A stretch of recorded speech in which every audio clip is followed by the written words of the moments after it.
Smoke will tell you what is happening in Morovia. Smoke will tell you what is happening in Africa. Just to the school, to the school you know. If the children cry for starvation, just to the school. You want to get a news update, my brother, to the school. You want to know what is happening, my brother, to the school. Politicians want to make their decision, just to the school. You want to know what happening in the ministry, to the school.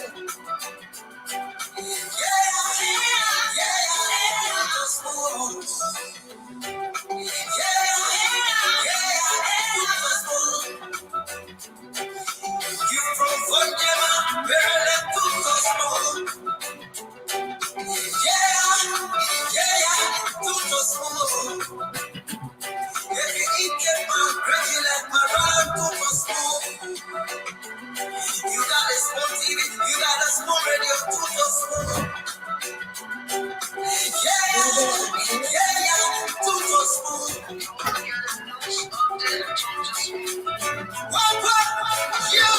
Rastafari. Kiribaba, kiribaba, kiribaba. Kiribaba, kiribaba, kiribaba. What's up, one? It's funny, it's funny,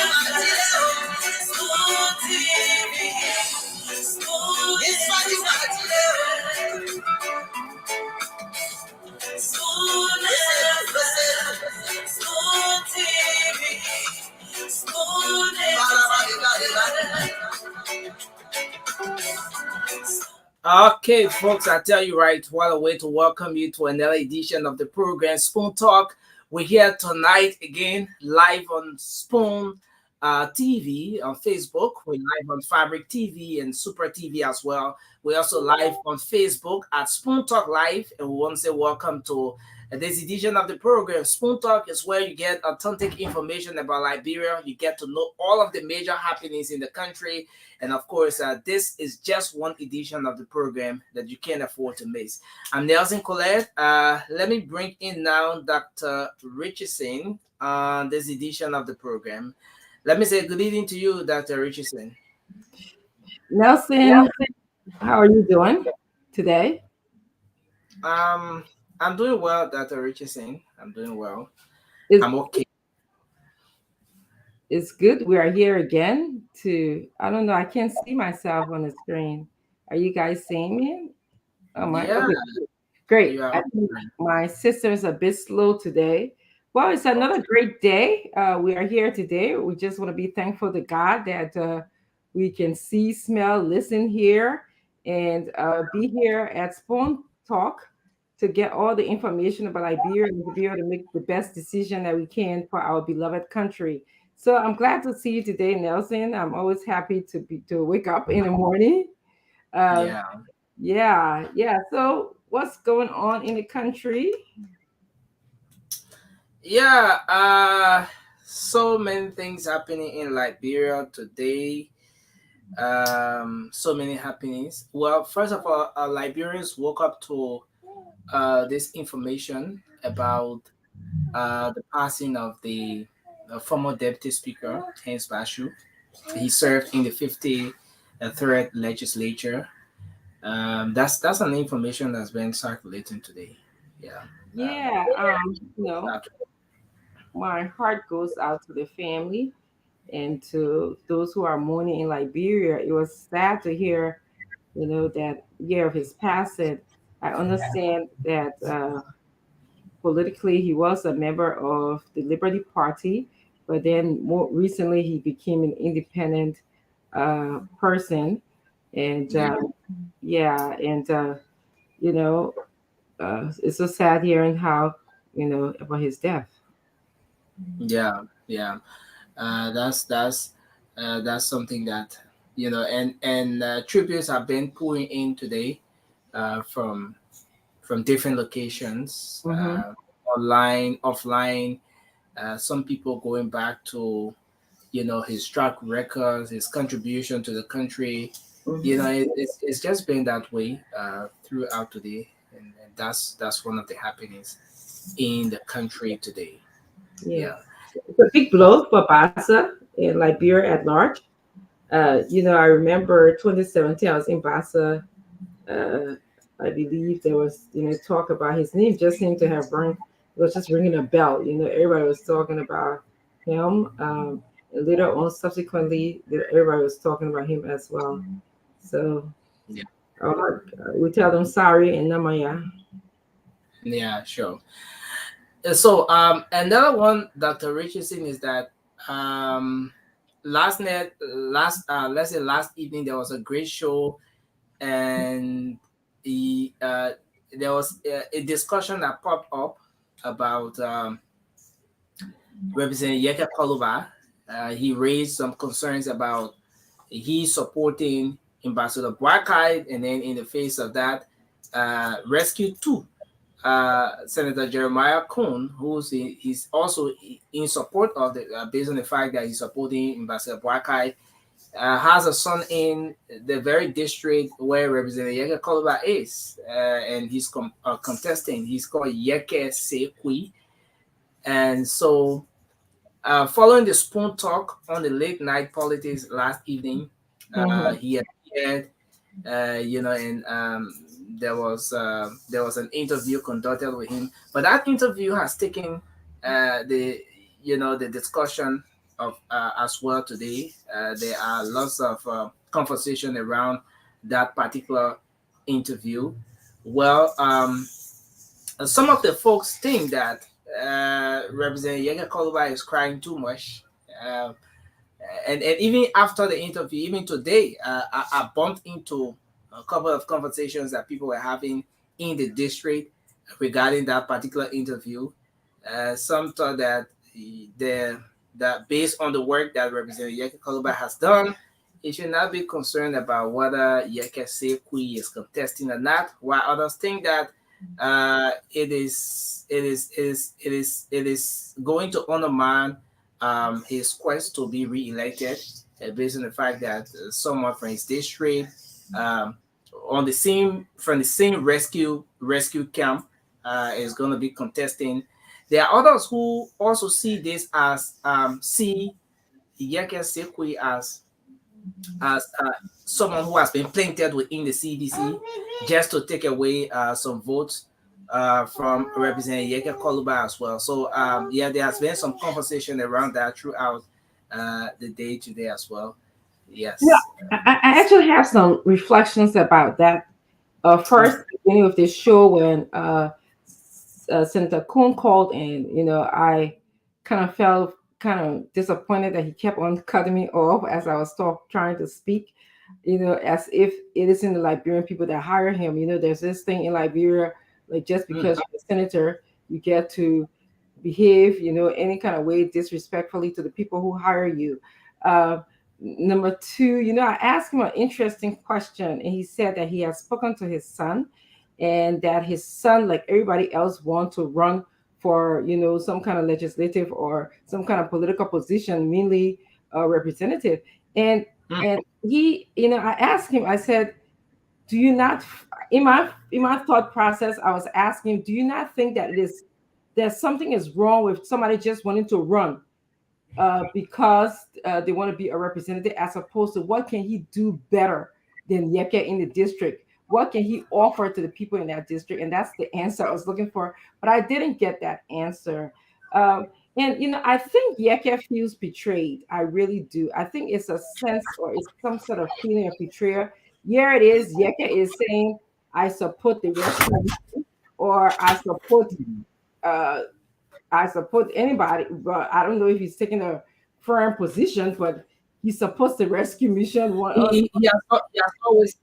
He has always been in support of the opposition community. Yes. You remember when we had the situation where the photo of the president was posted somewhere on the grounds of the Capitol.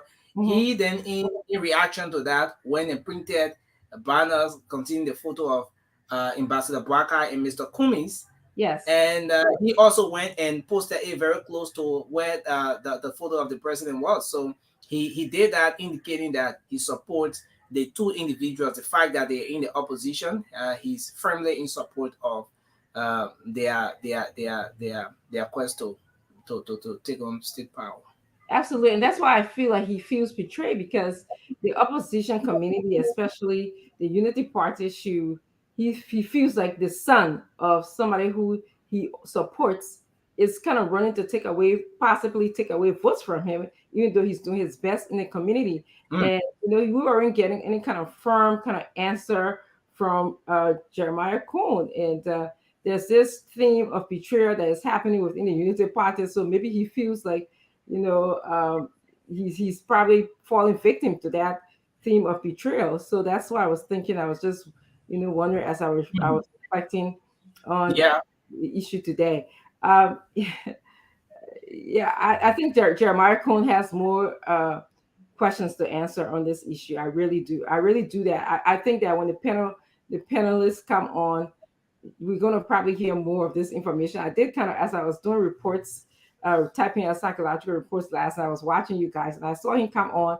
I think he was very vague in the way he answered some of you guys' questions. I think the CEO was trying to press him. He came up with this business. Where did he get the money from? He couldn't tell. CEO was trying to ask him does he work for. He couldn't really state who he worked for. CEO also asked him, did he work for? Is he working for? See, he was very vague in terms of answering that. How did he get this money? He keeps on saying, "Oh, I was mentored by Jeremiah Kuhn." But mentoring is different from getting some hard cash to be able to order. To be able to order paraphernalia, campaign paraphernalia from China. And CEO asking, I think there's this particular guy in China, and CEO asking if he knew the guy, if he worked with the guy. He said no, he didn't. So we have one Bacchus. Yes, exactly. A guy by the name of Bacchus. Exactly. Yeah. So I was kind of paying attention to it, and at the same time doing my work and thinking, my goodness, he's not answering a lot of questions. He's being very evasive. There's much more about this we need to know. Why is he in the race? Is he being planted there by the CDC, or is he being planted there by Unity Party? Does Jeremiah Kuhn does he have any connection to the CDC? Does he still have connection with the CDC? Because he was a part of the CDC before he broke away and became a part. Well, MDR did support the CDC in the past. So those were things that I was thinking about. Yeah.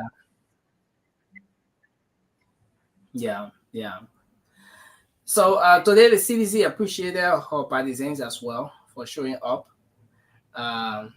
in the face of everything that was said, especially the program being on a Monday, for showing up to appreciate President George Weah for providing leadership for about 6 years. Yeah. Leadership? Yeah. That's why the CDC had the program on Monday. They said the president has provided leadership. They will reference. And as I was listening to that, I was thinking about something Mr. Cummings said about, people always says that he hasn't been in government before. And he says, if it means that being a part of a corrupt government, a government that doesn't follow the rule of law, I don't want to be a part of that type of government. And, when I think about leadership, and somebody mentioned this about, leadership yesterday, if we think about leadership about, people who can show accountability, people who are adding, $65 million in the budget that we cannot account for. One day it's in there, and the next day they then asking it to be ratified after they put it in the budget. That's not the kind of leadership, anybody want to be a part of. So, when I think about leadership, I think of that. So what else is up in the country? Yeah. I think so far, I think that's what we have for now. Okay. Yeah. And see, I know that I think I saw briefly and I read briefly. Today was a busy day too for me. I'm still recovering. Go ahead, Yeke.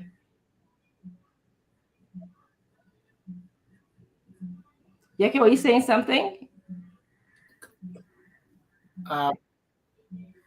Oh no. I think there's a little delay.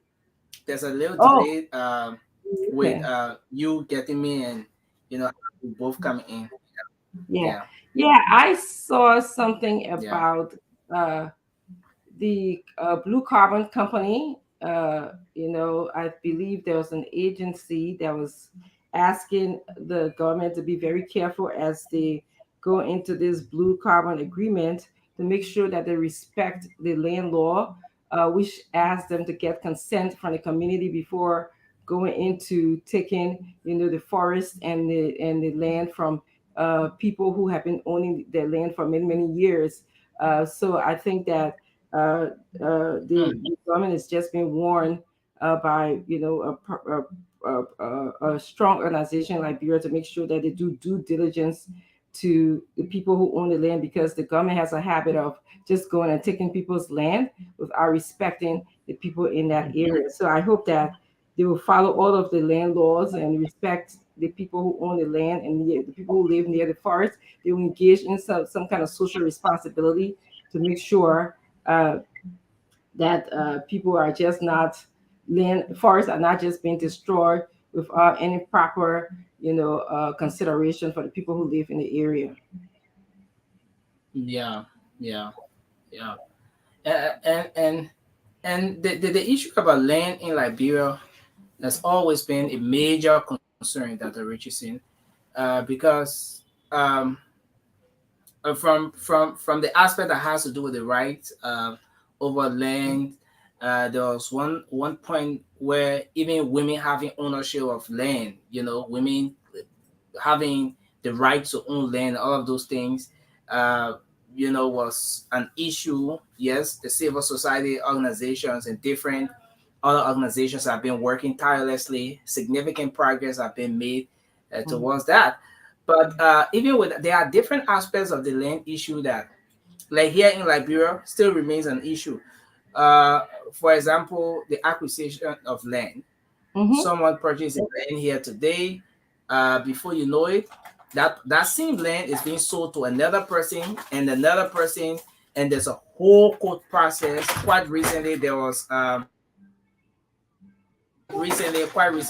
media colleague of mine that has similar situation. Bought a land about 10 years ago. He's been constructing the property on it, and before you know it, someone came up to claim the property and went to court. And the case is still in court, in fact. So yeah, Yeah, there are that different aspects of yeah, the land issues that still is an issue in Liberia. yeah, yeah. I Yeah. hope that that will find a way to be resolved, because it is an issue that causes disharmony between neighbors and between people, between groups. So I hope that somehow we'll get some laws that would definitely be able to address that issue. I know that the land issue is still going on in many many different counties, relating to big companies and relating to family members. So hopefully we'll get there. But I know I read something about with the blue carbon deal coming to the country, and the government is strongly looking at signing documentation to implement the blue carbon deal. Uh, Many are worried about the forest, the different virgin forests that are in Liberia. We have one of the most virgin forests in the area, and once you implement blue carbon deal, that will protect the forest, but at the same time, uh, people in those areas have to be able to consent to the usage of their forest, and and people in those areas have to at least be able to benefit from whatever resources or whatever money that is being or made from the forest. You can't just take all the money and then bring it into put into government coffers, and people in the area are not benefiting. There's not good schools, good water. I mean, we're seeing some of the issue of the logging company, as currently the logging company go into these areas where they're deforesting, and then the people in those areas are just left, without any kind of benefits from the forest that is nearby them. And I think that's has to be really addressed. I don't like that. Uh, so, Well, we're gonna just see who's here today, so we can welcome them as we wait for our panelists to come in. It's gonna be a great discussion. I'm sure many of the panelists are ready to engage. Um, I'm just gonna welcome people. I'm not going in any particular Yeah. order. So and another one is that Mhm.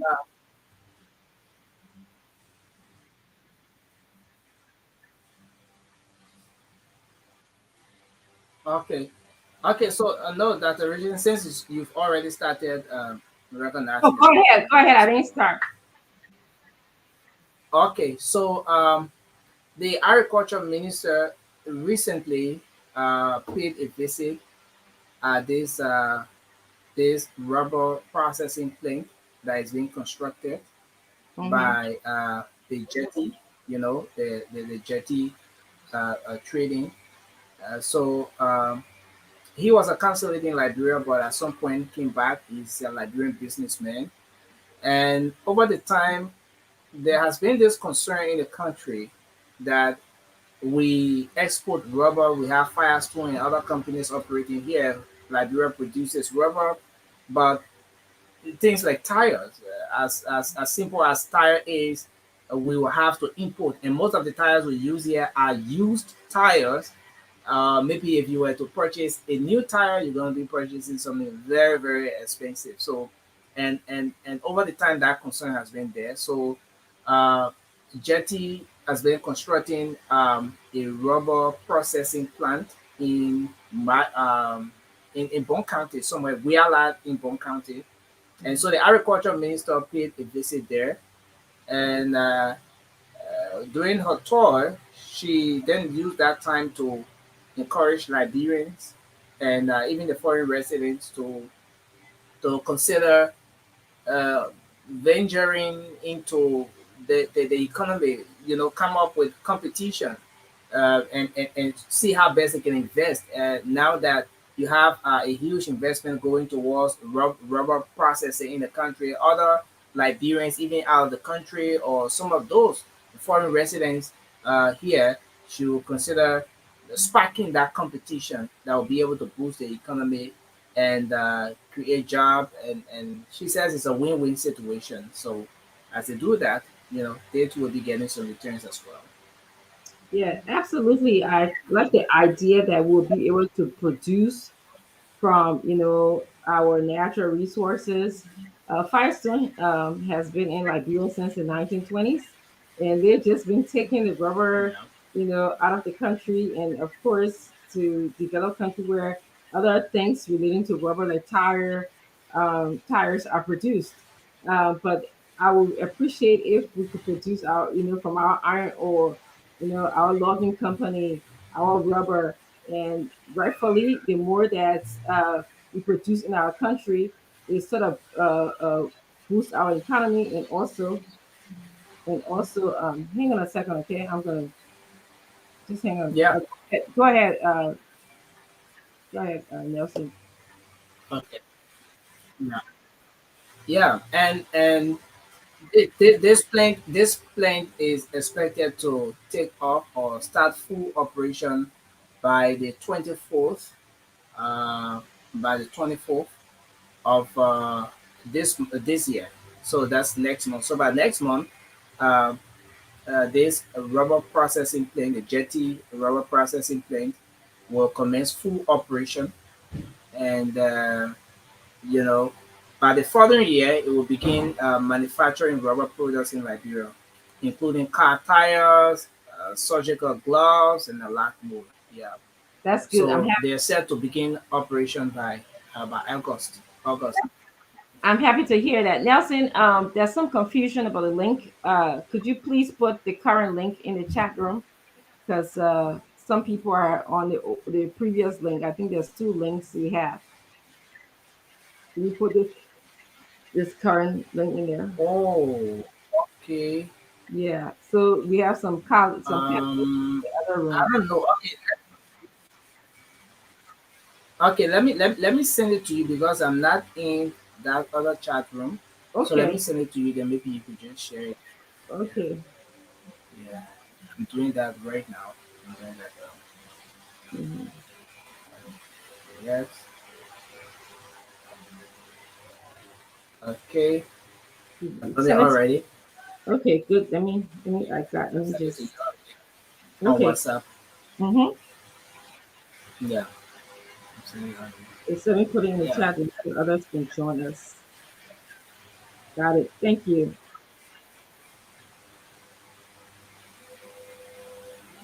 Wow. Um, the power of technology right there. I know, right? I know. Just been able to use it and clarify issues right away. You know, such an advancement of technology from, I don't know, so many years, so many years. But yeah, I agree with you. Once we start to produce from our resources in Liberia, we'll see significant changes in the economy. It will provide jobs for people. You Mhm. know, and then again, again, speaking about this whole blue carbon, contract that the government is involved with, you're just realizing that we have such great, forest that has a lot of biodiversity in it, and that at least 50% of our forests are just awesome. That somehow I think it needs to be reserved to a certain extent. So yeah, yeah, we really have to appreciate our natural resources in the country. I think it can really be used for economic reasons, for tourism, and all of that. So that's really great. Welcome, Mr. Gypsy Jerry. How you know that Liberia treated you well? So Can't complain. But look, yeah, I enjoyed Liberia a little bit. I was too busy. So yeah, I went to Calabash. I went to Renaissance. I told you about, and I chilled. But yes, I was too busy. It was just 11 days work, so I was too busy. just 11 days. Look at Yes, you. just 11 days. Actually, That's I went there to do the FMSA, to get a FMSA in place, do the solar panel, provide a 24-hour current and stuff like that. So yeah, and then our politics, the vice this president must said no. provide 24-hour current where. So on the FMSA, I'm building a FMSA. Oh, a pharmacy. You building a Yes, pharmacy? oh, Oh, yeah, it's already in operation, but we needed a 24-hour current. So wow.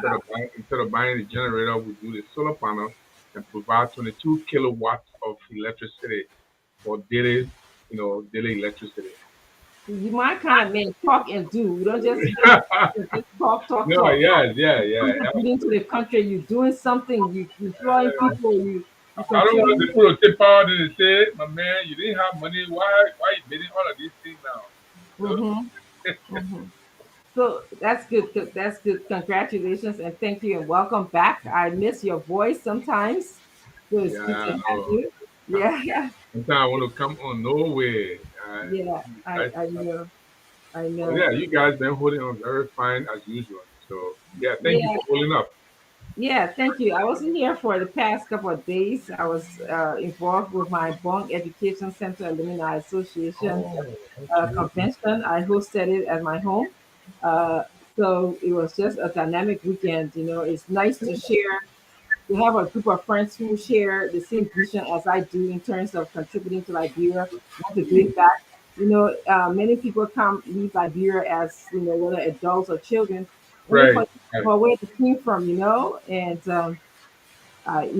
so at least I have a group of friends who still, despite Liberia remains the Liberia that we remember remains a memory in our head. We still Yeah, those of us, and not Nelson and those of us who got white beard and stuff, we know what Liberia used to be like. So, we still have that fun memory. yeah, yeah. So it was great. It was great. Yeah. Yeah. So let's welcome some of our viewers on, All and right. I will ask you to join me, and I will let you start. I no particular order here because sometimes people think that we are selecting people based on party affiliation, but I always like to Right. say we just basically dive in. So go ahead, just name a few people, and then I will join you. All right. Welcome, ladies and gentlemen, on this show. Very, very well welcome. Let me start with this person, Niwe Mabia. Niwe Mabia say, we're happy to hear you, okay? Anthony K. Vampana say, watching from Dupont Road. I was just there. I was just there at Renaissance. And Yowate Emmanuel say, good evening, my spoon family. Following from my rehab ELWA community resident. And Bowman Smith say, Mandela D. Casey Cousin, you have food at the shop. What are you talking about? We're talking about show here. And you talking about food. Amy Williams, go to sleep. Ah, go sleep, yeah. Okay, governments, Zizi say JNB. All right, thank you very much. Duana T. Colley following the Syncopine Avenue, Monrovia, Liberia, Small Wilson, Francis, JNB, Lawrence Gay, JNB all the way. JNB is reeking here. Ora Gawe, one of my reporters those days, another bad labor getting ready to happen again. And Alex S. Kona says, LPP anti-corruption rally tomorrow, July 19, with Councilor Tiawan Se Gonglo. And up there. Okay, I'm gonna just welcome Agnes Liberty Carver. She's watching. Nate K. Sleepo is also watching. Morris Kenna. Kenna is watching from GSA Row. Mohammed Sherry is watching from Brownville. Lawrence Gay is watching. He says, great show always. Augustine Jala is watching from Concord Town. Lee Chroma is watching from Italy, Roma. Stanley says, many thanks to the Jets GT family. Robert W. Kaba is says, please add honorable to the vice standard bearer of the Unity Party. Okay. Adela D. Kaiser is watching from Point 4 Junction. Lawrence Gay is also watching. Eddie Collins is watching from Barnesville, Monrovia. Bob Zeze is watching from Soul Clinic, Guinea. There's a Soul Clinic in Guinea. George P. Flummer is watching. He says, Zeus Carter, where are you? Dumanhu Nelson is also watching from Funchima, Lufa County. That's how widespread we are in Liberia. You can find Spoon in Funchima, Zedri, Maryland, wherever you are in Liberia. Just get your digital device for now and just join us, and so we can have a wonderful conversation. Rosie Nibi, I think Nabu is on. Rose Archivon Haynes is watching from Pennsylvania, Oxford, PA. Alex S. Kona is also watching. T. Samuel B. Fayette is watching from Gampa City, Nimba County. All of you guys who are in Gampa City, we want to say a special hello to you from the Spoon Talk family. Abel Kadia is from Montserrat watching. Mark Matthew is also watching. Alan Gay Wito is watching from Congo Town. Welcome to the program. All of you in Congo Town, we want to welcome you. Daneline Nangwe is watching from Banga, Bong County. My family and friends in Banga, and all of those who are Spoon viewers, who want to tell you thank you very much for joining us, and share the show if you can. If you have not shared the show already, do so. This is the beginning of having a spirited conversation. We definitely the conversation will be continued on the late night Spoon Talk. We're going to give a lot of kudos to Nelson Culler, who is on that show producing. He's here and he's there at late night, and also he doesn't get a rest, but he's here, right, Nelson? I don't know how you're doing it, but you're doing good. I appreciate what you're doing. And I'm sure Liberians appreciate you as well. Amy Williams, I want to tell you thank you. Sumo Wilson Francis, I want to say thank you to you as well for joining us. Lawrence Gay, thank you. Ora Gawe, thank you. Letty May Thompson, thank you very much for joining us. Alex S. Kona, thank you. Daniel Gay, thank you for watching us from Painesville City. Tonia Brooks, thank you. He says he's happy that Greg Gibson is back. now man can talk all, Gibson. He's telling he or she is telling Tony and telling Gibson now man can talk all. So you might talk all on the show tonight, okay? Uh, so we just want to welcome all of you to this show. Thank you for joining us. Thank you for continue following us. And it's great having you here today. We're going to have some wonderful conversation about Liberia. And in the end, you have to decide the path in which we want Liberia to go. We all want a better Liberia. We pray for a better Liberia. We hope for a better Liberia. And the power is in your hands now as we move forward. You have control over who can become a leader in our country, who can take our country on a better path than it is going right now. So I'm going to ask you, Mr. Jiru, your thoughts, any concerns, any thoughts that you have, any reflection on your visit to Liberia. You want to just share that with us as we wait for the other panelists to join us. Thank you very much. I take specific delight in my joining Councillor Gonglo and the rest of the Gonglo movement and the Liberia People's Party to welcome our vice presidential candidate. And I was master of ceremony. It was so hot. I was sweating and I almost passed out. It was too hot for me. It was too hot for me. Yes. In the middle of the game, I had to give up because I had to go look for real cold water bottle to drink. But it was really good. We had a great turnout, and from there we had some folks from Grand Jeda who joined us from Grand Jeda to participate, and so it was very very good. Normally I stay out of trouble when I'm in Monrovia. I don't get into anything altercation, and so I play my low. But it was just funny. Now everywhere I go, people keep coming to me. My man, are you the one can be talking to JMB? So I got a little bit afraid. I'm like, I hope these guys will not come attack me. But it was good. I went to Spoon office, and I was there when those guys, those Phillips went there, all of that. And I met Nelson, Wow. energetic man.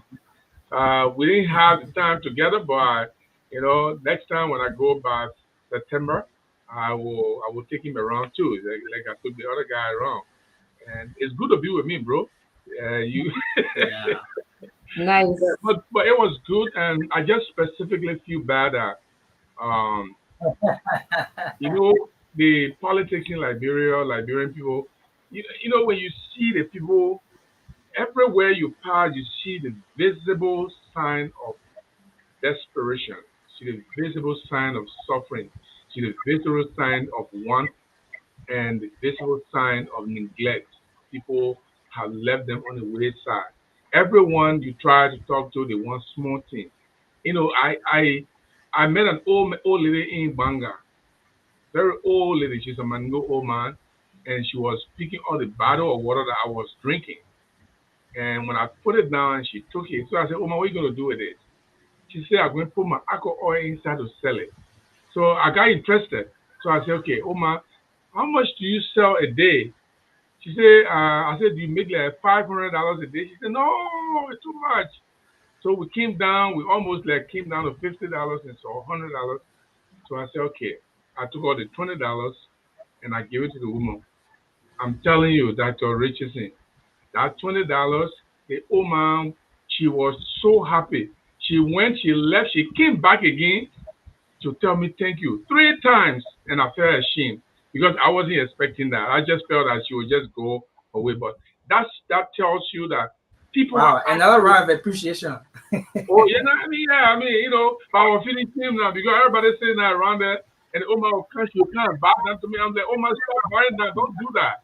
It makes me look No. uncomfortable. But that shows how much people are suffering. People want money to survive. People want food to survive. The physical appearance of the old man tells you it is a physical story for many Liberians who are laying down hungry every day, whose children are going to bed hungry every day. And I hope that we can kick these people out of office anyway, anyhow, by the ballot box. to make sure that we change the trajectory of our country. Yes, yes, definitely. It's good, it's good hearing your story, your narrative, your experience in Liberia with, just encountering people who are going to bed hungry, Oh, people who are trying, and I'm trying to calculate in my head if that lady is making $50, I believe, yeah, Liberian dollars a day. $50 a day. Yeah, and we calculate to 30 days, how much is she really making, to be able to sustain her family. So when you were talking, that's kind of what I was trying to do the calculation in my head Uh, to see at the end of the day, how much is she making to sustain her family. And although, I see the resiliency, the strength, because she's not giving up yet and still she's she's still looking not. for She's Bobby not. to sell her oil, and that's the strength that we have. A lot of people just want to get the opportunity. That's all. They just want the opportunity. They don't want handouts. They just want just to be able to get the oil to sell multiple oils. People to be able Mm. to make the money to be able to buy the oil. That's all they want. So I'm grateful. I'm happy that you had a good time. But so Oh, yeah. Okay. you're not used to the heating like you're anymore, huh? I'm sorry? You're used to the heating like brother. We keep on talking about you're gonna No, pass. no, no, I ate my roasted cassava. Let me be very honest, guys. I ate my roasted cassava. I deliberately stopped the car and I told my beginner, you know what? I'm still going to buy my roasted cassava, eat my roasted cassava, my roasted corn. I ate my cola. I want to make sure that I still do the same thing. But I was also afraid because the last time I was there, I was sick when I came back, so I was a little bit afraid. This time around, when I was going, I took a lot of medication that the people gave me, running stomach, all kind of malaria, and all the things. I was just swallowing them, just nothing, so that nothing will happen to me. So, yeah, but I ate. I didn't go to the Lapa Bido. I wanted to go there, but the first place I went, there was no Lapa there. But I looked inside, I'm like, I will let this pass. Wow. I like this part because Yeah. I want to Lapa Bido. I want to see how it looked like inside. But the first place we So, went, there was no Lapa even to the door. so Jerry, let's get it straight. That was you have not been to a Lapa Bito before? I did. Before I came to the States, I went to play the Lapa Bido. I went Oh, to, okay. but now when I went back, I don't usually go to the restaurant though. I said, begin, you go look for Lapa Bido. There where they have the jumbo chicken soup and all kind of stuff. The makikyu though, Chinese makikyu. That they want to cook when you eat it, you can feel the makikyu on your tongue.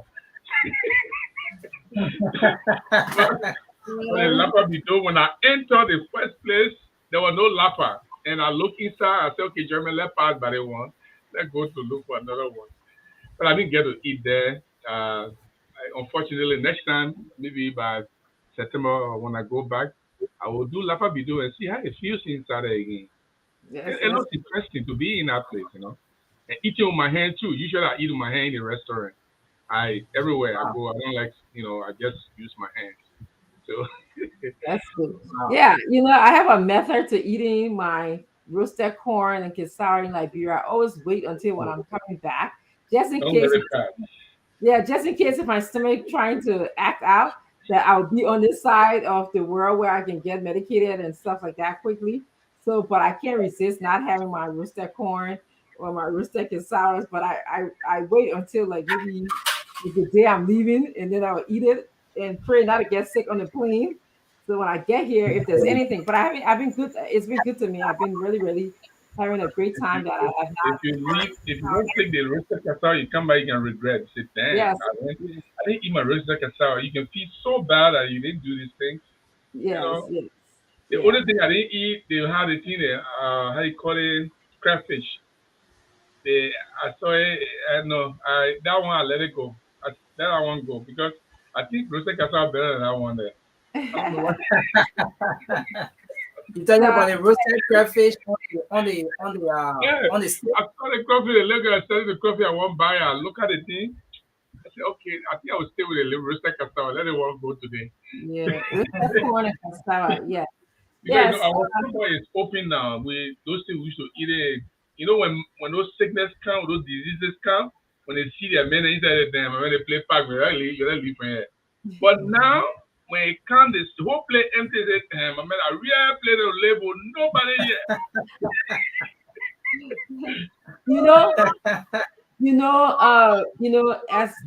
As a child or growing up in Liberia, you develop immunity to all of those things. Your body just gets strengthened up because I remember swimming in the creek, on the farm. And now when I go back and look at the river that we swim in and see the kids swimming in it, I can't even try because my body have not been exposed to, whatever it is in the creek that I used to enjoy.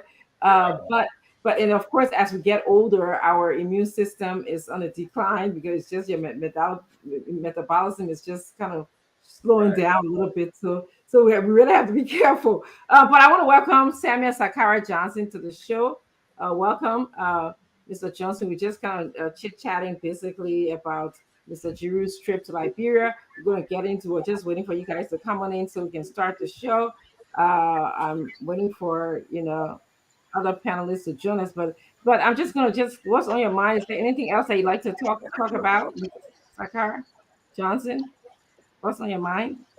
Thank you, thank you, thank you, Brother Francine. Let me say good evening to all of the panelists. My big brother Gibson. Let me say thank you so much, and Nelson Colette, CEO, and the great people of Liberia. We want to say thank you again, and we are back again.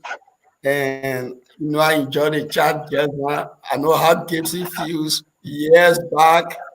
I can tell being in his own country and the thing about traditional way of living. I know you missing all of those things now. Yeah, but that's the kind of a way it is here, and we want to say thank you so much. And at least it was a great time being in Liberia to at least to understand some of the previous situations in Liberia and not just being there and then making all of the statements and whatsoever. But at times it is better to tell what is being said or seen on the ground. So again, we are back again. So it's a pleasure being on the platform. Yes, we are here. I want to welcome Stanton as well. Stanton, anything on your mind today that you'd like to begin with? And Nah, everything is okay. It's good to have. Well, I shouldn't welcome Gibson back because I read it. He didn't go in my interest. He went to do Tewon Gonglo job. So, sometimes these guys they gotta tell us already who they are. They gotta tell us who ready they are. Because the Gonglo is a nice man, but having Gibson Jeru in his corner, paying Gibson 2,300 just to I'm shocked, but hey, it is what it is. That's what Richard said. Yeah, but we received the information. We did. So did you give Taiwan his change, Honorable Gibson? Did you give the change back to the pape? Man, the pape don't get money, but when you give money, you don't deserve. You don't want change back. So you just go ahead. Oh, now how y'all wait. That's what she said. Now how they put gonna run the government though? When they pay his salary, when he take money and give it to you, he understands that you can just go on. But no, yes, whatever standard you follow. Okay. No, I really want to know something. How y'all run the government? Like he doesn't ask for change back. He can just say take it. So I you go ask poor man for change. I you give somebody $10 the bad now, another thing is they might give my change. You can't do that, bro. That's originally this is not fair. I came across this picture today, and this is one of the best photo of this person I'm about to talk about. I get to admire him. That's what Richard said. Look at she doing her holiday. The picture not up here. She's scratching her eye. Because I don't even know what's up your sleeve. You never know what's up Stanton's sleeve, So that's why. But listen, tonight will be crazy again. Dr. Richardson scratching your eye. This is my new friend. Yes, very unpredictable. This is my new friend, Tewon C. Gonglo, the counselor. Listen, a great man. Say what you want to say. He's not under his skin. You laughing today and they're coming for you soon. Come home, buddy. Come home. Come home where? I eat that GB, yeah. But that's what Richardson, a very nice man. Yes. So what you want to say? Since they closed the network down, Councillor Gonglo, every day he called him Madam Titi. How can I be of help? Absolutely. I am shocked. I'm Yeah, not. no, seriously. People say this man is a poor man lawyer, this man, this one. But listen. He gave a message to Madam Titi, the CEO. He said, listen, how can I be of help? Who your lawyer? Who's on the case? This is our country. This is Liberia. We all must make this country better.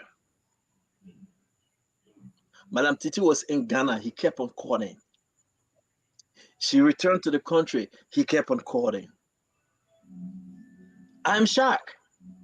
Folks, I'm not here to blow an empty whistle, but he is a presidential candidate. And all he would say, how can I be of help? Yes. So you know people that they are down to earth. Yes. They are not just there because they want the job. They are not just there because they feel that they have gotten there and you must crown them. They are typical Liberians. They are typical individuals that mean well for the country. Yeah. We have said a lot about Councillor Gonglo. Me. But he's a true human being, man. Yeah. Yes. I'm not saying he's going to win the 2023 election, but that's Richardson. He is a true human being. Yeah. You say man can talk all, but I'm saying this to you because if somebody can reach out when it is all said and done, so I think it's from your end, Gibson. We hearing voices coming in. So I believe that he's a gentleman. He's a nice man. He's a typical Liberian. He's a very good man. And I appreciate the counselor for that. So I'm not saying this because I'm joking with you, Gibson, but he transported you to Liberia. But you know me, I joke. But I must say thanks to him. Seriously, Dr. Richardson. That's what on my mind. Other stuff we'll discuss it later. But actually, I'm giving you this because it's the best thing to say openly about the counselor. Yeah. Yeah. I agree with you, despite the fact that we might differ with him at times politically, but he underlyingly is a very good man. I remember, years ago, Tierra Gonglo was in my home, and I have forgotten, that he visited and all of that stuff. So I was in Monrovia building my property, and the construction person, I needed to pay them, so I had to go to the ATM machine, and I wasn't even dressed properly. I had my head all tied up. After you spend all day at the construction site, you don't look like how you're supposed to look. And so I'm walking in the streets, and I walk into him, and he's like, "What are you doing here?" And I said, "No, I'm building." He recognized me. I didn't think that he would, but he recognized me. And I said, "I'm on my site. I'm building my property."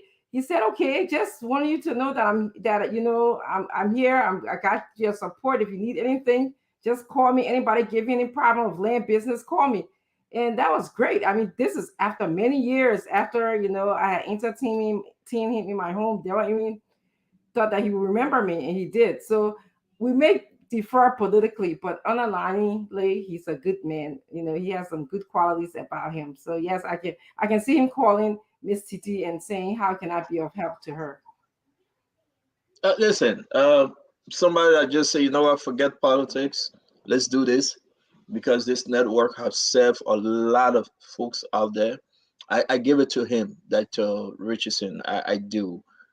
He called more than just a Yimabuaka. Somebody asked him how many times JMB called. Folks put out statement. I respect them. I appreciate them. But for the counselor to call every day, It's support. Listen, it's so interesting that he called in every day just to find out, and that's a good thing. It make you to have a change of mind. It make you to have a change of Oh, focus. It make you to have. I'm not saying I'm mind. yet to endorse it. I'm just saying that it Listen, make you to Jerry, have. here's something. It make you to understand that. Make you to understand that it is true that you have some good people in our Yes, country it's called valid. Liberia. Yeah. No, no, seriously. Honestly, Stanton, look, when the thing happened, he called me right away. He said, hey, look, I'm hearing something happening to Spoon TV or Spoon Network. Is there a way that we can go in? So I said, okay, let me see if I can get to Stanton. So you were ready from day one, and so as you know, but your lawyers are handling it very well, and I know anytime he can pop in if it's possible. Look, that man has a heart, and yeah, that's all I can say for now. Yep. Yeah. But actually, I will also say this to every one of you: share the program. It's in the chat room. Barbara Cooper. I'd love to welcome Barbara Cooper. I've never met her before, but she's a Hello, very nice Barbara. person. She said, when the puppy wake up from her, hey, Barbara, don't do this, Barbara. I'm not even going to read that, Barbara. Barbara, you're bad. I am not reading that. I'm not even going to, let's say, I just say hello, Barbara. That's all I would say. Let me welcome a few folks here. Sekou Dunso, Joel, Joel Zilkar. Listen, we started a program late night with on Spoon, right? My brother Gibson and Sankara. Mo Ali will be joining us shortly. How you call him? My dear Minister Eugene Lamin Fagon will be joining us. We're going to have the great show. Something is happening. Let me get your take on this young man that we discussed last night first. We have some new pictures about him. You were off because you bought the cheapest ticket in town, Gibson, so your flight got delayed. Sankara, he was on. Yeke came on the show. But on a very serious note, Dr. Rich is saying, I had him on my show, Late Night Politics on Spoon. He says some things that is so, and he called me today, but we got pictures of him. Is he the real deal, or he just a CDC undercover? I want us to start a conversation from this end. We're going to talk about President we're going to talk about Mr. Cummins, we're going to talk about Jose Yemabuaka, and Tewanze Gonklo, also Mr. Dr. Clarence Maluba. We got something on everyone. As we bring up the conversation, we'll put it in our chat room for you guys to run with it, for you guys to go ahead and share it. It is important. It is important, folks. Somebody asked me, says, CEO, they found all your stuff through 300 and they found the network 1,000. The people that take care of the thing, yeah. If Baron can't to enter you to make that 300 payment, you don't give it to him. Miss Titi took care of her fine and everything. You don't let Baron to come and take money from you. That picking from the 4-by position. I'm telling you, I see a man doing a go for me. You don't let a man do go for me or your run for that picking. Baron and my picking. The man I put $300 go for me up. Gibson, can you believe that? The business CEO don't tell. Let people say it. Lasana says Before you're going to be out of job, so you put a go for me up. Lasana CEO, the man put a go for me up. I said, lead that man, I will dirty him. But folks, let's talk about this guy, Dr. Richard said. You followed the show last night when I was on. This guy, you think he's a threat to Yeke? Or if not, you think he's an undercover sedition? I mean, let's start the show. The folks waiting for us, Dr. Richard said. Yeah, last night I listened while you were talking to him. A couple of things just didn't add up to me. You asked him a few questions about how he got into business, and he couldn't really quite explain. All he could tell us that he was mentored by Jeremiah Kuhn, Senator Jeremiah Kuhn. Yes, he's going to take away votes from Yeke by being in the race. I won't be surprised if he's been put in the race by CDC. This sounds like something that came out of CDC playbook. So I think we need to push Jeremiah Kuhn and him even more to find out his purpose. Jeremiah Kuhn told me that, the man wants to be representative. That's what he told Jeremiah Kuhn when he asked him, why are you running? He said, oh, everybody wants to run to be represented. I was looking for something very substantial. I was looking for him to say, oh, this man told me that he believed that he can do better than yet what Yeke is doing. He believed that he can, provide more security, build in the house, or he could, talk about issues relating to the district, provide more clinic, advocate for provide more clinic or more money in the budget for the district. I didn't hear any of that. What I heard was, oh, the man, everybody want to be represented. That's a hot job right now. So I think we need to press further. I wasn't satisfied with him last night. I would just tell you that. I mean, I had my attendance up with him last night. But I'm kind of confused though. You confused, or you're not satisfied with who? With Jeremiah Kuhn or with the Yeke? With Jeremiah Kuhn and Yeke, both of them. But let's be fair here now. I'm not Jeremiah Kuhn's spokesperson, but let me hold you to it before we bring in Sankara and that of my brother Gibson. Why are you blaming Jeremiah Kuhn if you are blaming Jeremiah Kuhn? Why? What have he done? Okay, so this is how I'm looking at it. Yes, ma'am. Remember, Jeremiah Kuhn was in the CDC camp before they broke away, before he and Prince Johnson broke away. And I'm thinking that this guy is being planted by CDC. This could have happened before they broke away, or it could be happening now. So this is my theory. I believe that this was part of the game plan before Jeremiah Kuhn broke away. This man is being planted by CDC because this is CDC's playbook. This is a way of taking away vote from Yeke. I think CDC is a little bit angry at Yeke for many reasons. Yeke said that Jeremiah Kuhn is angry at him because he insults the president. Okay, so Gibson, can you help me here? Maybe you don't know this guy. We're about to put up his picture. My brother Gibson, he won the district. He went for district chairman, right? You guys know how this works, Gibson.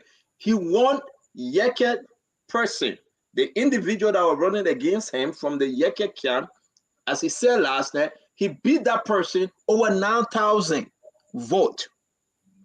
Over 9,000 vote. The young man said he's the only person bringing solar power to District 10. He's the only person giving micro loan in the amount of over 4 million. He's a businessman. But every picture I have ever come across, he's with a sedition. His adopted father, Senator Jeremiah Kuhn. You talk to me, Gibson. You're muted, Gibson. Look, two things I'm thinking about here. One, anybody should beat Yeke Koluba in our district. It's my wish. I don't like Yeke Koluba politics. So I wish anybody who goes against him should beat him because he is not participating in the discourse in the House of Elders. He is not constructively engaging his colleagues in the issue. So I hope that anybody beat him. But at the same time, he is like a nemesis for the CDC. His attitude, Joshua is angry with him, doesn't like him. The sedition don't like him. It's not impossible for this CDC support. Remember in Lofa, CDC did not have a candidate in Lofa, but they supported Jala because Jala was independent. So they went and supported Jala on one hand. It could be the same thing. CDC want anybody but Yeke Koluba. And this guy seems to be an ideal person. But CDC has another person, Josephine. Josephine is also running in our district. But it looks that they are looking, and Josephine seems not to have a good grasp of the issue. But this guy could be. I listened to the show after your show last night. I listened to it this morning, and I think this guy, he looks authentic in terms of what he is doing. But if you look at what he is saying, I think it is a strategy from the ruling party to weaken Yeke Koluba at all levels. That's the way I see it. I'm kind of confused. You said this guy looks real. You say you think. I'm sorry, brother. I'm sorry. You said this guy looks like he's the real deal. CDC will think that he's a real deal because he seems to be forceful in terms of the things he talk about. And Yeke can maybe worry about him. CDC is looking for people who can make Yeke to lose the vote, to be Yeke, to get Yeke out of that place. Maybe he's just one of the very newest sensation from the CDC undercover representative candidate. And I won't be surprised tomorrow if he wins and become a CDC sympathizer in the House, which is happening to Joseph Jala now. Because it's difficult right now for you to absolutely say this man. Okay, you say you see him with a lot of seditions photo, but at the same time, he say he's a mentor, he's a mentee of Jeremiah Kuhn. But Jeremiah Kuhn himself, he been close to CDC before. So it's not surprising now that this Jeremiah is running. Is he actually an implant of the Unity Party? I don't think so. Because I don't think Unity Party will be brave to put a candidate against Yeke Koluba. It's a bad politics for them.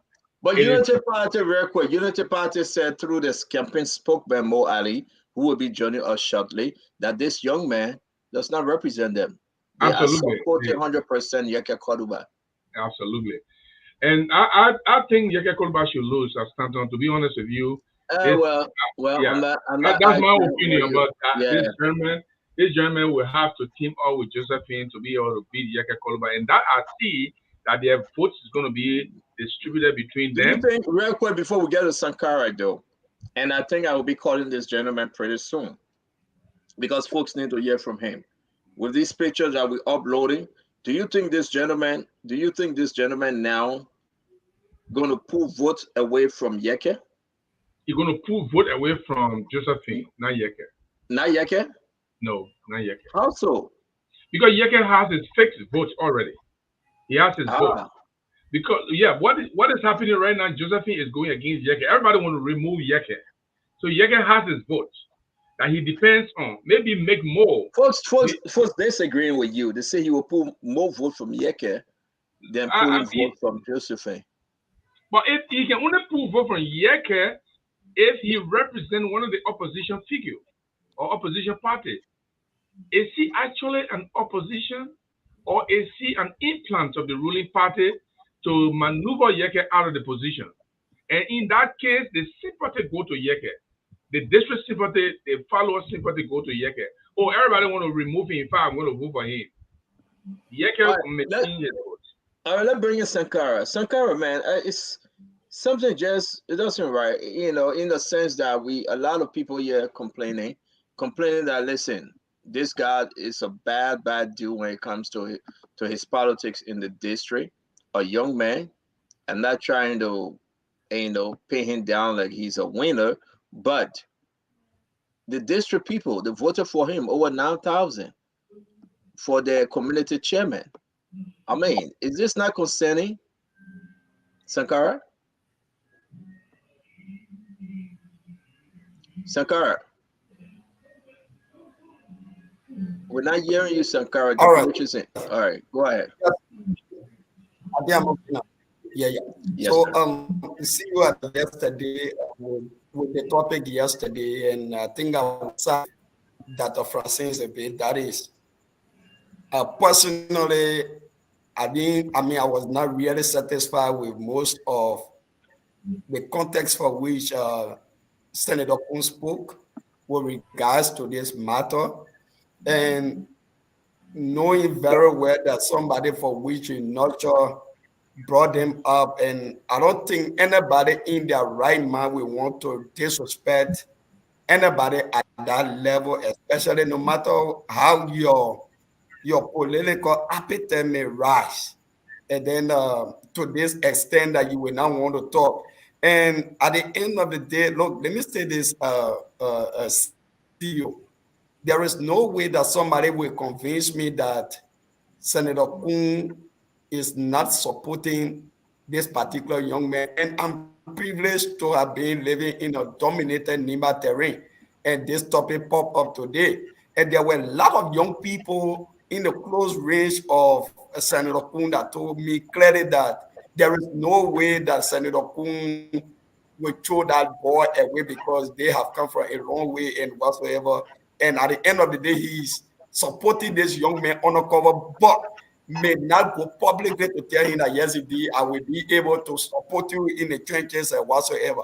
So at the end of the day, yeah, we may agree that yes, indeed, this will be one of the CDC tactics to say yes, but again, it may not be good for the CDC one way or the other. Because if the CDC will be putting up a candidate, the only reasons why somebody would say, yeah, it would be good in favor of the CDC if the CDC never had a candidate. So at the end of the day, it happened in 2017 when the CDC decided to share their vote with the city representative and that of the present chairman of the CDC, Moba Maru. And at the end of the day, the vote got shared, and this is how representative Yeke Kolba became representative today. So if that is a calculation of the part, of the ruling establishment, I think it is not a good calculation. But again, I think we still need more explanation from the senator, because yesterday, CEO, if you understood my question to the senator, I asked him as to what is the present relationship with all of the disrespect, because mind you, somebody that you are mentor, it means that he's disrespecting your political activities, and he don't want to see you at certain level at this point in time. So if this man will say to you that, no, with all what you have done for me, I will not listen to you, and at the end of the day, you still answer to the Liberian people that this man still remain my son and nothing can put us apart, it means that there is something still under the sleeve that the senators still need to explain more about this matter, and it is detrimental for the CPP or even the CDC. But I think Yaga Korba still stands a better chance, and that's what I can say to you. Thank you very much. Minister Fagon, welcome to the show, my brother. The reason why we're chipping up on this story is because the young man called me today. We've been texting back and forth. I will say this. He opened a warehouse. He said, CEO, can I call you on video? I said, no. He said, CEO, please, let me call you on video. I really need to show you something. Reluctantly, I said, okay. He had men, workers. He opened this big warehouse, solar batteries, solar material. It's like a whole factory. He said, Gibson, he said, CEO, this is what I do every day. And he moved the camera around and said, look at all of these workers. He said, I suffer for this district. I've been in this district. And then I say, but so is Yeke. I said, so is Yeke. Then I asked him, did you receive a phone call this morning? And he laughed. And then while getting into the question, the phone went off. But we heard today, before Fagon jumped in, that he received a phone call from a very, very important person from CDC, telling him, say, do not get out of the race. We will spend everything we can spend. We will do everything we need to do to make sure you continue on this journey, because we want Yeke Koluba out.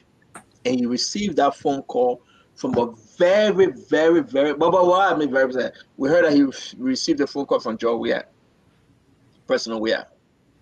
And that's why I was asking him, but the phone went off. So folks, this is where we are. We continue to upload these videos, these pictures for you to see. Can you see it, Gibson? Is it there? Can you see him sitting down? Who is he sitting with? Gibson, are you with us? Thank you. He's sitting with Jefferson Koji. We got another picture that he's with Jeremiah Kuhn. He's with Thomas Falah. He's standing by the precedent picture. We're going to show all of these things. But let me go to my brother Eugene. Eugene, talk to me. Welcome to the show. Thank you for having me. Let me state for the record, I don't believe that when you asked that question, the phone went off. You just have decided not to tell us what the gentleman told you. So you can carry out a spot of story somewhere else and go lay there. What am I coming to come get publicity on my own day? The people that doing it already, my man. You call an instant, you got more vote. Don't do that nonsense yet. I think you said begin phone went off, then you got to tell me Tabata yet. That's why I say I'm entitled to my opinion. I don't believe you. Even that begin phone went off. You know what, Kuhn? For 20 minutes and wait. And you're calling by you tired of phone. You know what Kuhn called Jaga said? Yes, sorry. You're sorry too. I can't go sit under the break and tell me say. They're using guys very sometimes, you know. Yeah, soon I call it, man. Then a particular question where the phone went off. Are you asleep? You better wake up. But let me talk to your husband. There is a form of politics in Liberia that I want Gibson them to carry even after I'm dead. It's called spider politics. Now, I have given Liberian people two different kinds of politics that they practice. You got a susu politics. It's where you put in more than one hand, so you will eat 5 times. Any way you take it, that you eating. Ellen is engaged in it at the presidential level. When I was with Miguel, we coined that phrase, susu politics. And we know what we benefited from susu politics. Because you have 2 or 3 hands in the race. Any way you put it, somebody will win. You just got to be able to support 3 persons. An example of susu politics is where you saw Snow supporting Delon. Pelete was supporting Delon. Abache supporting Delon. But then all of them said they're supporting the president. And all of the evidence came forward, so nobody can argue, say, oh, why when you talking? No, it was red-handed, everybody confessed to it. That's susu politics. At the end of the day, all of them wanted somehow to have an event with Delon. Another form of susu politics was what happened in Bomi. The president was carrying Tyler hand to go put it up. They sent her on mission. But at the end of the day, that's no susu politics. It happened in Bon County. The guy that got elected, Papi Koli or whatever they call him. The VP was there carrying herself behind somebody. Miguel was behind supporting the person small. But the CDC was heavily involved with the guy they knew. Susu politics. The same thing happened with Color Green. And they said, oh, John Josiah, Sir Joseph put a hand up. Then President, we are king. And John had 2 hands up like that. They both say, you're fooling yourself. But deep down, who they wanted? Color Green. Now, why am I saying this? You have another form where you're not putting 3 persons in the race, but that one is called spider politics. Spider went under the water and wanted to attend all the parties. So he told them to put a tie rope on his waist. When your food get ready, you must hold the rope down to know your food ready. Unfortunately for Spider, all the different kitchen the food got ready, they see that post start holding the rope. That's why you see Spider way smaller than that. Oh, you're carrying me so? Oh, yeah, the poor couldn't hear him, but they kept holding the rope. And that's what Yeke was doing last night. In Nima Yeke did not deny. They got him. It was the man that poured gasoline for him. He was with the people. The United Party said, Yeke, you representing us. But why is Yeke crying? After the party have said, Yeke, you will represent us there. We put no candidate against you. Why is Yeke crying? Yeke is crying because Yeke is involved with spider politics. In susu politics, no matter what happens, you will eat because you got 3 or 4 hands there. In spider politics, your waist can either get small, you win, or you lose, depending on when the food will get done. What do I mean by that? You got Josephine Davis in the race. That CDC vote right there. You got the most formidable candidate to Josephine and Yeke. You can ask your Spoon TV people, especially Diamond Slanger. He was the one particularly that ran the polls in the district. His name is Dash Morgan. Everybody call him Dr. Morgan. Then you get another man who has come right on him. And you have to remember, legislative election is by what? Simple majority. Tell it when you win, tell it when you lose. Finish. And now, so what Yeke finds himself in is this. All my people will truck themselves. Because I know Yeke truck them. The king, they said they would kill themselves for Yeke. Fair enough. But in the district itself, where Yeke is supposed to be popular, there is an undercurrent going on. Dash eating, Josephine eating. This Yaka, the Yaka or whatever they call him, he eating. Then himself. The question here is, which vote is going to where, Stanton? CDC vote will be maintained because Yaka can already cost him. But the game that Yaka played was when he read it, Gonglo Harrison, he go there. When look at that Francis shaking your head.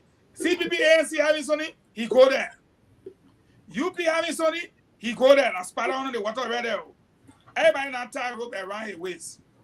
But the question here is, Yeke district is a district that it's going to be between Yeke and his opponents.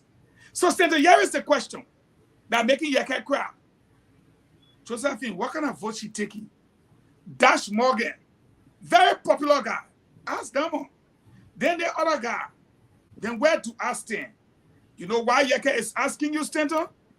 Because Yeke, like Bezonga, does not have a solid base, as in the case of what? CDC Josephine Davis, Dash Morgan with an independent educator, and then where is Yeke now?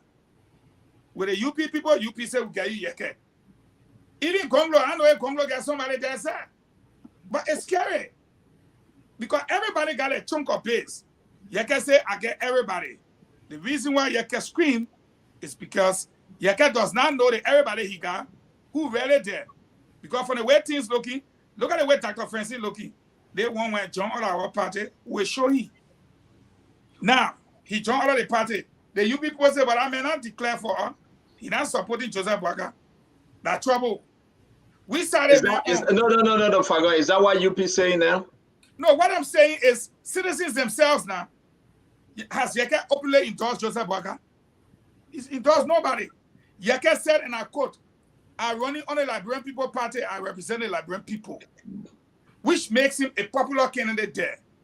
But where is your solid base? Show me Yeke's solid base. But Yeke is representing opposition.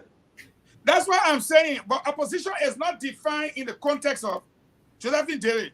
Almost all sedition will go for her. Then where she be able to eat? So let me hold you. Let me hold you before we move on. It's very important then. How well can Jeremiah Kuhn explain himself on this issue? Because the good doctor on the show, our brother Gibson that just came back from Liberia 3 seconds ago, they are saying they do not believe Jeremiah Kuhn. Jeremiah Kuhn got something to do with this. You speaking on behalf of Unity Party, how well can he save face, save himself, save his position? What would be your advice to him? There is no advice, and here is the reason. He does not have to explain Jack more than what he has explained. This man is a full-grown man, even though I am his father. But he said, Daddy, I have worked for the last 4 years for this election. If Yeke knew that he wanted me out of the race, why he didn't say so 6 months ago? Why he didn't say so 2 months ago? Why should I reach that point for him to tell me? And here is why Jeremiah Kuhn cannot do Jack. Here is it. Article 80C. I always give a reliance. Article 80C. Every Liberian, it reads, every Liberian citizen shall have the right to register in a constituency and to vote in public elections only in the constituency, and to vote in public elections only in the constituency where registered, either in person or by absentee ballot, provided that such citizen shall have the right to change his voting constituency as may be prescribed by the legislature. This man is a full-grown man, married with children. He has the constitutional backing. The only thing Jeremiah could do is what Jeremiah did. Call a family meeting. Call everybody. Sir, my son, I want you to back off in my own interest. But what is politics? Gibson Jerry then run around. Politics is interest. This man got his own interest. That's why he opened a warehouse to you. He has struggled for 4 years. And because he part of vice presidential candidate, he should back off on his dream. So you now I got to bring the other people in, man. What to do now is to sit down with this gentleman, 50-50, and say, look, I represent us. but I beg you one ticket. Next time, any other thing, I get your back. But Yeke does not want to do it. And Yeke thinks that Kuhn can force this Kuhn. I wanted to say something in the word that offensive no I'm going to say. They Kuhn, Aquaman. Kuhn, Aquaman. And say, get out of the race. That's not a small ball. So that's what Richard said. Let leave this man. This man trying to fix things for Jeremiah Kuhn. Dr. Richardson, you agree? You agree to what Fagon is saying? I'm kind of confused. I don't know who you are. My man, bye. But let's move to the good doctor, my man. Dr. Richardson, talk to us. Your thought on this one. You know, Senator Kuhn can do something about this. We can go and campaign with Yeke if he truly believes that he does not support his son. I believe that he has something to do with this. I think it started when he was supporting CDC. He probably, convinced or had conversations with his son about, running, maybe running on a CDC ticket or MDR ticket. But this guy says he's running as an independent. And then, of course, we know that the shift occurred. Now, Senator Kuhn is supporting Unity Party. And so this guy is still in the race despite the fact that Senator Kuhn is not supporting him, supposedly not supporting him. So I believe that Senator Kuhn can go and campaign with Yeke. And if the Unity Party truly believe that they support Yeke, campaign with Yeke against your son. Let me see how it plays out. But I truly believe that CDC and Unity Party are playing some kind of interesting game here. So you don't believe what Fagon said? No. Fagon will come out of you now, but no. No, just tell us. I want to tell that Francis, George, we are campaigning with Alex Taylor. We were in bombing. That small thing we did there. Now, mama, trust me, they can be campaigning with you. They think what's going to happen, it will happen. It goes over that Christmas either day with that. So are you saying that then that's in the case of Jeremiah Kuhn? No, what I'm suggesting to you, just because a person campaigns with you does not mean that they're not supporting the other person. Go ask Abache. Go ask Senator Delon how much Musa Belede getting the 25,000 with the one car. Go ask Snow how much he get Delon. And we're running behind all our running. They see attention with trouble.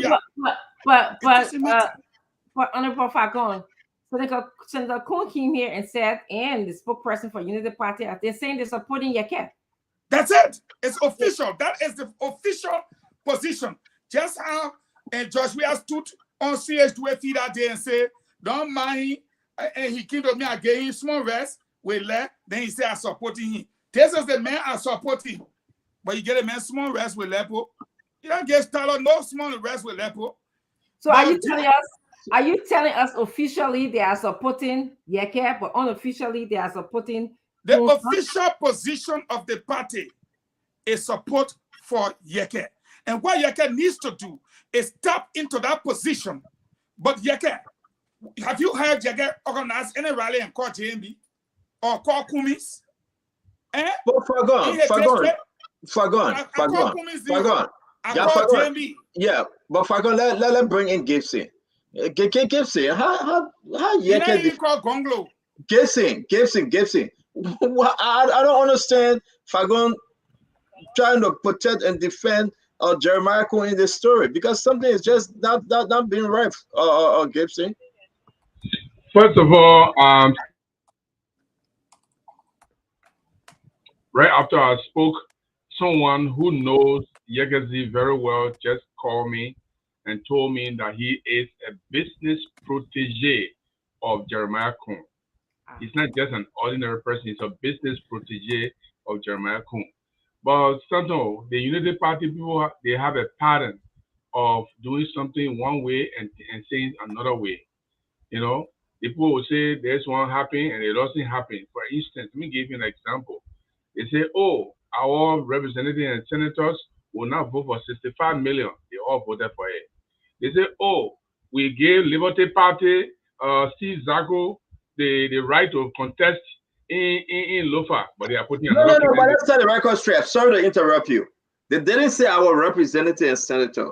They said Unity Party lawmakers visited Joseph Yema Boakai. I want you to explain the whole story. Yeah, I know the story. No, it's not whole story. Because the JJ put out a statement. They visited the Godfather. They went to the former vice president. They sat with him. They had a meeting. So explain the whole story. Yeah, people hear you. So they meet. Thank you. I just wanted to call it short because I wanted to run with it with the information. They met with Joseph Boakai. They had a meeting. They had an agreement with their political leader, their standard bearer, their old man, and they all agreed that they would not vote for this bill. And at the end of the day, they all voted. The same thing, Unity Party had an agreement with Liberty Party for Steve Zako to be the only candidate in Lofa County. But what is happening now? Another candidate from Unity Party is on there. The same thing, Jeremiah Kuhn is a pattern. It's a pattern. Jeremiah Kuhn is the protege, his business protege is in the race. He's not able to say, look, my son, you are a young man. We got so many elections coming before you. Yeke, our party already agreed to carry him. We want you to withdraw because this will be embarrassing for me. If I don't do this, if you stay in there, they will say, I'm the one that put you in there. I want you to back out. No, he's not able to do that. His business protege is in a race. He's supporting the business protege on one hand. At the same time, officially, Unity Party is carrying Yeke Koluba. But let me be honest with you. I'm happy Unity Party need to go away from Yeke Koluba completely. Yeke Koluba is a contamination of any political party. The day Gonglo go around Yeke Koluba, the day I leave. Because he's very, very contaminated. I don't want that man. He's not a politician. He's not even a fit to be in any house of elders. So while it's true that I don't like the fact that they are planting people on our hand and overtly they are supporting him, it is so bad. This is a stab in the back of Yeke Koluba. And at this time, I will cry for him.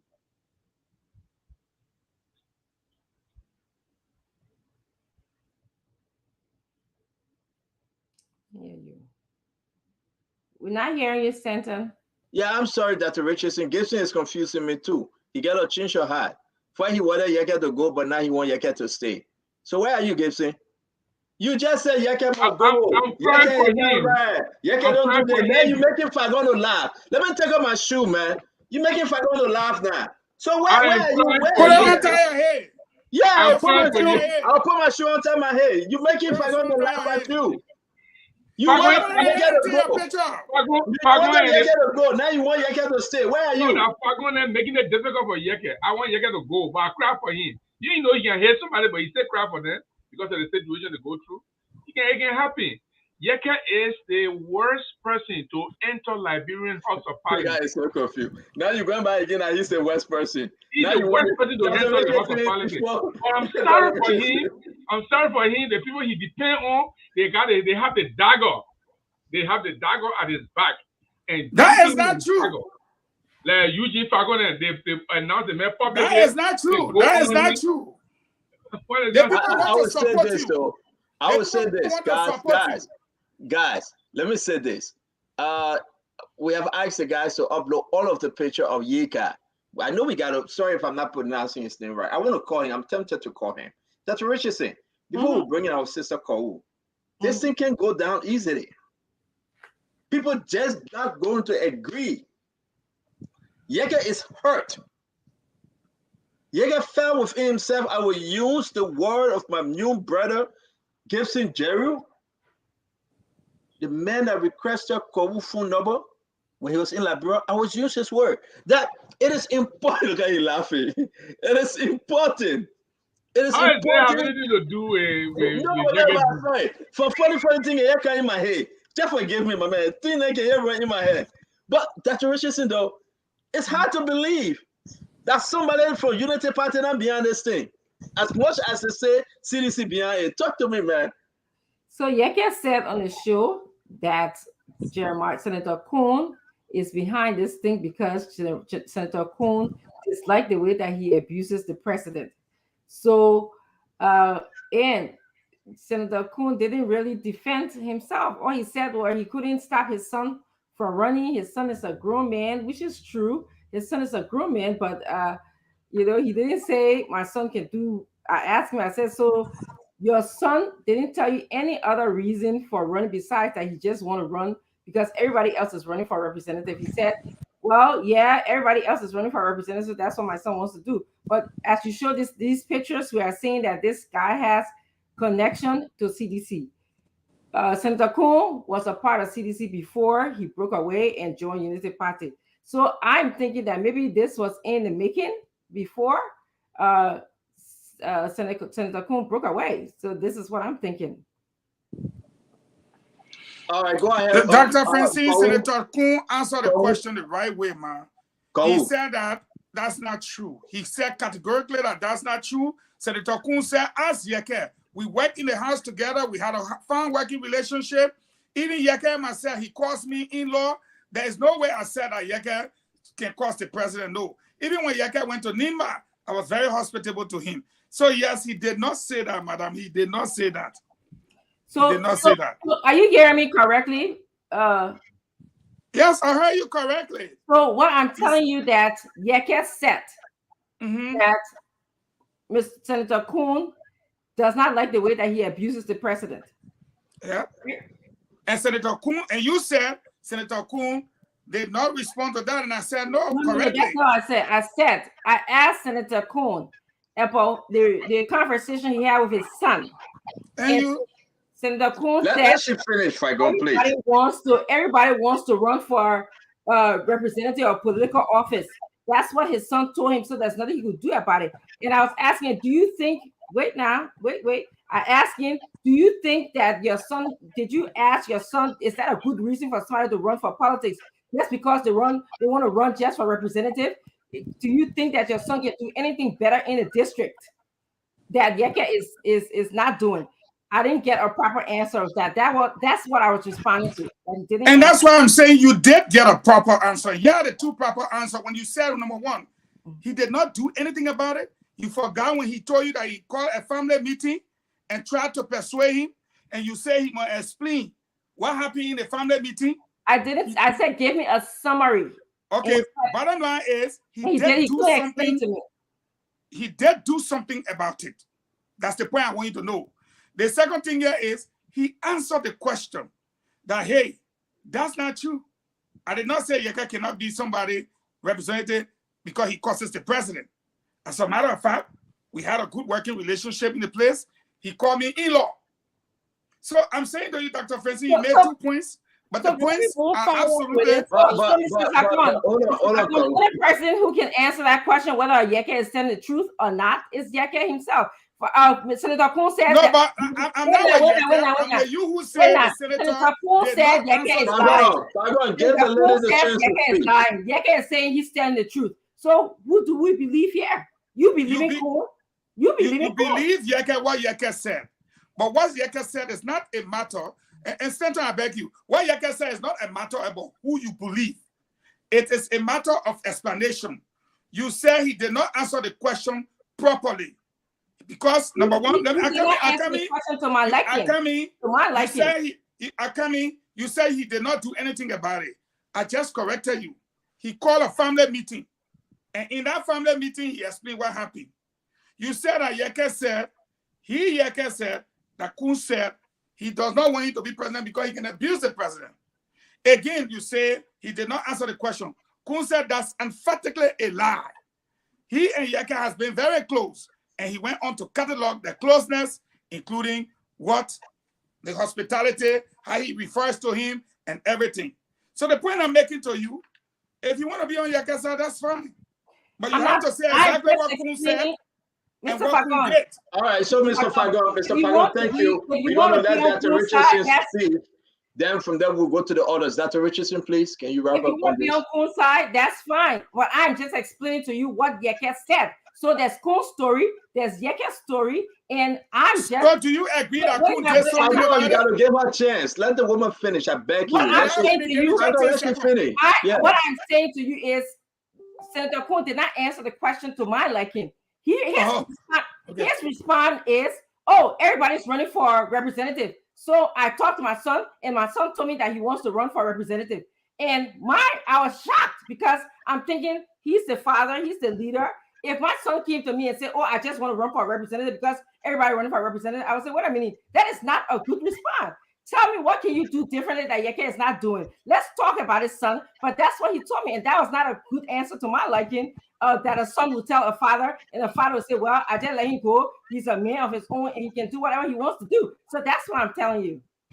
And what I'm saying to you,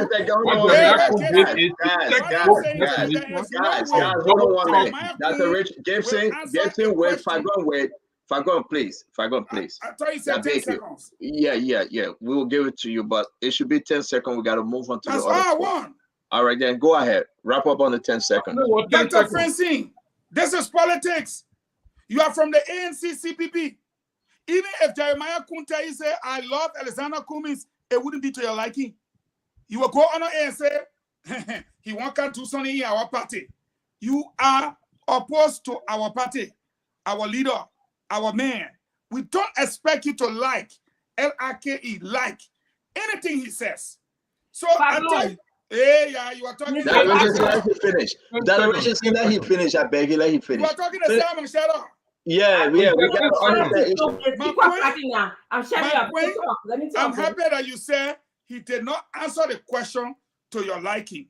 My pushback against you was when you said he did not do anything about it. So I proved that he did something about it by calling a family meeting. Then I also proved to you that you said Yaka said this about him and he did not respond. I said, no, he responded. He said Yaka can call him brother-in-law. He gave Yaka hospitality. He and Yaka has been cool. He responded. And that's why I wanted to defeat you. And I defeated you. And you came back and said, look, he didn't answer the question to my liking. You are absolutely correct. Because you like banana, me, I like apple. We are two different people. 10 seconds. Go ahead. You know, unlike you, I tend to be objective about these issues. I don't just side with issues because I don't like a political party or because I'm not in a political party or because I don't like a person. Let me make a 10 second. Hold on, Gibson, don't interrupt him. Hold on a minute. I mean, this is about Liberia. So I think openly. I don't just think just because I'm not a part of your party, I will not agree with everything your party member said. That is not true at all. That's you. That's your perception, but that's not me. So don't put something on me that is not me at all. Go ahead. Thank you. Gibson, 10 seconds. We'll go to call. I disagree with Fagon completely. The real textbook definition of double crossing is what Jeremiah Kuhn did to Yeke Koluba. You cannot be overtly proclaiming Yeke Koluba as their party's candidate, and at the same time you call a family meeting without sternly warning your son to get out because you don't want an embarrassment coming to you. Were you in a meeting? Fagon, not interrupt. Fagon, your own words. Go ahead. Don't lose track. Were you in a meeting? Fagon, your own words. Don't interrupt Gibson. The man did not call the meeting to tell his son to say, you can't do this. You can't do this. I'm one of the number 2 men in this party, and I cannot, you people know you, my son. I cannot let you to go against Yeke. It's going to be an embarrassment for me. He didn't say that. And more than that, he came out to say the man is a grown man. It's an acquiescence. It's what they call the acquiescence of his action in Yeke, which is a textbook definition of double crossing Yeke Koluba. And I feel for Yeke, even though I want him out. Thank you very much, Gibson. Mempe, Cole, Gono, can you talk to us? Welcome on the show, man. Thank you, CEO, and hi to everybody in studio. I hope you guys let me put Gibson down and pull you up because he's too close to me. I'll be in the middle. Go ahead. Yes, and thank you, CEO. On this matter, it's really smooth and hypocritical of us to sit here and expect that someone will tell a person they groom as a son to not partake in a political process.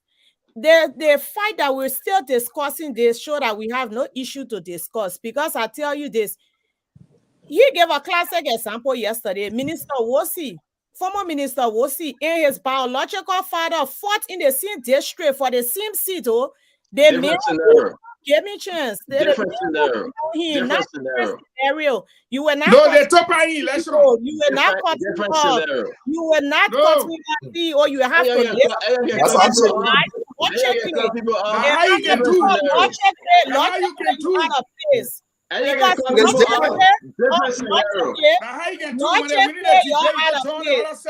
Yeah, logically, you're out of place. It makes no sense. You're sitting here pretending your parents. How many of y'all can even put your foot down on what your children wear? You do not control your own biological children. I wanted my daughter to study politics. I beg her phone, all kind of rap. She said, I'm going to medical school. You do not control your children. Before you're talking about men who are growing in your household, he saw you working in the legislature. He said that place is a very profitable job. It's a place people live and go higher up in leadership. I'm going to go in the house. And I told you something yesterday that is very critical to this that you're not looking at. Someone cannot get out in the election year and say, I won't be representative. No. The person started working many years ago before Jeremiah Kuhn came to the UP to have an interest to be their running mate. This young man had been working in the district. So I see how difficult it is to separate him from his aspirations.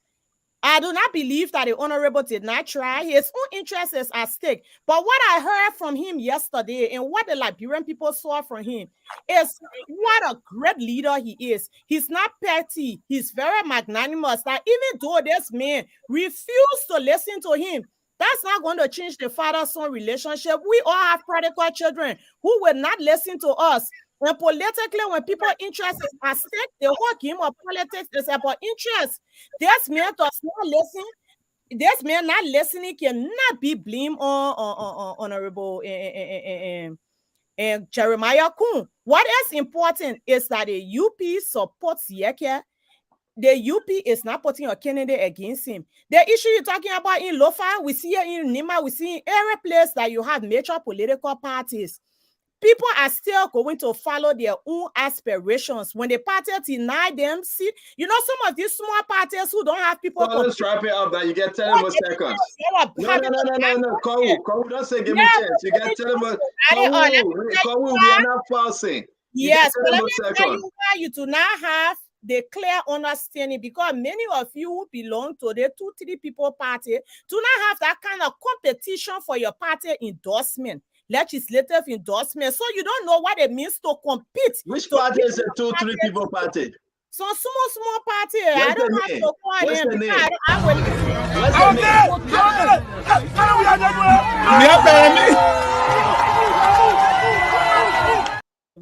I will not elevate them on this platform.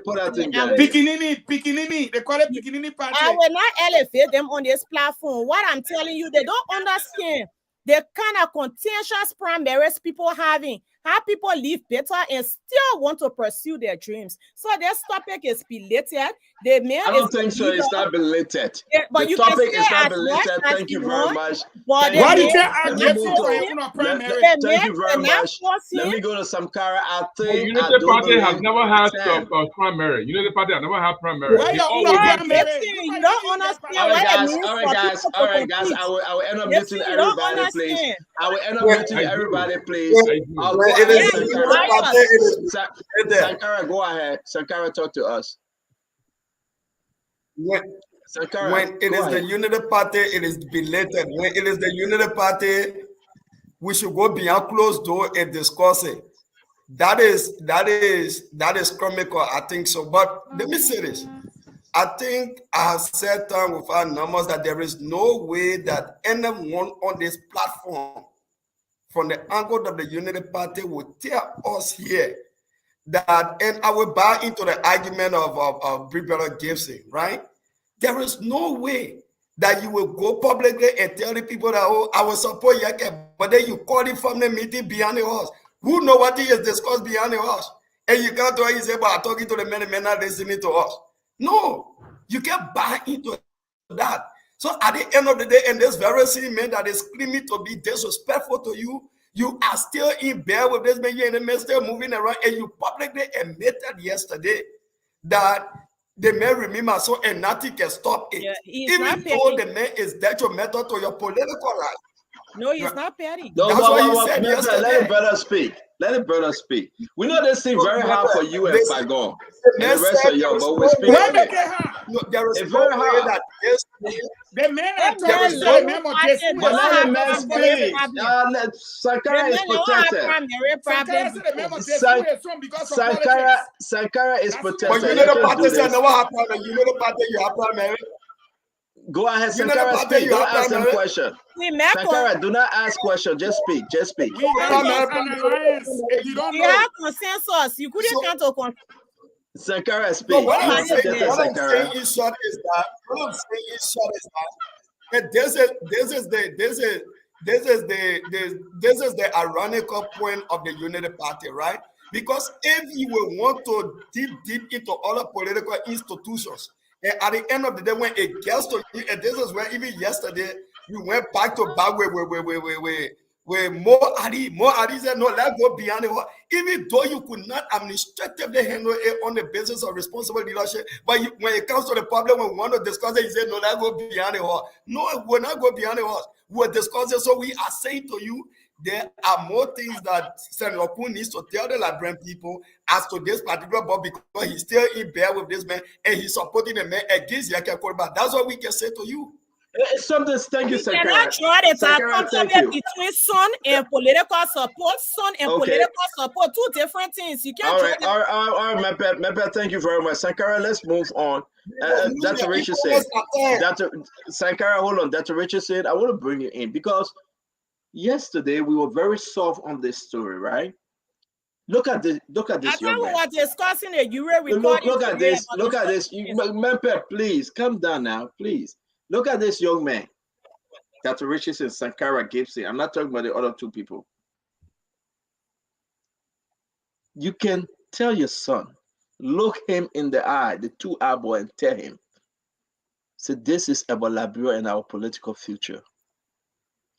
How Unity Party want us to believe the man is standing endorsing Joseph, endorsing who's a George Manor, we are standing by his picture.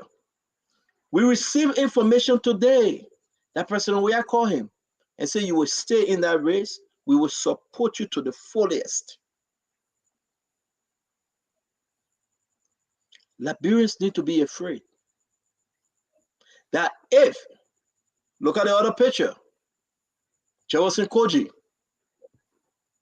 and the young man. Look at this. Imagine. We're going to put here Thomas Father picture up too. This man been whining and dining with sedition. Did Jeremiah Kuhn knew that this boy was whining and dining with sedition? Oh, Jeremiah Kuhn just got to know last night. That's what Richard said. Should we buy that? Should we accept that?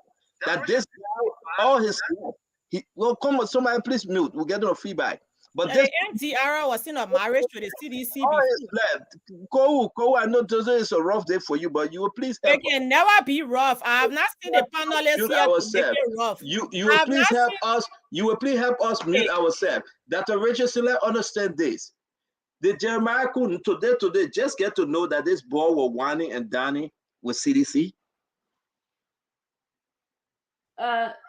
This is why I believe there's something disingenuous happening with the Unity Party and, CDC. I think there are some aspect of the Unity Party, such as, now Jeremiah Kuhn, who's wearing the jersey of the Unity Party, that has some element of CDC support, some element of connection to CDC. In as much as this man wants to say that he's independent, I don't believe that he's working on his own cognizance. I believe that he's working under the disguise of the CDC supported by the Unity Party, because his father now is under the Unity Party. So that is my firm belief that is what is happening. This man stood here and told us that, he was mentored. I think you asked him how did he get the money, that he has solar panel in his district, and he seems to be, giving people loans. And he said, well, I was mentored by Kuhn. And then you also asked him, last night I was watching the show, and you asked him if he knew this guy in China. I think I forgot the guy's last name, where he orders paraphernalia, campaign paraphernalia for the CDC senators. He also said, no, he did not know this guy. But, how did this guy get in connection with all these guys, with all these CDC players? How did this happen? Was he just an ordinary person? Well, in my view, he is either getting support from the CDC and Unity Party, because his father now is wearing the Unity Party jersey. Wow. Gibson? In her view. So, Stanton, let me give you a practical example for our Unity Party brothers and sisters. Let's say, No. Gibson, wait. Put a picture by up. Was the MDR not in a marriage with CDC? Was the MDR not in line with the CDC? You wait. Sister, please, you wait. Please, wait for your time. This time is season for everything. The man just put a picture harder than you talking. Just, please, be patient. Oh, why you holding there? You know the information. But please be patient. Hey, listen to your brother Fagon today. He said he will wait. Call the information to you said, don't let him run. I am Dr. Richard. They don't know like brain politics. What you helping them for? Dr. Richard said, I want to understand something here. He is standing between. But Dr. Richardson finished talking. Asking her again. Don't let us do this thing. I beg you, man. Please. No, the woman I say is about it if I call her name. Please. He's standing between Thomas Fala and Jeremiah Kuhn. This picture. Tell me about this picture before I go back to Gibson. 10 seconds, Dr. Richardson. Ways and means. Let me describe it before Dr. Richardson come in. Yeah. So when I want to be talking, and what we have for some money? Wait, my time to talk. That's that ways and means. You know that they make police. No, my time to That's a Francine talk. It was my time to talk. That was Gibson time to talk. This picture. We come to you. Francine talk. Tonight, you can do anything you want to do. We have the show tonight. Gibson No, talk to but I us. have that shit the way I want to have it. I don't Right want way. to talk.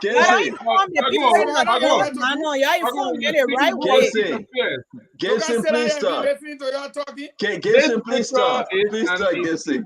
We will have this show tonight. It's an epitome of what we are talking about. In what way? But Kowu, you got to get him a chance, so I beg you, Kowu, please.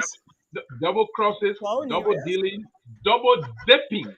That's what we are talking about here. This is a young man between. They're promoting the main campaign. There's a young man between two distinctly opposing individual, but yet interwoven guys. Thomas Fala and Jeremiah Kuhn.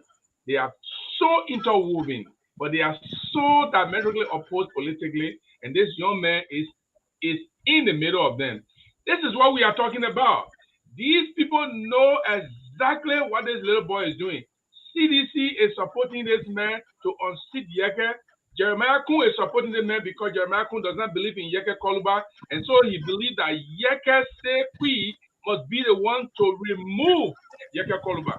Let me tell you something. Let me give you one example, Stanton. Tell me today, in my district, in Bison district, Bayoko Moen is the candidate for the LPP. Councillor Gongo and myself, we are much closer than Bayoko. We are supporting Bayoko publicly as a candidate in Bison district.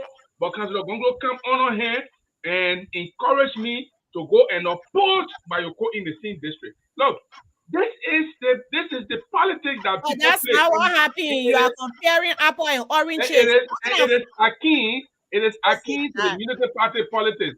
They are never stood by their principles. They always make one announcement and do another thing. They will not vote for $65 million, but they did vote for A. They will put Steve Zago in the race, but they will not put Steve Zago in the race. Stop being repetitive. The United Parties are fine. She ain't care your plan. United Party that are fine. You won't be spending away. She ain't care your time. Fago, let me bring you in. Fago, come in. Now why you are asking for? Fago, come in. What day you want to ask for Kowu number to be repetitive? I will come You in. get too much excess baggages. You know, Stanton, if I did not know politics as I know it, and the Liberian people got so much respect for me on my analysis, I would have left the show to go do something. Byproduct. Don't consider yourself as a good politician. Always sell byproduct. You told George Mia, now you are telling Joseph Baga who is the byproduct again.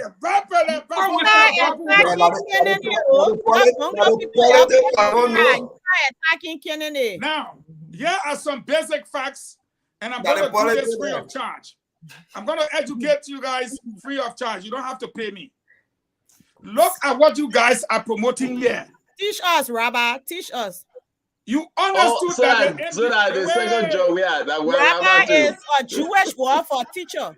That is second job we have. You talk all pictures. The male get four associate that he didn't want to call Rabbi. You bring the associate degree up again. But you who got a double master saying that on me and just getting flogged. I don't get double master. I get bachelor's. You don't even get 1 year, and you know that's the truth. I'm telling you, you are in a child. All right, guys, let's come back home. Let's talk about the story. You are in a child when you confess to the thing. You get 1 year, then you are. No way, you really run away. Go ahead, Prof. Listen to this. You know within yourself that the CDC and the MDR were in a collaboration. You took their old pictures. You decided to promote this guy. You're looking at a fagon setting up before you. If you got any sense in the whole world, and you know what propaganda is, you just told the whole Liberian people that this man is a sedition. But you thinking you smart, and you hauling the gifts into it. Now you have sold this man to the Liberian people as a sedition. Who vote you think that man eating a yeke vote? Now that the people have seen the city, put it down. Put some there, Papa. That and you felt to put some more. That we never seen Koji in the office. Put some more. Put some more. Hey, brother, you're in there again every day. Is being elevated. No, but talk about the recent one. When it comes to the one. No, let me finish, man. You don't do you want to finish again? Anytime I want to say something about that picture. Who's the political leader of the MDR? Jeremiah Kuhn. Was the MDR a part of the CDC coalition? Support arm? Yes. So take your picture down. Let's talk serious thing. What you have just done tonight, you have crippled Josephine Davis. Because everybody that now know that this guy is a sedition will now walk away. This guy is going to have to share the votes with Josephine Davis. Thus putting Dash Morgan ahead of all two of them and closer to Yeke. This election is going to be simple majority. In case you don't know, you take your pen and paper. So when Josephine and they got divide CDC vote, as you are showing the picture, and every picture you show, that and I get 2 hour show, that's what we campaign with. Or a CDC picture. So he will divide the vote with Josephine Davis. Dash Morgan will pass by 2 of them. And Yeke by simple majority will carry MDR vote, Unity Party vote, Liberty Party vote, ANC vote, and all the angry people that went to his district to register. It's not about the vote. It's about your political leader double dipping. That's illusion. That is illusion. You are assuming that's assumption. That's what I'm told you the other day when you go on the show, Lane from Fagon. He's been 38 years in the business. Mepe, you got to calm down, though. You got to let Why you let me up here? You heard Jeru interfering in Rabbi. Yeah. The reason why you calling your name, I will tell you off the show. Now, listen to this. Now, because all of them scared, look how they say now. And now, you can't finish winning the election. Rabbi, man couldn't pass common bachelor degree in man, Rabbi. Yes.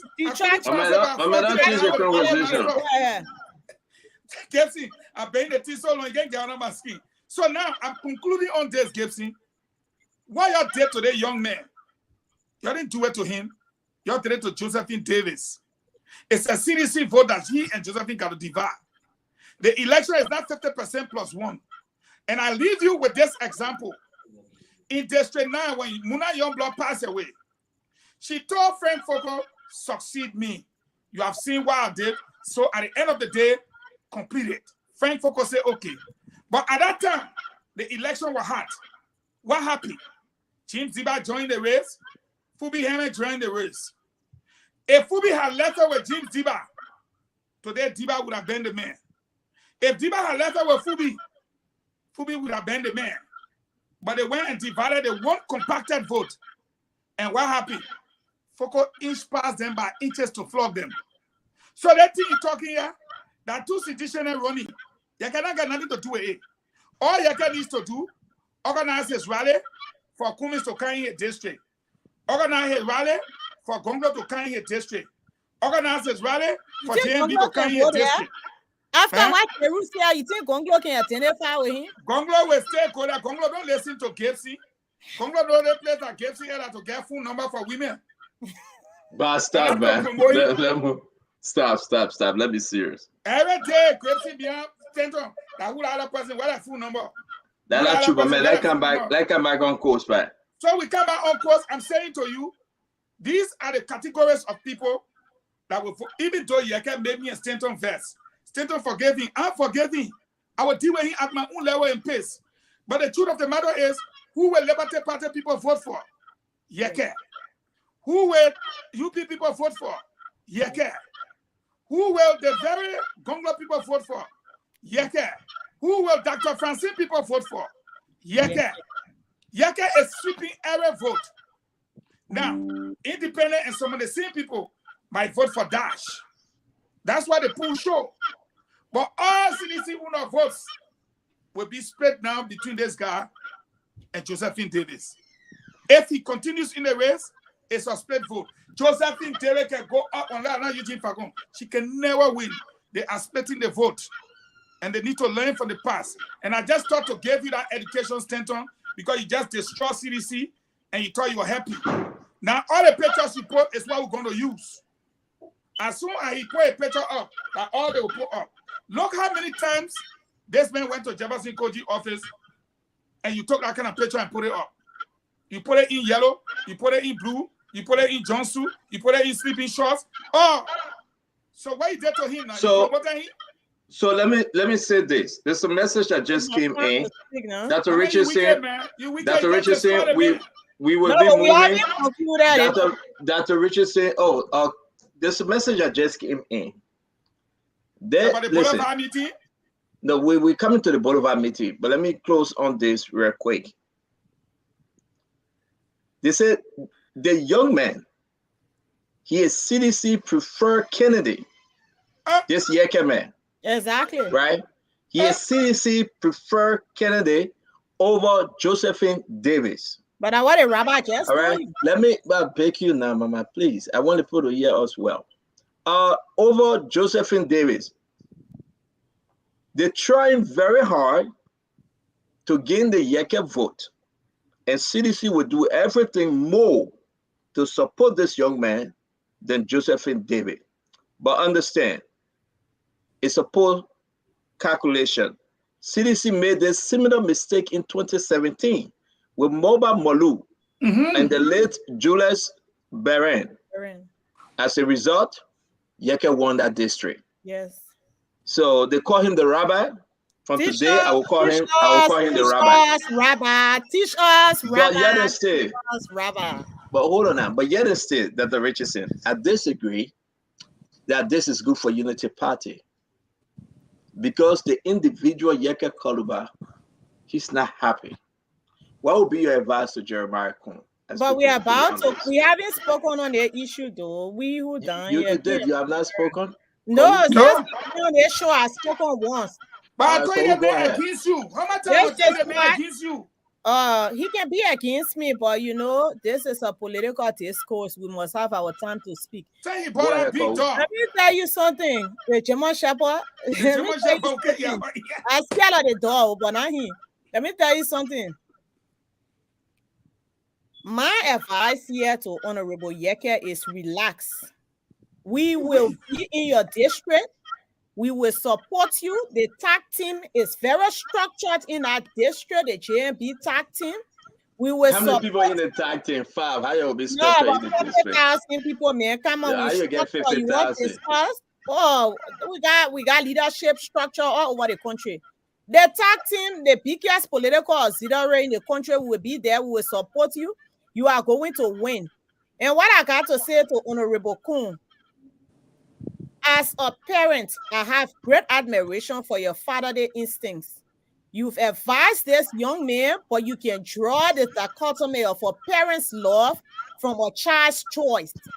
You cannot impose on the young man who is an adult living on his own, has seen good life, has seen how legislative offices can be lucrative in a country with no strong corporate system, no private sector to absorb people. But this young man is overly ambitious. There's nothing you can do about it. But what you can do is to support your colleague, Honorable Yeko Koluba, and I know you will be in that district. So my brother, his name is actually Yege. I wish you can get out of these races. But notwithstanding, you remain there or you don't remain there, Honorable Yeke Koluba will be you.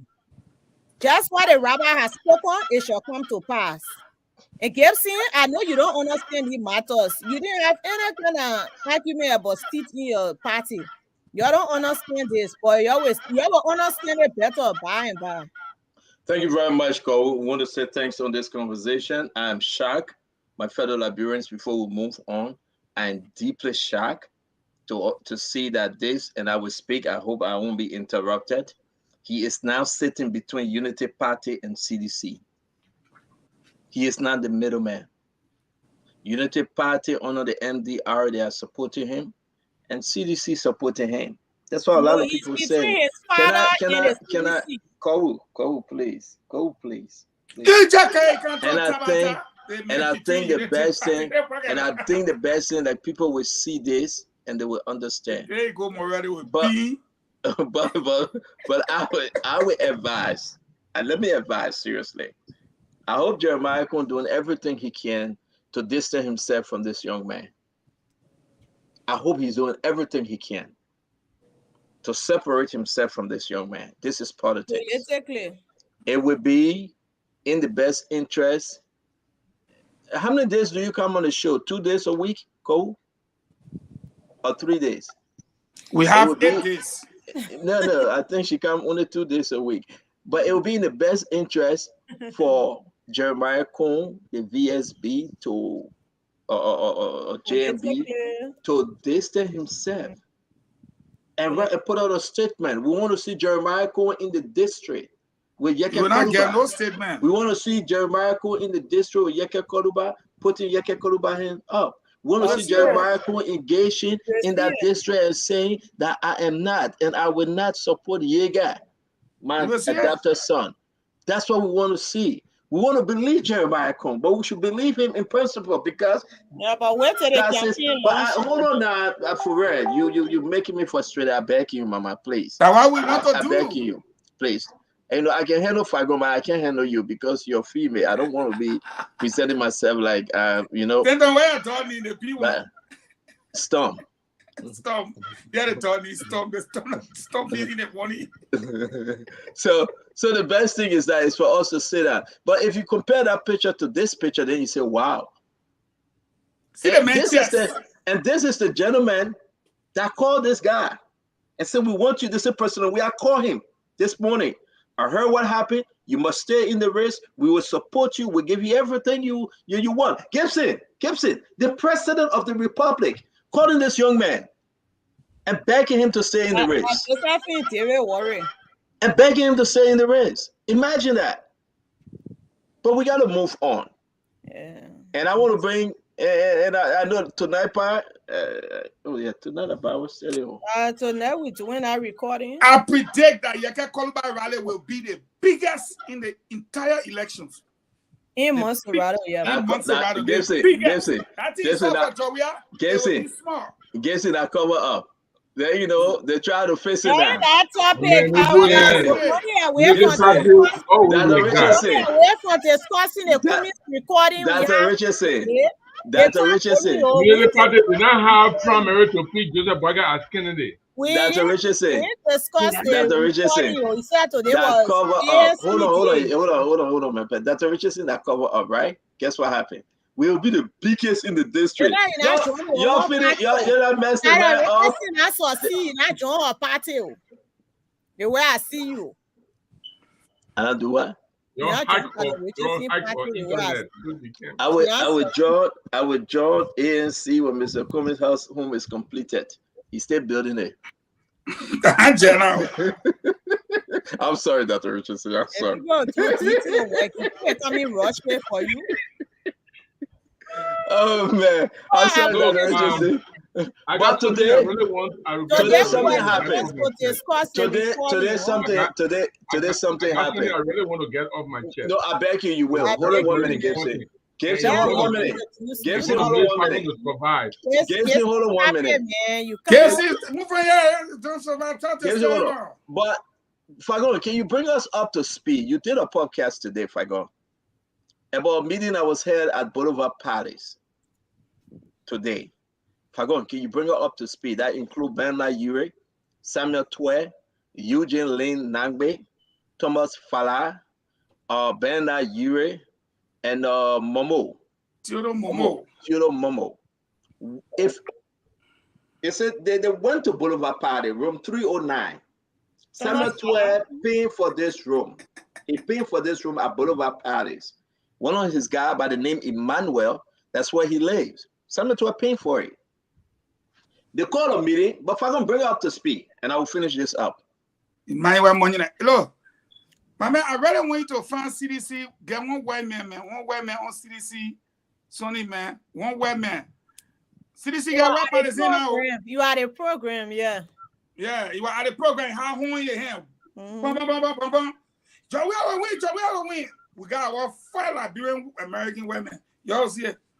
Bring her up to speed with that story. Anybody get a video? Please send it to us. I want Dr. Francine to see it. That CDC got white people now. And yes. But anyway, there was a meeting here at Boulevard Palace. Last week, I said that this week, UA was scheduled to endorse President Weah's presidency for 2023. And the expectation was that they were going to, quote unquote, that's the terminology they use to cover up for pay for play, that they were going to do the funding so as to prepare them for the campaign trail. And so UA expected to collect his money this morning at the Boulevard Palace Hotel. He was expected to meet my brother, Moluba Molu. Our June was around to capture the activities. And then we expected just Molu to show up and for he and UA to do their exchanges and talk. But lo and behold, just like it happened in the case of Prince Johnson and Jeremiah Kuhn, when they went up the 6th floor to the executive mansion, UA and Theodore Momo arrived. And then they were ushered into the conference room with Moluba Molu. And then who shows up? Len Eugene Nangbe show up. Samuel Twe show up. What's his name? Sir Joseph show up. And Thomas Fala show up. Wow. So you was like, what's going on? I said, no, now, and we came to finalize everything. And you said, what was the finalization? George and I already finalized. I'm just here for us to finish everything. But the guys insisted that UA does the endorsement before they can come up and see him as part of the team to be able to transfer his funding for him and his party. UA got annoyed. UA said that was not the deal. Hundreds of people saw them there today. There's one, they can't deny it. And UA said it was not the deal. The deal was simple, that he was going to endorse the president. The president would have provided funding necessary for the convention, which you, Stanton, know was supposed to happen last Wednesday. That convention should have taken place. And before then, it was set for on a Monday, where if Costa was to have been selected to take part in the race, then Costa would have been the candidate on the ALP ticket. But based on the discussions, that's how Costa never got his 30 million. Costa could not proceed, but then the money for the convention, Twe did not provide. So when I came up and I told you that today it happened, they went to the meeting. You were expected to meet Molba Molu, and they were supposed to do what they were supposed to do. And you would have gone on to proceed to endorse President Weah presidency. When it did not happen, when these guys entered the room today, I repeat, Thomas Farah, Sir Joseph, Eugene Nangbe, then Samuel Twe, along with Molu. You felt uncomfortable, and you gave them an ultimatum to 5 o'clock today, Liberian time. If he did not get the money to proceed with his party, he will let President Weah know. Well, 5 o'clock have passed, 5 o'clock. Now my understanding is President Weah has assured you that he will handle the situation. You should look up to him. And he told you, say, well, you know you owe partisan. Anybody out there who got a picture with you in the yellow t-shirt, CDC hat and everything from 2005, y'all please send it. So you should be patient. He will handle the situation, and we are waiting to see tomorrow. But so Bernard Ure went into a meeting. Yes. Okay. At Boulevard Palace. Boulevard Palace, sir. Correct. With 100%. With his chairman. Yes. His chairman Momo. I want you guys to imagine, vision the Honorable Bernard Ure from ALP walking. He got out of the car. Here, his chairman, the photo, the file, the briefcases under the arm. You are now telling us if it is true that he went in there with the sole intent to be paid by CDC. Am I correct, Minister Fagon? You are that. If you collect money from the people, whether you are paid, whether it is to help with your campaign expenses, dude, you went there to collect. It doesn't matter how they put it to cover up, because if you do it for that purpose, the Americans refer to it as pay for play. But if you join, I put a picture in the chat room. We got it. We put it up. Thank you. If you join the party, Stanton, then just like the party can get everybody something to go out there and campaign, you will get your own. That's the disguise they went under. But the truth of the matter is, well, I mean, he's going for pay for play. So the contention there, the contention now was, do the announcement, you get your money to go on the campaign trail. But Ure is smart. Ure know how many people the CDC now play. Look at Unson Costa. They call it Kafu. If you take Kafu and they get you small, forget it. So long you finish making the announcement, you can't take it back again. That Kafu is in your stomach. So Ure want the full amount. So that's what the contention is. Yeah, let me do this roundtable quick. Dr. Richardson, imagine, for me, it's hard for me to believe, but a lot of people send me since this morning, they've been sending me a message. When Fagon's show was going on, I said, wow, Bernard Ure from ALP going into Boulevard Palace Hotel, room 309, where Emmanuel Muninen live. Samuel Twe is paying for that room. And folks need to hear this. He lives there. That where Samuel Twe can meet all his folks. Room 309. And imagine Bernard Ure and his chairman, Tiro Momo. They walk in that hotel with their bag to go receive their cattle. Hey, man. You can come in, Dr. Richardson.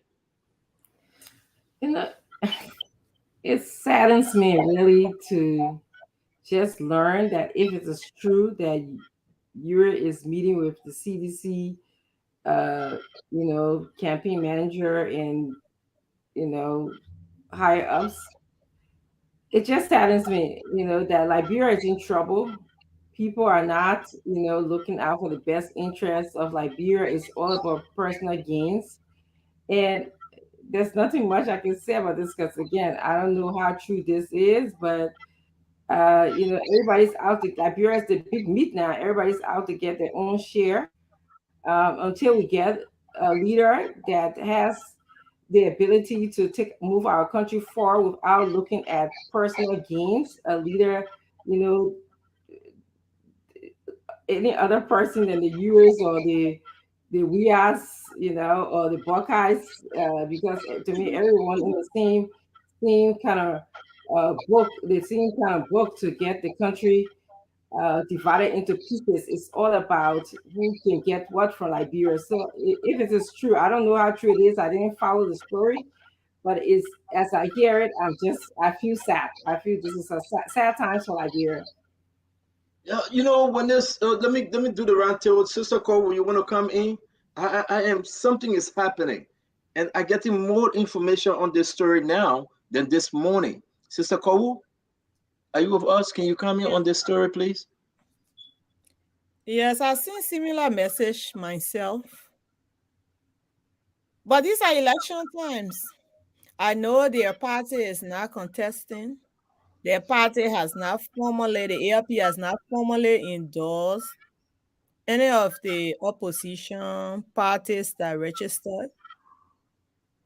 And if there was a meeting, we do not have the details on the meeting, but when you're meeting with the campaign chair, the party chair, and key stars of the party, including a finance minister, looking at the role those people play, it leaves room for a lot of interpretation. So I think it was a meeting. If it was held, it was a meeting for interest discussion. But the good thing about it, CEO, if it was for an endorsement, we will hear the endorsement in the following days. The boys from the CDC, people don't know because they may not be speaking, it may not be in the eloquence of their speech as their boss said, but they are very smart. They are going to make sure that people work for the money they give them. So if people are going to get paid, they are going to make endorsements, and we're going to hear these endorsements in the days following. But like Dr. Richardson said, it is troubling, it is sad, and we know that those who support us with the Boycott Layer campaign authentically support us because we do not have resources, finance minister, and people to sponsor them. So at the end of the day, we are not deterred. The ALP does not have a large following. At the end of the day, it's good they did not partake even in these elections. They do not have following. And at the end of the day, nothing is going to stop Honorable Joseph Yima Boyka from becoming the next president. That picture was 2011, just so you know, not 2005. But it's not going to stop anything, I tell you. Honorable Joseph Yima Boyka is the next president of our country. Thank you, Sankara. Sankara the sedition. And I think thank you. But I'm coming to you back. I destroy you people destroy the country. So you people destroy the country. So I will put these guys in the back. The man even open your mouth, you're attacking. Yo, hold on, please. No, the man more sedition no. Hold on 1 minute. Sankara, you got my son here. Come and take it from you. Sankara, please speak. Sankara, please speak. Sankara, please speak on this issue. But you please give me a chance. Sankara, speak on this issue. Please. With this kind of information, CEO and the people of Liberia, and that is the reason why we are projecting a new phase for the people of the Republic of Liberia. Because if you will have these kind of people still around the governance system of our country, and the only interest they have is to amass wealth at the detriment of the ordinary people they claim to love. And this was one of the major factors that led to the CPP collapse 2-3 years ago because of greed and personal interest. And that is the reason why when this group of individuals still parade the corridor of the politics of our country, it is worrisome and it speaks volume to the extent that if we continue on this path, Liberia will go nowhere. Ure, it is of no doubt that Ure got a CDC. But so for me, I don't see this as being strange to me that Ure is intending to go back to the CDC. No, for some of us who have been around for some time, for some of us, it is not a strange thing. But when they pretend to be that angel that comes to redeem the people of this country under another nomenclature, then it becomes worrisome for our young generation and our fragile democracy. And anywhere you see smoke, I think there should be fire. And as the investigation continues, and that is the reason why the Liberian people needs to be very careful at this point in time. This group of individuals that have been around the politics of Liberia, there is no way that they will claim to be in your interest, because everything about them is me and myself. So to hear that Ure today want to go to the CDC that yesterday he bad large at the detriment of the people that he claimed to love, I think it is just another sad day in our country's history. And that is the reason why we are projecting Dr. Clarence P. Monumba to the Liberian people to provide better leadership and transform this country and restore the dignity of our people, because he understands the country's problem. He has never been part of the failure of this country, and that is the reason why we are projecting. But I think it is a sad day what we are hearing. Very sad for our fragile democracy. Thank you very much, my friend. Thank you. Let me bring in Gibson. Gibson, the picture is up.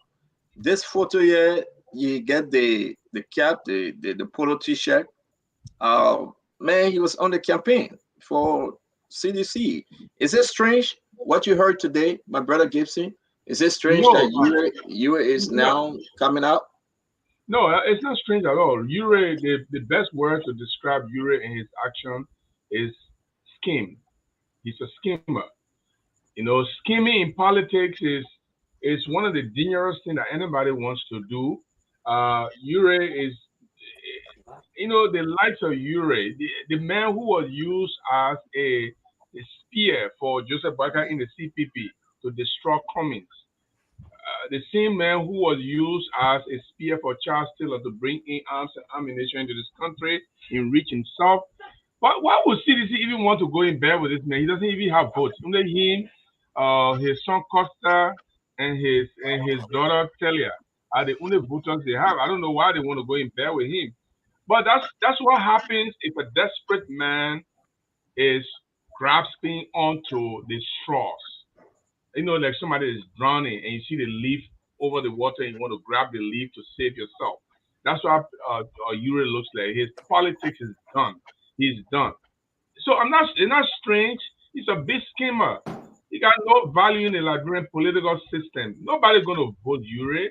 Ure can only wobble in the oasis of political chicanery. He's not somebody who we can look at and say he's a serious man. I'm not strange, I'm not strange at all. He has been with CDC before. He went there because he wanted something and they didn't give it to him. He left. He gone back again. They were getting the money, and you were now George Weah, and it's not going to make any effect. It's not going to take any vote away from any opposition. So yeah, I don't just want to dwell on this. You think CDC will give him money and he will accept? CDC will get him money because what they are looking for is George Weah himself. First of all, the point I want to raise, the major point I want to raise, Standard, is where is the money coming from to give to this man? With Samuel 12 present, they are digging into the Liberian coffers to give somebody money to run their politics.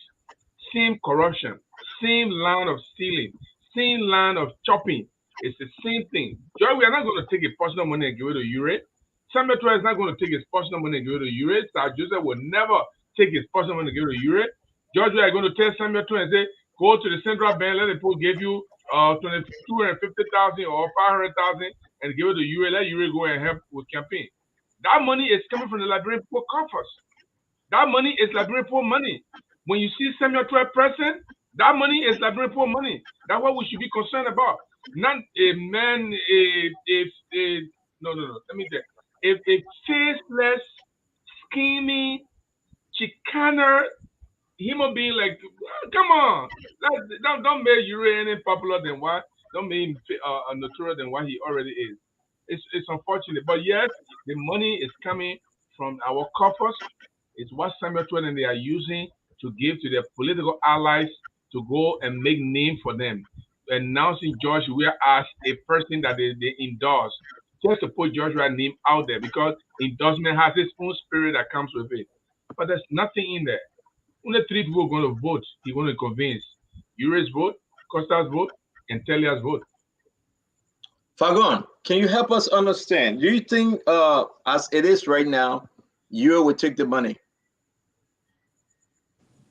Why would Ure not take the money? Because come to look at it this way. Ure party is the only party that have not done anything. No convention, nothing. Jack, they broke. You know Costa, and Costa went to hustle. It didn't happen. Costa hustle all around, nothing happy. And Ure does not have money. People think that Ure have got this huge amount of money. Ure put his money into his kids, develop them to where he just got a bare minimum. So you're the party that's struggling. And as Ure didn't see it, it is as if it's an opportunity to get something too. Because where will Ure go? Ure have said that over a day, Joseph Boakai will become president. You heard that in the breeze. Cummins, as for Cummins, he said you played a recording. He said there is no way he can be anywhere Cummins be president. So that's 2. So his last hope is to be at the, how you call the place? The CDC. And I can tell you, some of you officials didn't sleep into the party headquarters. They got one room apartment area there. Send your drone there. Send your people there, let them go find out. They don't have anything. But the way they have spoken puts them in the position as if to say they got money. Now, here is where the trick is. Eugene, the man was a sniper for JMB to destroy Cummins.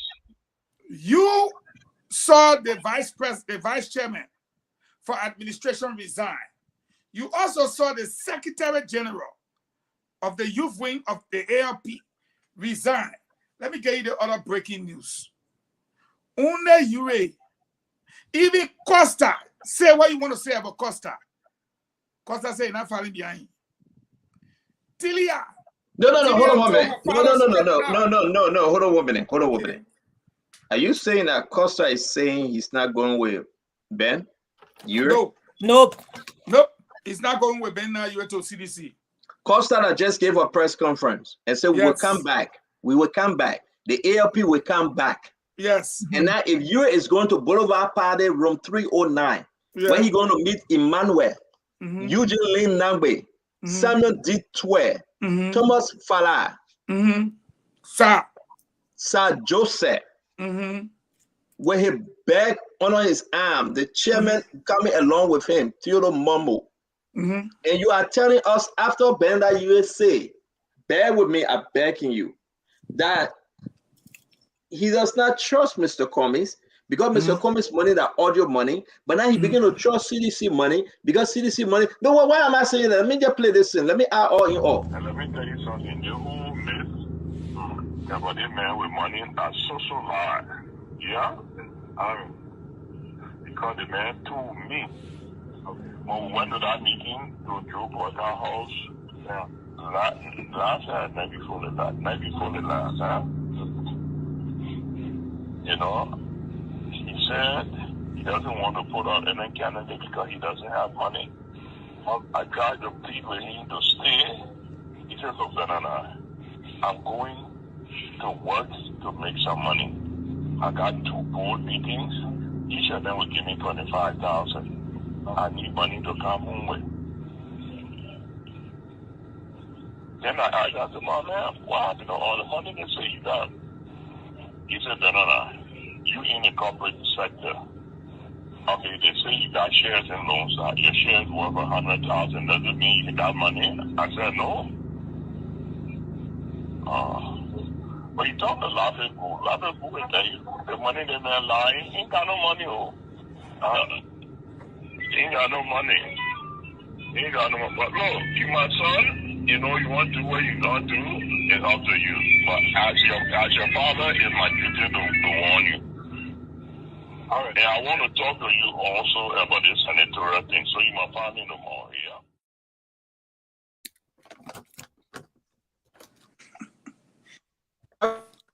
He ain't got no money, He ain't got no money. He must have got money. You see, somebody political father told and he recorded his part. You can't tell your children what to do. Listen, man. Fagon, I beg you, I want you to tell us, and I'll ask you the question again. On the front page newspaper, they are running with the story we're about to put up, say you are going back to CDC. It's not Spoon alone that's saying it. On the front page, it's in the chat room. Benda Yure going back to CDC. So it's no more a secret confirming. Hey, Fagon, please talk to me. Fagon, talk to me. Hey, go. Let him call you. Hey, man, Cole, stop disrupting. I'm taking you. Run this guy in Florida. I'm my own brother. One man, one part. He's going to be giving me small thing because the Jew need to be eating. But let me say this to you. I am telling you now, even Tilia and her uncle Joe Bede don't play with it. Tilia is not going with her father to the CDC. She's not? She's not. Tilia grounds is that if these people treated all that day for 6 years, that small money in the bag would make them treat us any better. That's her debate. And that was her statement. If they treated us like this for 6 years, that small money in the bag would make them treat us any better, I'm not going. Wow. So I said to you today, and I'm going to say it. Yeah, you were going back to CDC. They both they were in the hotel. They're not discussion yet we're having. That penalty party from my mouth. The truth of the matter is, Stanton, this is why you see Liberians saying, Stanton, we agree with you that 2 men race. Fagon, we agree with you that 2 men race. Miape, we agree with you that 2 men race. Gibson, go find play and say that lead a team here. And Sankara, True Sedition Sankara, go say that lead a team here. Why are they saying it? It's because no disrespect to Conglo and Moneyba and whoever. But look at all the people looking at. Call his name. What you call him? Whoever. Is that the man name now? Whoever. No, that the Richardson had a good time over the weekend. I don't intend to spoil it. Okay. Okay. But the truth of the matter is, it's almost like business. Because you have 3 groups of people now in the race. But what co-eating? We discussed it here on our show. You cannot eat on our show. You're sorry, my apologies. Gibson like you. I didn't know you can eat peanut too, but sorry, I thought only rest. No, you can eat peanut. This is the way you have to eat it. I will show you later on, man. They can say what they want to say. This is how you eat it. We don't want you to show any eating. Do like this. Yes. And then you just do like this. And you chew your bamboo. You see so? Because on the show, Stanton will drag you for 3-4 hours. Anytime he posts small newspaper up, do you know where he can be eating? Bigo. Then newspaper, why you see up? So Stanton chewing Bigo right now. Yeah, you know?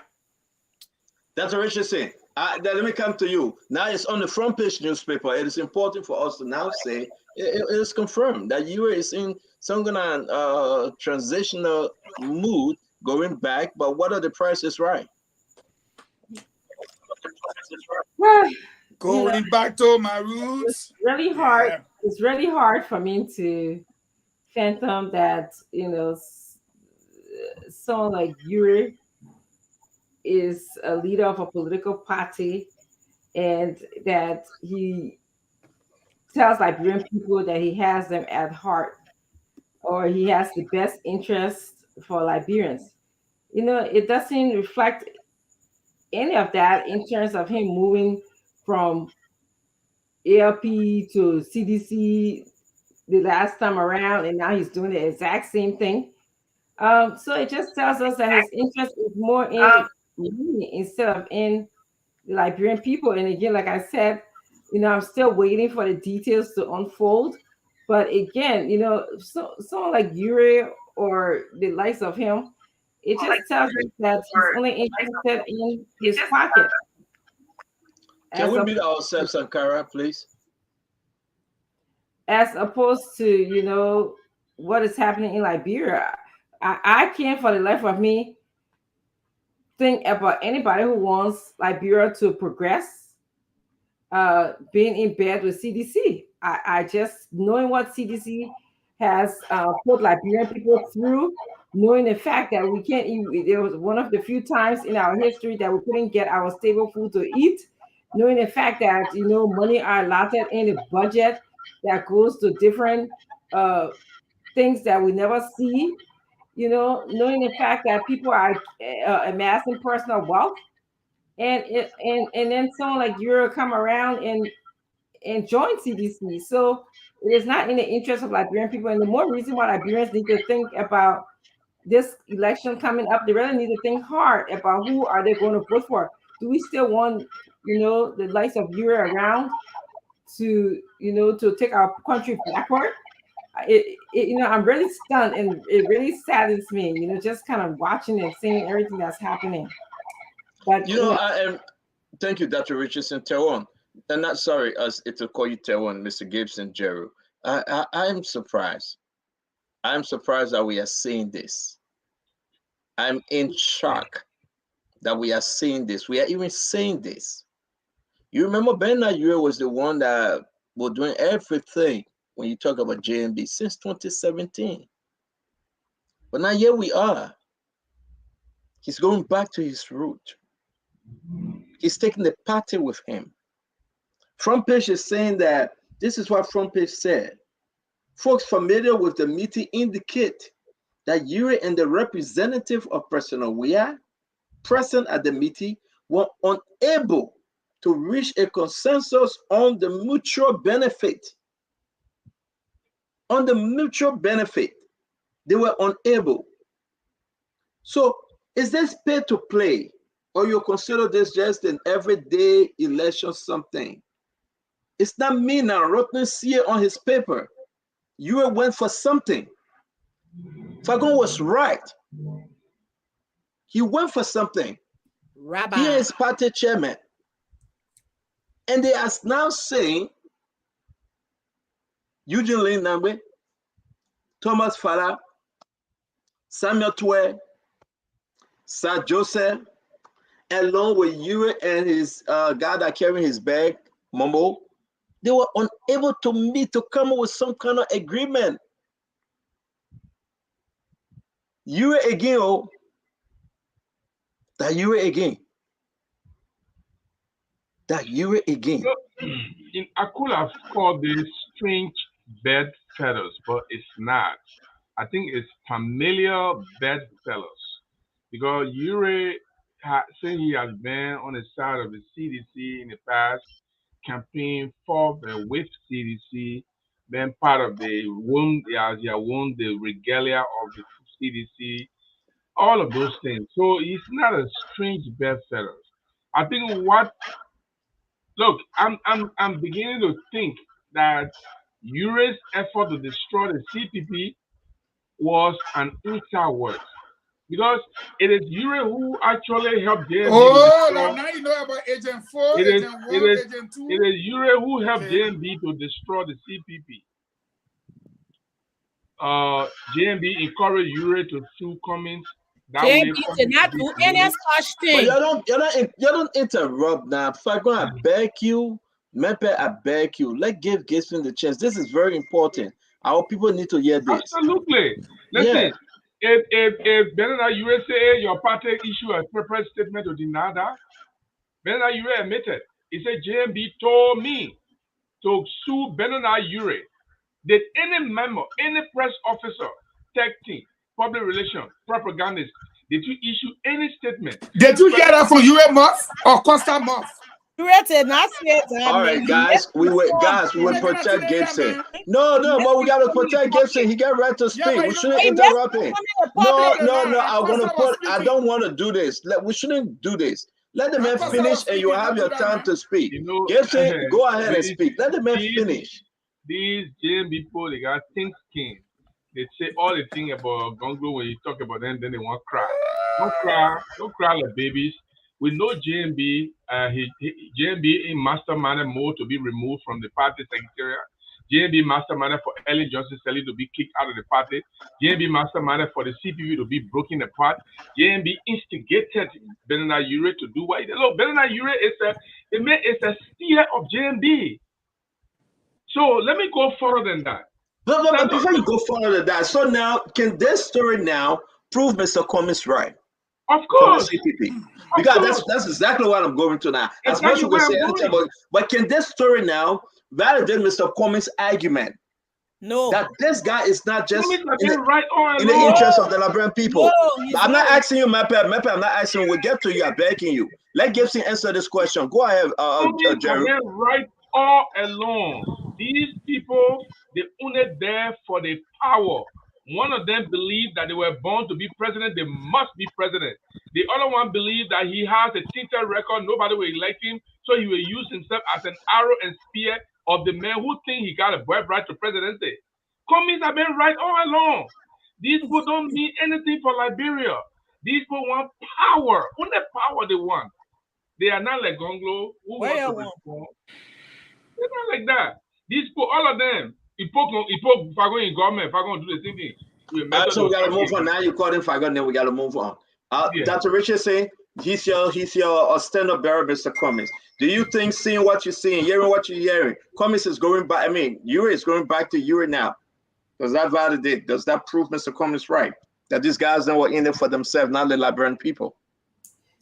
Yeah, certainly. I mean, the cat is out of the bag now that Ure. Front Page Africa is reporting that the possibility that he's going back to CDC. So, I mean, Mr. Cummings all along have said that, these people were setting him up to go to jail so that he won't represent the Liberian people fairly.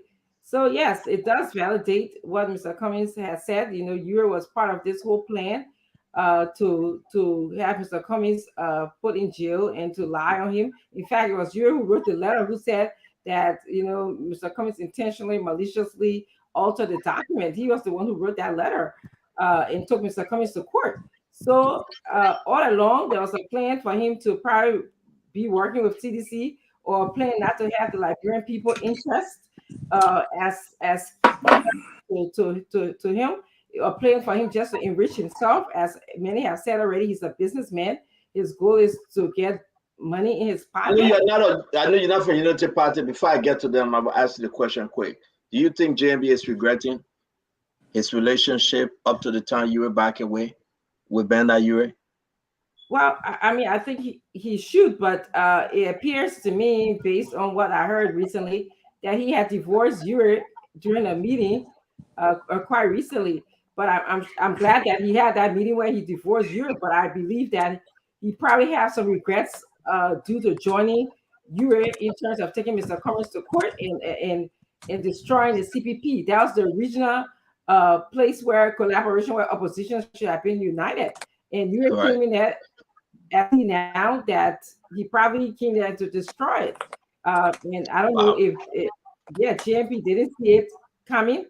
Mr. Cummings saw it coming. He called it, and I mean, it's really sad. It's so sad. I mean, I hope Liberian people. I mean, tonight, as much I do not want to agree all the time with most people, but I think the decision of Mr. Cummings have proven himself on this conversation that Ure is going back. Yeah, Mr. Kuhn is in the right place right now, because the fact remains, JMB hang with Ure all the way to the end, but Mr. Cummings had to cut Ure up early. Let me bring in Sankara, then we'll go to the Unity Party people to come in and defend the UP. Sankara from Leno, do you think Mr. Cummings now get wings to fly? And I think CEO, the last time I checked in my archive, Ure was a messenger to the president.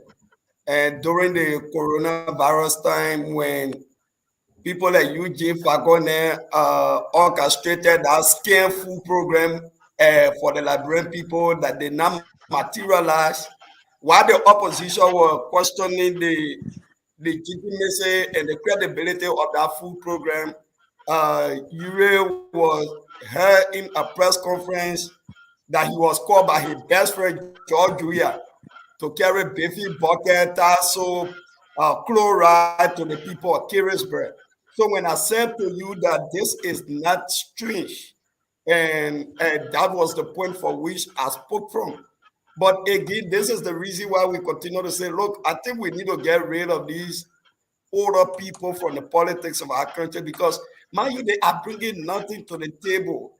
The only thing they are bringing is just their personal interest they are bringing to the table. And that's what we continue to tell the Liberian people. Today, like the writer said, you can accept or not. This was an orchestrated plan to get at maybe Alexander Benedict Cummings in the CPP because look, these were two people that were eating together, running together, doing everything together. And today it is being validated that yes, these guys they orchestrated a gang against Mr. Cummings that no, because this man is new on the block, he comes with some ideas, we cannot say that, and that is just the clear mentality of the quote-unquote Unity Party guys and the old folks from those that believe they are getting into the politics of Liberia. And we cannot continue to run the country in this form and manner. And that's what we are saying in order to transform this country. Let us bring people who have not been involved with this process, that bring new ideas to the table to transform the living condition of our people. So I think today, like I said previously, it is a sad day. And this is where we are consistently saying, and Gibson said, almost most of these things that have been happening behind the scene, Baka is like a man that chose the rock outside and hide behind the window. And this is the kind of a thing he had been doing during the Unity Party time when he was serving as vice president. On a was why he allowed little new partisans to disrespect the president, but then the political leader, Madame Seri, he said nothing about it. You see that? So today, these are the things we are talking, and this is where responsible leadership comes in. And this is where we are saying the Liberian people must watch moving forward to October 10th. Okay. Yeah, yeah. Thank you very much. Let me bring in Cole. Cole, you want to go ahead? And after this, we'll wind down. Yeah, thank you. My son Sankara. The future of Clarence Moniba starts after 2040. He will not have that opportunity now. And I know you will talk about old man Poeka conspiring against Madame Selif because Clarence Moniba is a son of Madame Selif inserted in a race. That is besides the point. Let me speak to the issue at hand. It is very difficult. Just as Kuhn inserted, do not interrupt her now. I beg you. Sankara, don't interrupt her. Let she speak. It's very disingenuous to sit on this platform and project Mr. Cummings like a man who have been smart all along. Listen to me and listen to me carefully. There is a myth out there, a political myth. If you want to discuss the Euro thing, let me lay all the myth for you. The myth is the guys in the CDC, they are not as dull as you think. They planted two people. Ure to the Boyka scam, Musa Berete to the Cummings scam. Thankfully, we have divorced Ure at the Boyka level. They still have Musa Berete. The myth here, the political myth here is this. Boyka encouraged Mr. Cummings that he's too smart, he's too well accomplished to go number 2. To encourage Mr. Cummings is too smart to go number 2 to Boyka, even though that is the ticket the Liberian people want. Mr. Ure, on the other end, encouraged the old man that they may don't respect you, they may feel he's as a chief in corporate America. That's a myth. I do not know if it's true. But as things are unfolding now, maybe we can take a deeper look into that. So this is not old man Boyka taking Ure as if he's a puppet and say go and destabilize the CPP or go and launch an attack on this man with better ideas. Which better ideas? What the last thing Mr. Cummings said that you retain that you can quote as a leader? I don't remember. So that's why sometimes politically we call not the script. I don't remember anything. It is not an issue, a better idea. The CDC play the opposition. That is something we all agree with. They have planted people in to show that what the Liberian people wanted. You know, in politics, sometimes it's not what we always want. But it's for us to ask ourselves, what do the masses want from us? It was clear then that the masses wanted JMB as their president, Alexander Kuhn as their vice president. The CDC fought that proposed ticket. It is not something to blame on Ambassador Joseph Yuma Boyka. But I'm not perturbed whether the ALP joins endorsement or not, because the next president of our country will be Joseph Yuma Boyka. I'm sorry that those players went along and that the victory is not as easy because the people had the mindset that Alexander B. Kuhn should go number 2 to Ome Joseph Boyka. Are we seeing that there could be elements that were planted? Yes, on both sides. Multiple elements. That's why the theorists are coming out to show us. That's why the myths are showing us. This is just one. It's not exclusive. But at the end of the day, we are in a comfortable first place lead.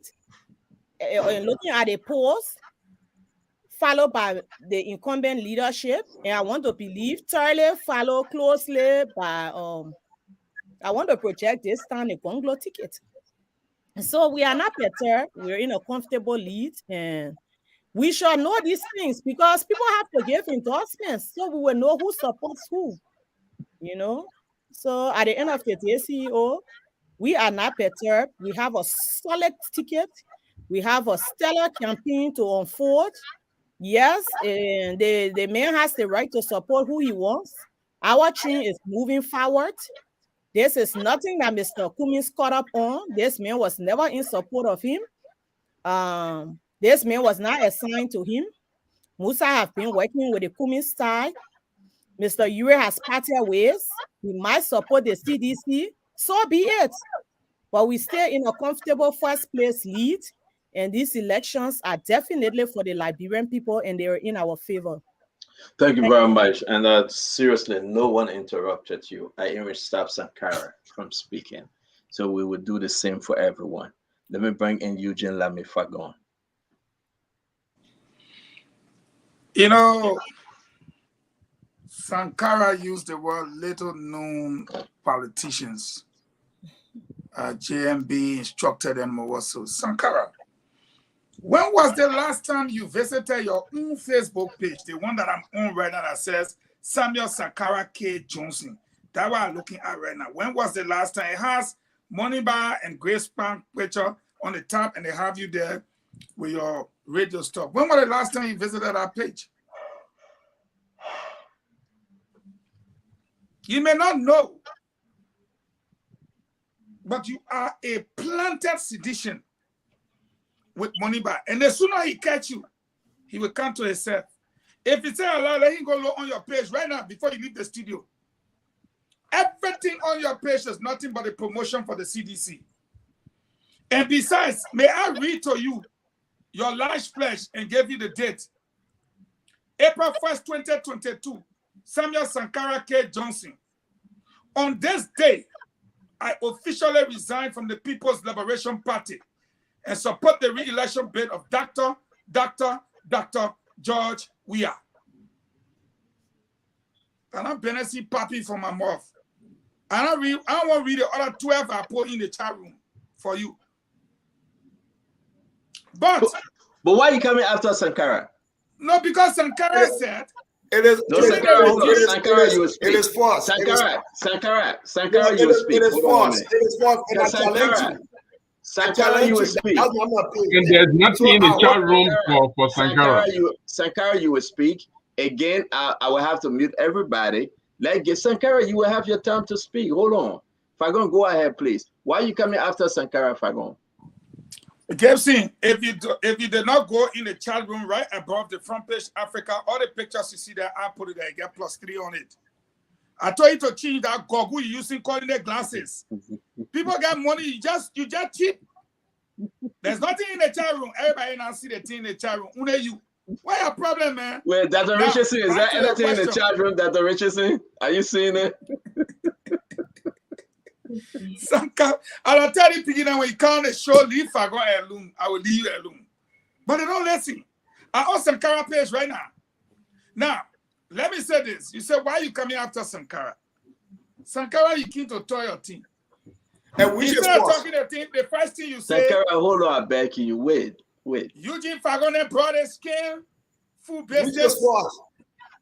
Sankara, can you please be patient? Let him finish. We'll come to you, please. Sankara, I know you are with the People Liberation Party saying you want to talk. That different person page will also. You will have your time, Sankara. Just wait. We are not discussing Sankara. We are talking about Ben Ayure.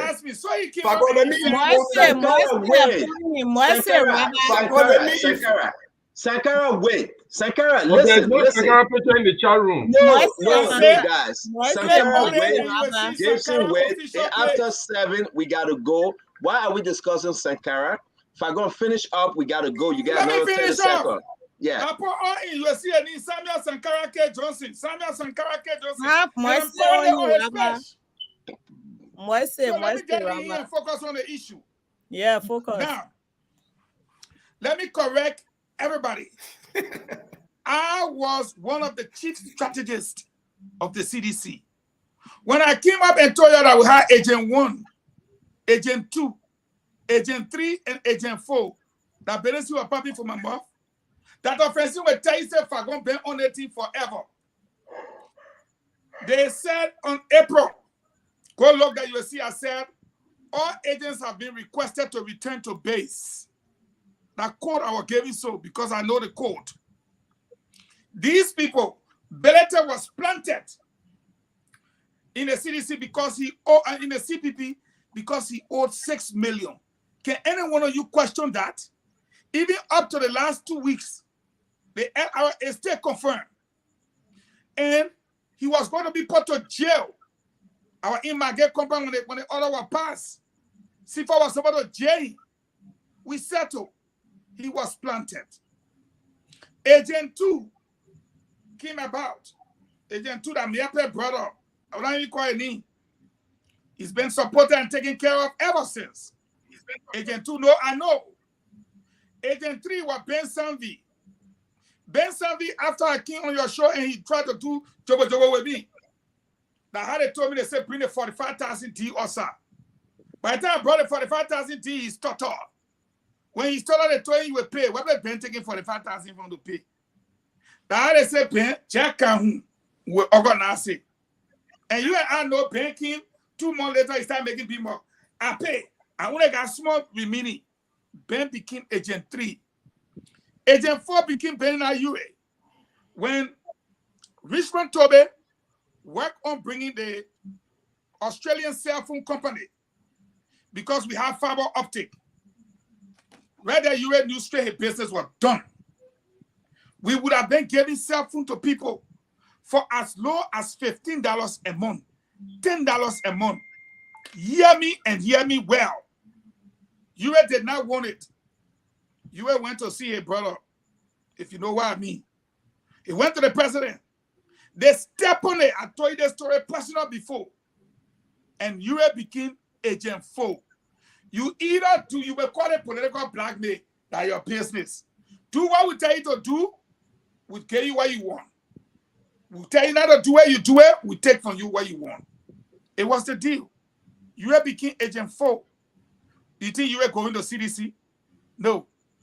Ayure knows that if Waka wins, Liberians will have cell phone for $10 a month, $15 a month. I am telling you, because of the fiber optics that came to the country, it will be used. Just as you make your call with WhatsApp and Messenger, that's the same thing they're going to use. So, better 6 million. When the 2 people hear about it, what did you people know about it? The LRA confirmed he paid Jack.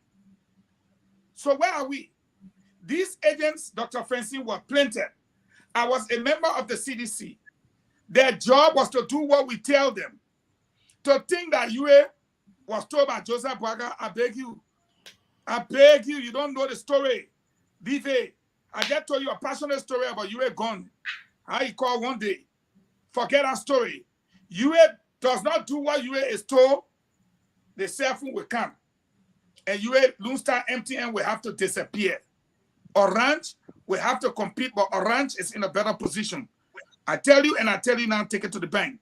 These agents have returned to base. Yes, Stenton over there, Stenton will tell you. I got no brother who is an agent, Rabbi. I beg to differ. But if I finish showing you, I know why it's different for. So different time. It's finished, but the agent will come home. The agent say, you're not going to the captors. He will return to base. And I will guide the agent. And when me and the agent finish this campaign, we shall return to the old man's house and sit on the ground. And go and lay down to the old man's foot. And the old man shall lay his hand on as the tradition demands. That agent is not going anywhere. He has been betrayed by the group. And that agent will return to his father and it will be said to take my word for it. Agent 2 will be with us. They will take the other 3 agents, but agent 2 will be with JMB. Take my word for it. I know what I know, and I know what I'm hearing, and I know what I know. But I'm saying again, to think that, oh, Parker was the one that made way more pain and red letter against Madam Selene, not true. Parker was the one that told you said talking for no? Yeah. Not true. It was Costa who said Ure was dead. No. Agent 2 came by, he will set it up. Wow. I never see somebody can talk for 6. Man, Fagon, Unity Party, I hope they're ready paying you though. On a verse. And I saw that with them right now. Because I hope Unity Party ready paying you because all this thing you are doing for Unity Party, if you can do that for Teron Gonglo, he will give you 5,000 to go to Liberia and come back. His story will solve you positively. His story JMB is living on loan. You're not getting money to pay. You say you live on loan. In America, the horse you get, because the horse you get, you pay for it. The car you get in North Dakota, you pay for it. Oh, we got our first caller. Go ahead, my friend. Your name and where you calling from. Apple and oranges. No. Ojuku, talk to us. You live on the show. You see the reason I want for Liberia to go on a receivership? These guys are not serious. These guys are just all in it for themselves. Maybe people are not seeing my idea, but we need to put our country on a receivership. We ourselves can receive our country with mandate. All right? But these guys are just all in it to bring business and enrich themselves. So what we can do is the election is finished. We are finished winning the election. All these things got and say, you didn't say, nothing and say that they have won the election. It's a pure fallacy. It's a pure fallacy. So are you saying that Joe, we are finished winning the election? My man, stay where Joe, we are, man. Look at your today is July 18th. I'm telling you, there.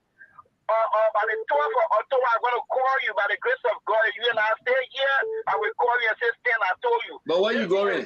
You were down? I'm not the one on my level. I pray to God. Oh, that's Ojuku. You know him. Hello, my friend. Your name? Ojuku, brother.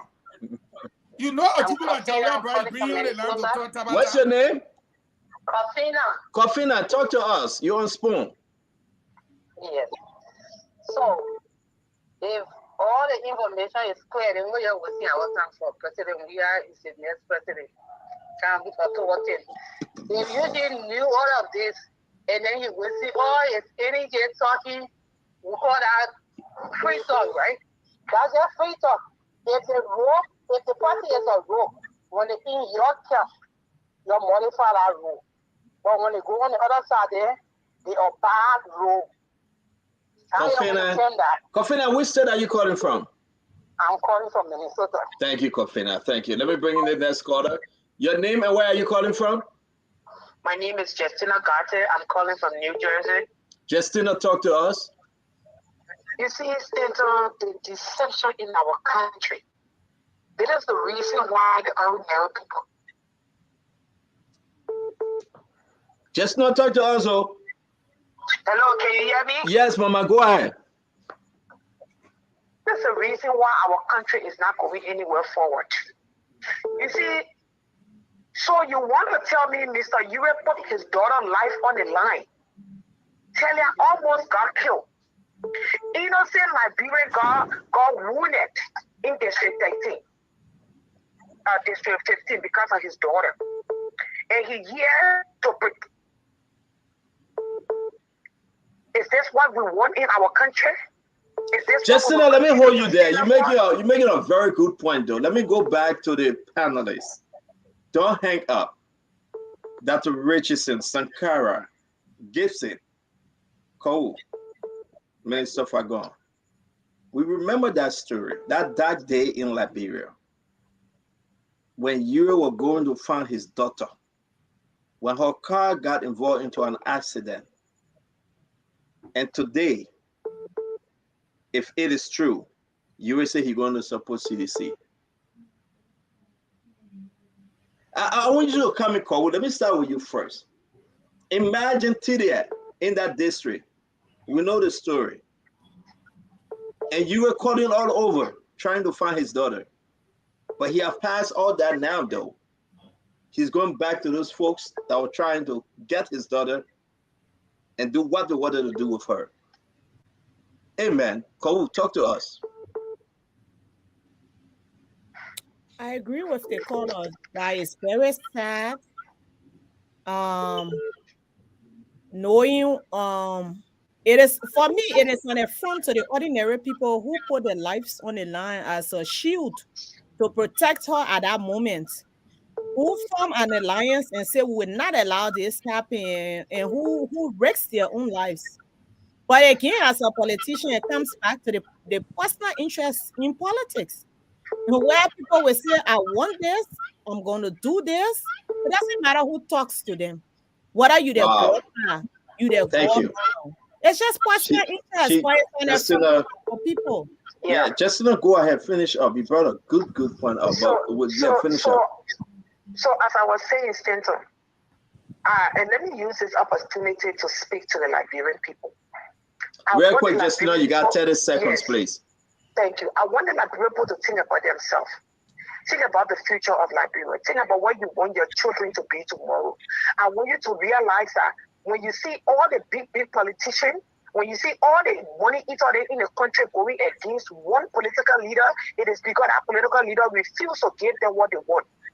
Bernard Ure refused to support Baka only because they're not giving him marital, they're not giving him the port, they're not giving him finance. These things we gotta put Liberia first. Please, my Liberian people. Thank you. Time for us Thank you. Let me take another one. I beg you. Thank you very much. Go ahead. Talk to us. Talk to us. Your name and where are you calling from?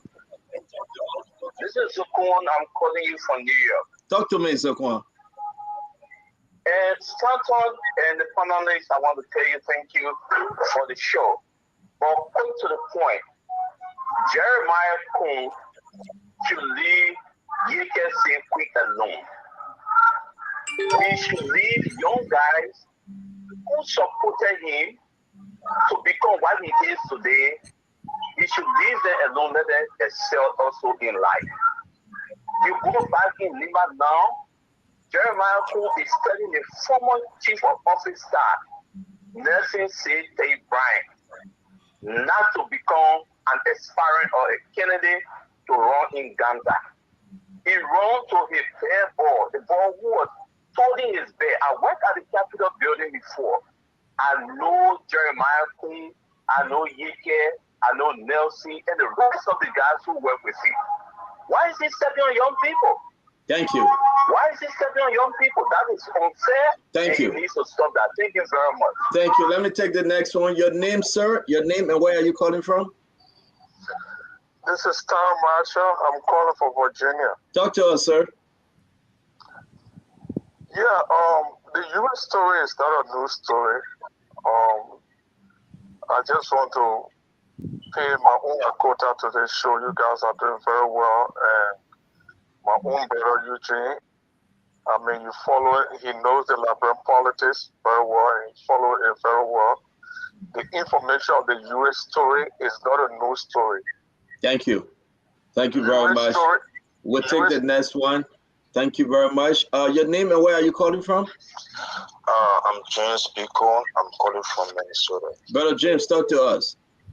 Yeah, first of all, I would tell you guys, thank you for such a program to educate our Liberian people and those of other in the diaspora.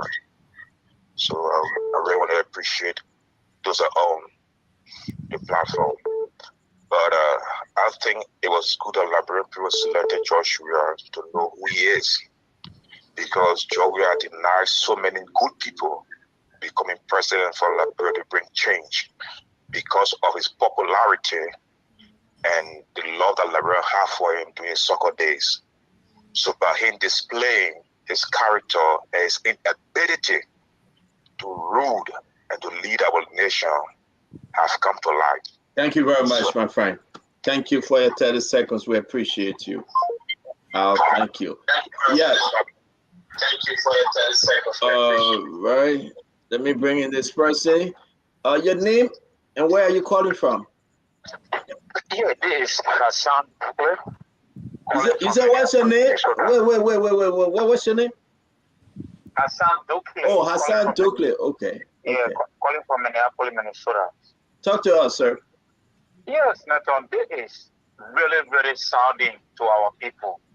People that put their A on chopping board for politicians. It better not you think what when Joel said to him that your family will never win election here. You are still in bed with the kind of president. Walker was very smart. Walker is somebody that's very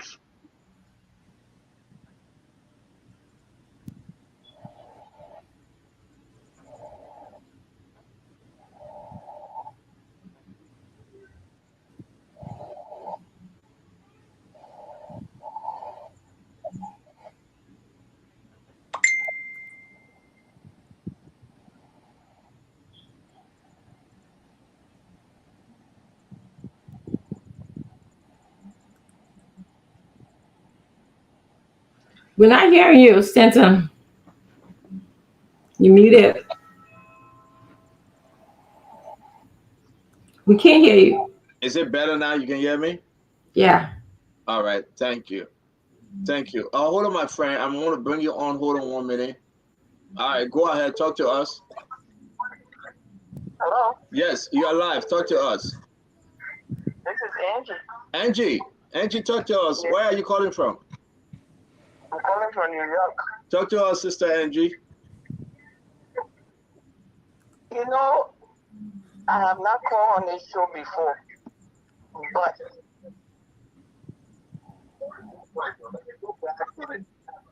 Angie, talk to us, please. But what Mr. Ure is doing is so discouraging. We all saw what John Weah did to his daughter in Costa. They almost killed him. So you want to tell me this man can sell his child for money? It's scary. It's very scary. Wow. We are in big trouble. We are in big trouble. Yeah, Angie, what's your last name? My name is McGill. Okay. And you know, people, I got my horse, I don't even want to say it. Ure horse is right close to me. And people have been seeing George Weah going to his house. He would drive there by himself, but I didn't believe it. But now for what I'm hearing, it's scary. It's very, very scary. You want to tell me that man, he intends to sell his beautiful daughter life for money? It's scary. It's very scary. We need to pray for Liberia. Thank you, ma'am. Thank you very much. Yeah, so let's take some calls. Thank you, Sis Angie. Let's take some calls from Liberia. Let's hear what the Liberia people will say about Bernard Ure going to John George Manuel Weah, forgetting about everything that took place about his daughter Tadia Ure. Let's hear from the Liberia people. Hello, go ahead. You're live. Go ahead. You're live. Hello, go ahead. You're live. Take another call. You don't have to wait for that one person. Okay, so we take another person here. Let's see if we can take this person. Okay, so we lost that caller. Hello? Yeah. Okay, so yes, talk to us real quick. What's your name and where are you calling from? My name is Kuhn, calling from Philadelphia, Pennsylvania. Yes, sir. This is my first time calling on phone. Second, I want to appreciate you in your panel. Hello? Especially you, what you continue to do for the electoral people. But I have a question before I go to the Euro issue. All of you on this show, I really want to ask whether you guys have love for your country. That's everybody's question. The reason I'm asking this question, the net man who is John Weir. When you guys come on the show, sometimes you forget about John Weir. Sometimes 1 hour, opposition attacking opposition.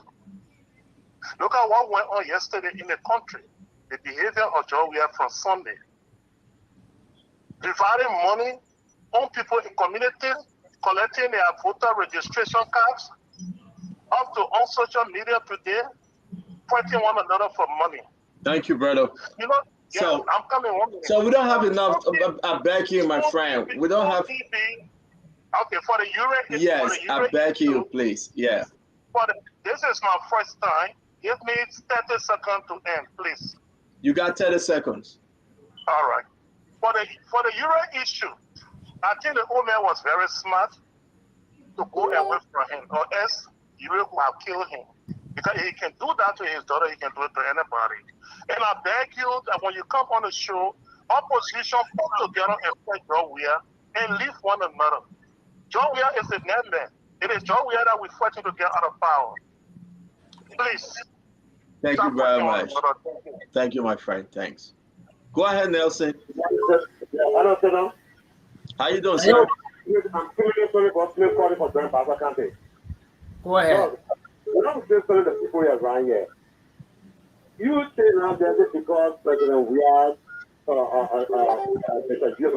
we are going to the election. Just don't be day training. Look, let me tell you this tonight.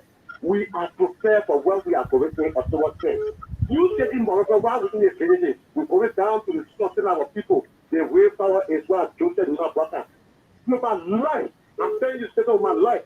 Thank you. And we're removing. Thank you. Thank you. Let's hold you there and take this person. Hello. Hello. Go ahead. Okay. Go ahead. You're live. Okay. Hello.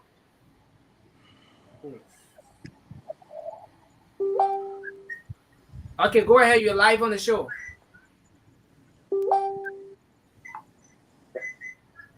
Hello. Stanton, check the chat rooms. Check the chat room discussion. All right, let me take this one, my friend. Okay. Yeah, my name is Jackson Yoko, and I call you from the city of Dallas. I want to appreciate all of you. Hello? I'm at Togo, waiting for you. Yeah, so I just want to bring a kind of a timeline of UN deception when it comes to political activities in Liberia. After Charles left in 2003, you joined the CDC, the Coalition for Democratic Change at the time was just CDC. When they did not win 2005 elections, in 2009, they came up with a new political alliance called the Democratic Alliance, which of course, Hugh Mason was the person they were putting up front to be the presidential candidate. In that alliance, we have Benny Nayuri, we have Aaron Snow, we have Jemima Woodopody, and the list go on. There's one thing all of them had in common. The UA, the Hugh Mason, the Aaron Snow, all of them have been somehow charged for corruption in our country. And UA and Snow were even sanctioned. So these guys have always just put themselves interest first to thwart our political system in their interest.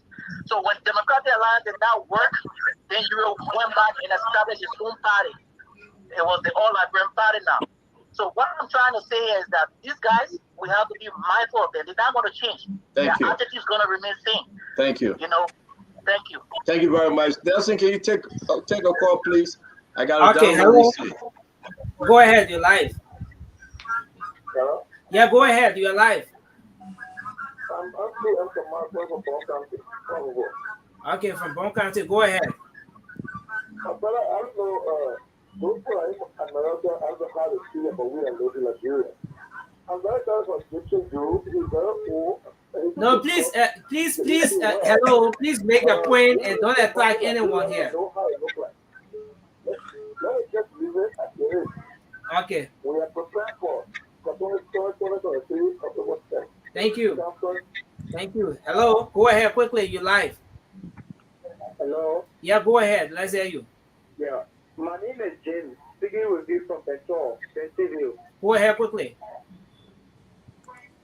And I would like to really speak to this particular issue about our country. You know, we are young people, when we listen to old people making decisions like this, we wonder what Liberia should be for sale. We tend to see that this country will change. And we can see rather making improvement. And we all living from here, going out of other country to go to school. We shouldn't allow our country to remain in the hands of this football culture we have. We all made a mistake back then and want to have this have to be corrected. So if people don't want to correct it, we the young people that still conscious to make this correction, we are going to go back into every process to make sure we can think and be part of the post for JSB for us to have better Liberia. Thank you very much. Thank you very much for your contribution. Let's see if we can take this person. Hello. Hello. Okay. So I think we don't have a call here for now. Okay. Hello? Yes, go ahead, my friend. Your name and where are you calling from? Yeah, this is Sylvester calling from Kentucky. Guys, I want to thank you guys very much for a job well done. But I just want to say two things about Upon. I want you to understand that as I said the question, since Upon was playing professional football, as how many players Upon have promoted on the professional scene? Everybody that goes around Upon dies. All their talents die. And everything Upon touches die. So if you guys if we can rescue the nation from Upon, Liberia will die. Nothing Upon put the hand to live. Everything he touches die. Thank you very much. Thank you very much. Let's take another one. We have to go. My friend, your name and where are you calling from? Well, I'm Clarence M. Benson. I call from Hamilton. Talk to us, sir. Well, I'm Clarence M. Benson, and I call from Hamilton, Ontario, Canada. Yes, talk to us. Make your point. Let me commend all of us who have stood fast in putting the issue of GMB first and GMB last. We will elect Joseph Boca. Some of us have made sacrifices. We have gone home and we have registered the vote. And we're going back home. We'll say back home, and GMB will be victorious. Let me fast track. All of you want more than 5 million Liberians, but less than 25,000 votes. So he's not even relevant in this process. So Jason Cheru must define his role in his state member of the CDC, or he did the support or Tebo Gongulo. And I wish he made a suggestion for the follow match or his state on the platform. Thank you so much. Thank you. You got a call coming in? Yeah. We have to wrap it up there. Yeah, that's of course. Yeah, go ahead. Hello, you live. Go ahead. Yes, hello, Nelson. Yeah, this go ahead. is Johansson up where we are conference to go. Okay. Nothing, the issue of Benin Nigeria, from the beginning, from the formation of this entire CPP team, there was always one senior brother whose name cannot be mentioned tonight, who kept telling me, where is the green snake, in the green grass. For the onset, you have intention, and the intention was failing. It makes it difficult, for the entire CPP, discussion process, because he was there, he had intention. The intention initially was to become bad running to Joseph Yumapwaka. That did not materialize. So he had to come back, with different plans to distract the woman. And I also think, it did not materialize for him, so all he needed to do is to find a fallback position, and that fallback position is to go back to CDC. Okay. You come to CDC. You come from CDC, he has done a decision before, so it made no news. And I think a few months back, after my mate posted something, Yeah, just wrap up, Jurassic. Just wrap up. So you as a businessman, so the interest, mark for him. Okay, thank you. Let's go there and take this person. Hello? Hello? Yeah, go ahead quickly. Yeah, this is Abraham. What I'm calling from the LCD Colon. Yeah, go ahead quickly, Abraham. Yeah, I mean, there's something I want to. I'm observing concerning the show. This time, the CEO, I mean, I don't know if the closer of this station. The CEO is just speaking to go against the Unity Party. I said to say, I don't know if it is the Unity Party now. He's trying to go against. And another point is, Mr. Chairman, he was talking this year from the show. He's a hell of a man. Thank you very much. Let's squeeze this person. Hello. Hello. Go ahead quickly. Hello, go ahead. Hello. I mean, all your own people that you do hello again too. Yeah, go ahead. You're live. I get one caller. I got one caller here. Go ahead. This is Frank and I'm calling from Minnesota. Talk to us. Quickly, our issue in Liberia is integrity. Now, we trying to bash at Mr. Urich for going to CDC if it is confirmed.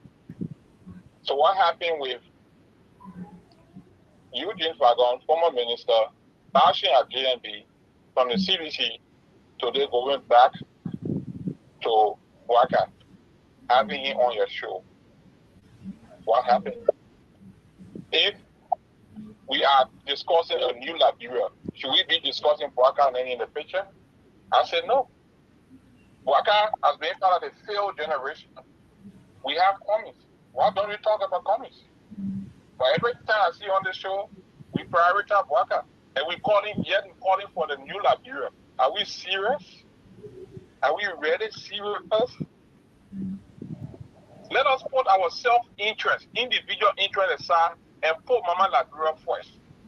That's the only way. But as of now, what I see, all belly-driven. All. Thank you very much, my friend. You are quite welcome. Nelson, who do you have? Okay, yeah, I have one person here. Hello. Hello. Yeah, go ahead. You're live. Yes, I'm Martha Davis calling from Borderline. Okay, go ahead. Yes, since I went drawn to US, if you want to go to Korea, it's like how something strange. You know, what was being there with Korea, some of all were paying the CCTV for people that didn't listen to her. So if he was raised with daughter life, after Korea wanted to kill his daughter, and he want to support Korea, then let me go ahead. Okay, thank you. Thank you very much. Hello? Hello? All right, so guys, let's take that one from Jeru. Jeru, you got that person on? Yeah, I got Mr. Kelbo Gonglo here. Kelbo, you can go ahead. That's why I didn't take him because I don't want to miss his name. Good evening to you guys on the platform there. My name is Kelbo Gonglo. I'll just quick one here, Stanton. I just want, because we like.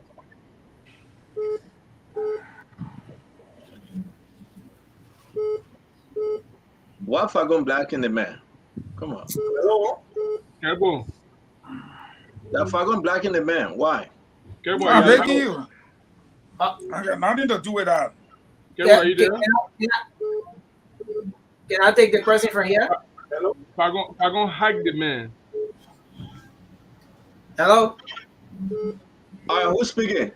Hello? Okay, there's someone on the line from my NCO. Go ahead, take that person. Caleb, don't come on yet. We'll wait when you get back. Fagon a bad dude. Black the man. All right, guys. Thank you very much. Thank you very much. I will take this last person. Hello, your name and where are you calling from? Hey, my name is Edward Freeman. How are you today? Thank God, sir. Quick to the point. Talk to us. Yeah, my name is Edward Freeman. I'm calling from Charlotte, North Carolina. Yeah, what's up? Yeah, okay. My point here is I see no reason that you guys. Hello? We listen to you, my friend. Yeah, I see no reason you guys like me about that. How you guys know? You guys know Ben Ayuri. It's a warlord. They really like to call millions of dollars or really cash up with him. So whosoever that associated with Ben Ayuri for the DLP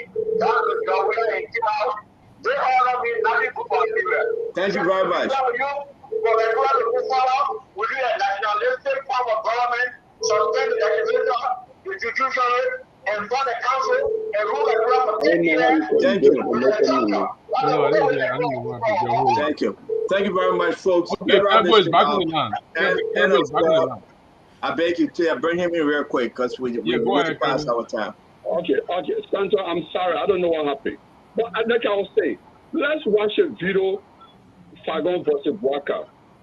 It's a different story. I will share that with you, Santa, if you have not watched that. Let's go by. Well, why are we coming with Fagon versus Waka? We talk about Bernard Ure, my man. He said he's a battle to talk. My man. We are not talking about Fagon versus Waka. Can we talk about Bernard Ure? Ure threatened, but we are Ure will never be president. We ask him to Ure for support. We all Liberia is a country where many of our politically active people have check records. So let's face the fact. Let us not be emotional about that. Many of the people pledging support to run. If you look at what they have said about people before, you'll be shocked. How they're going to this person restricted to talk again. Let us not be emotional about it. So it's okay. That is okay. If you are watching our show, Kelebu, hold on 1 minute. Caleb, hold on 1 minute, my brother. Yeah, if you're watching the show, look at all these pictures. On that very day that they beat these people, look at Tidia Ure car. Look at the people that went to protect Tidia Ure. They were beaten. Look at the truck. And we are talking about Bernard Ure daughter. Men. And Tidia said, good day, everyone. Hold on. No, my man, hold on 1 minute. Kabu, hold on. We'll call Claire Cole back. I beg you back. We gotta go. Thank you, Gibson. We'll call the man back.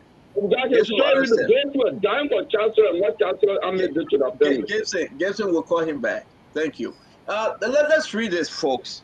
And I'm trying to get this video up. I'm trying. Good day, everyone. Thank you so much for all of the many calls, texts, posts, and messages.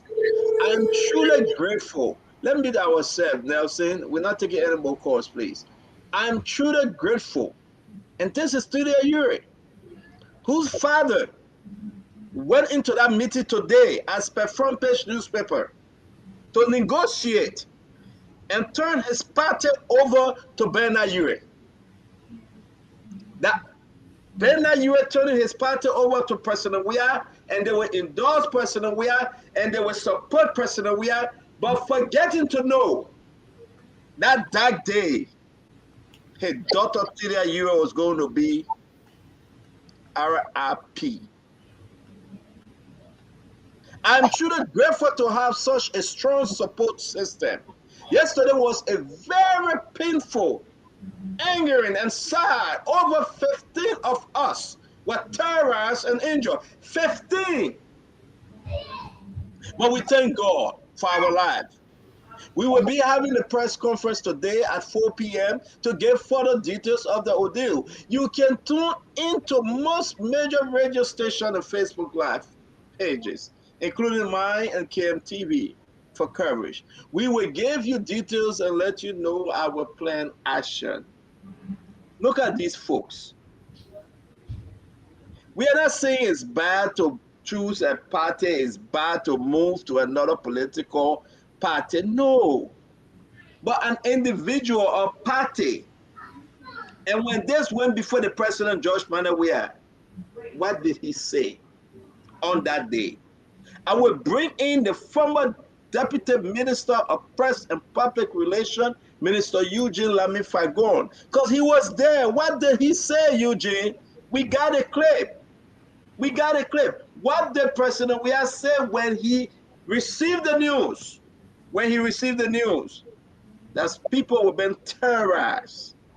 That includes Tidia Ure, whose fathers today, Bernard Ure going to be supporting George Weah. What was the message received by the Liberian people from Dato Bakugbe, George Weah? If anyone can recall, President Weah referred to her as that frisky, quote unquote, little girl. Yes. You got to eat Liberian politics like Kanya. If that comes out like Kanya, you got to drink water. The video that is in the chat room is even more terrifying. Now you say, Fagon, you were in the government, you are a minister. We don't control political parties. But what struck me that day was the inability of our officers to respond adequately. Because apparently there they were either outnumbered or told to stand down. The video will speak for itself. I need not speak further. Both sides are seen in the video throwing stones, but if you go back to the earlier video, you will see that the attack was unprovoked. Why? Because they had gone near the Abu area, and Abu felt that they were going to his people like his own people, and that he was going to take these people, and so Abu supporters responded. But here is what I want to say. Like one of the callers said, why about Eugene Fagon who said this? And Clever said, and you know, Eugene Fagon, you don't worry. If I decide to run in any election, I will win. And I will win bigly because of what I stand for. The truth of the matter is, you guys need to concentrate. What people are expressing their frustration about, Stanton showed the pictures. This is the man whose party nearly killed your daughter. And he came back and said the little girl was frisky. You go and now you blow hot air. But because of telephone money business, you following him again. Because of telephone money. I want the Liberian people to hear me. Hear me and hear me well. You are going there because of telephone money. You don't want the Australian telecom giant that was supposed to help Liberians to get $10 phone for 1 month. Well, I'm here to tell people, I work with Richmond Tobe on the issue. So when JMB become president, I know the people, I know the office. We will call and y'all will get $10 phone per month. And you and Lunster MTN can find people and go sit down. In America, they got telephone here they call Metro PC. $20 for whole month in America. Then think about yourself in Liberia. $10 can get you phone pepper seller. But so long you so where we need president, you will never get a telephone to be able to use. Every Liberian Gibson is there. You put in $1 in your phone every day. For 30 days, it's $30 US. How can you pay somebody $45 and they have to use $30 for just cell phone? This is the benefit of UA. All UA cheering and got something from George Weah. Benedetta got her radio station shutter open and she was given something. Daniela controls over half of the airport, the parking, everything. I who went there as deputy minister one day, I go reach to the gate, they take the ticket and get me and say I'm gonna pay $1. I just stood and look at them and say, something wrong with you, you're not normal. And I just told them, open that gate. I told my security, open it. You see government plate, government car going to receive government official. Then tell another company say I'm gonna pay $1 before I pass the gate. The way they move them from the gate say you're not going to see it. But he only cares about himself.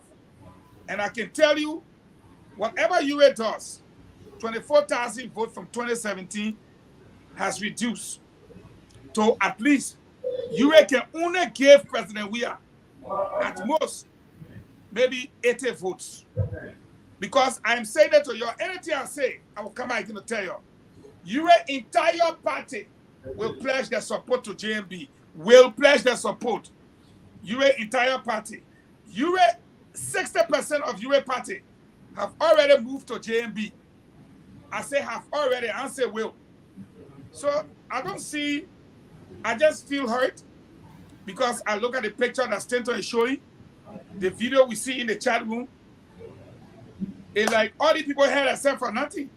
They were just going to leave UA daughter in that place. And what would have happened would have happened. And look at the amount of people that got hurt. Look at all of them. Look at all of them today now. If they had died, they would have died in vain.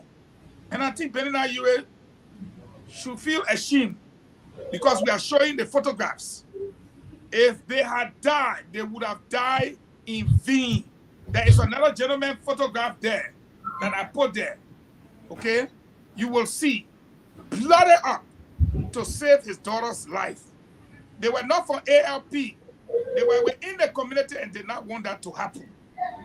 But look at the injuries today. And if any one of them had died, UA would have not even given their family a penny. But their blood did not waste for nothing. Only UA himself and his Lone Star will vote for George Weah. But the rest of the Liberian people are resolved. And I respectfully submit that JMB will be the next president. Because I have Tabata, they're not working. We follow her. Thank you very much. Dr. Richardson, let me ask you a question, Dr. Richardson. All these videos, and it's just coming back up. Ben Ure, understanding that his daughter went through, as she said, they terrorized her. It was on the international media. Folks got hurt, 15 of them. Look at the daughter car. That thing roll. Under God, saved them, ran into another person's home. Babies, children running for their lives.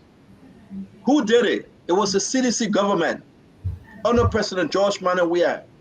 When the president received the information, he called that little girl, frisky little girl, Dr. Richardson. And today, her father from ALP celebrating, moving in to have a good time and support President George Manuel Weah and CDC government. I said on front page newspaper, Eugene Lee Nangwe, Samuel Ditwe, Sir Joseph, Waste and Means, Thomas Fala. They walked into that meeting with his party chairman, Theodore Mumbo, and saying we are here to declare our support when the price is right. When the price is right, we will declare our support. Amen. Ben Ure from Charles Taylor. Ben Ure that received his discount and percentage from the company, the cell phone companies, selling scratch card. Ben Ure, with all due respect, that supported Jose Yima Barker from 2017 and later said, no, I will support you no more. But are you, Stanton, sorry to interrupt, are you aware that you have received 65,000 for that car you're showing? No, I have no idea. I challenge him, I defy him, I double dare him. So the government paid for his car? The government paid for that car, 65,000. He received the money at the apartment there in Cinco. So it was the first thing, take care of our, but Dr. Richardson talked to us. This is scary. This is the bad politics. Well, I mean, I hope Liberians are listening.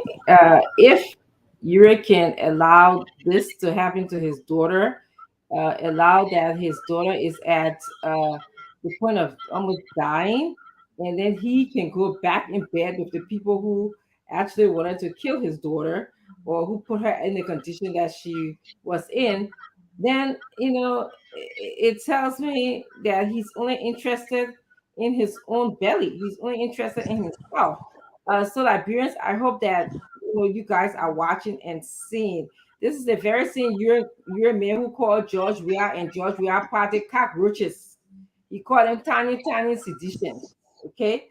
And George Weah in turn called him a killer and a thief.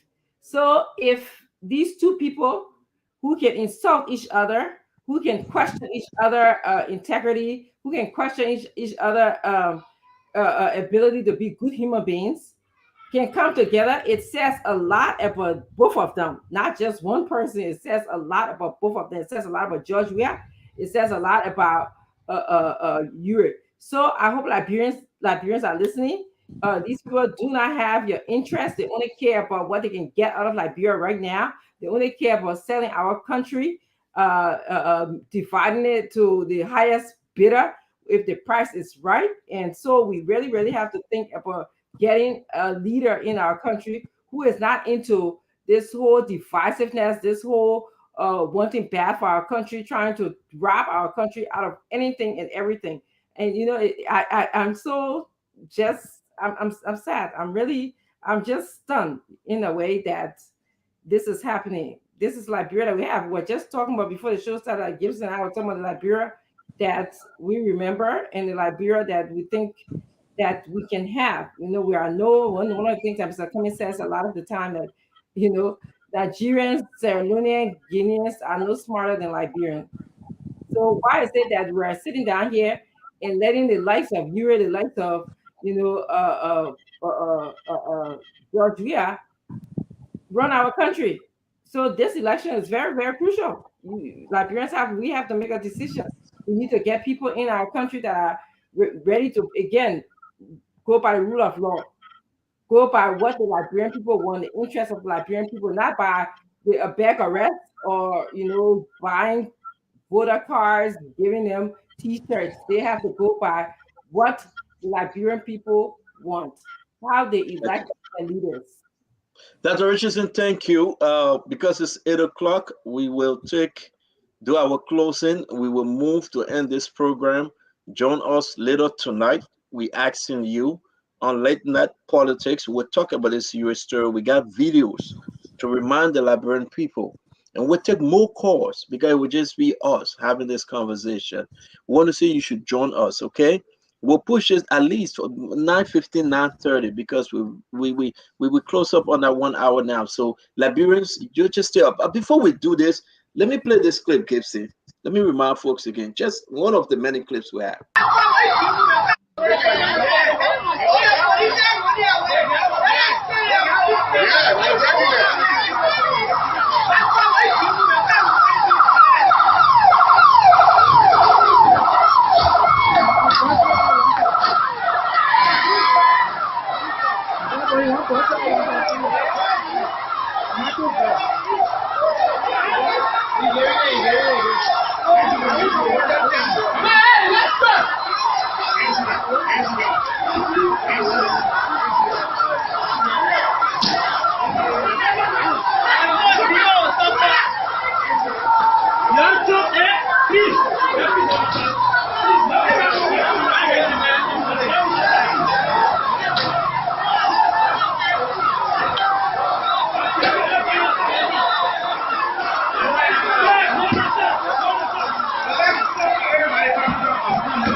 Okay, I'm going to play the next one briefly. You can join us tonight on Late Night Politics with Spoon.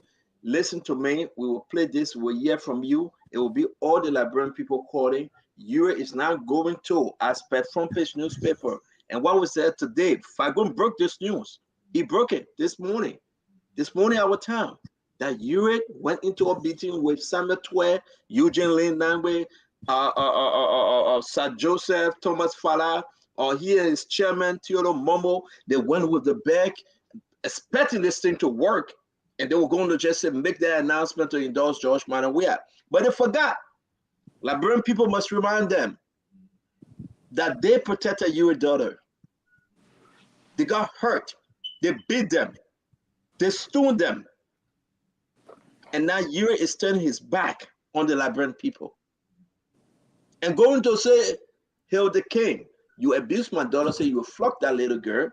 Hail the king. You chase after my daughter and you burn her car. Hail the king. You terrorize my daughter. You forgot all that.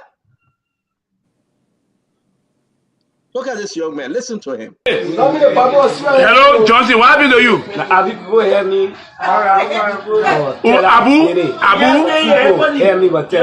Oh, who is supposed to tell you? Supposed to tell you it's my best friend. Oh man, what you did? What you did? I do nothing. I want to keep this thing for tonight, but listen to what he said. The Abu people hurt me because of Tilia Yure. Are you supporting Tilia Yure? Yes, I'm supporting Tilia Yure. The Abu people hurt me. Hey man, cool. And he collected 65,000, but he never get a lip for $100. Yes, CEO, just to close, it is sad, it's beyond sad. There's a popular saying in our contemporary Liberian politics. They say the masses don't know their leaders. This is an example that the loyalty of the masses are being called to question. And this also reminds me, as we go towards the elections, we pray that we do not see this kind of electoral violence. We pray that the government put the right mechanisms in place to protect our people as they go to the polls. These are the consequences people pay for what they believe. Unfortunately, today, they say that back on be back on, right? And we see we will wait to see the endorsement. Who knows, after the show, maybe things could change. We will wait. We will not rush the gun.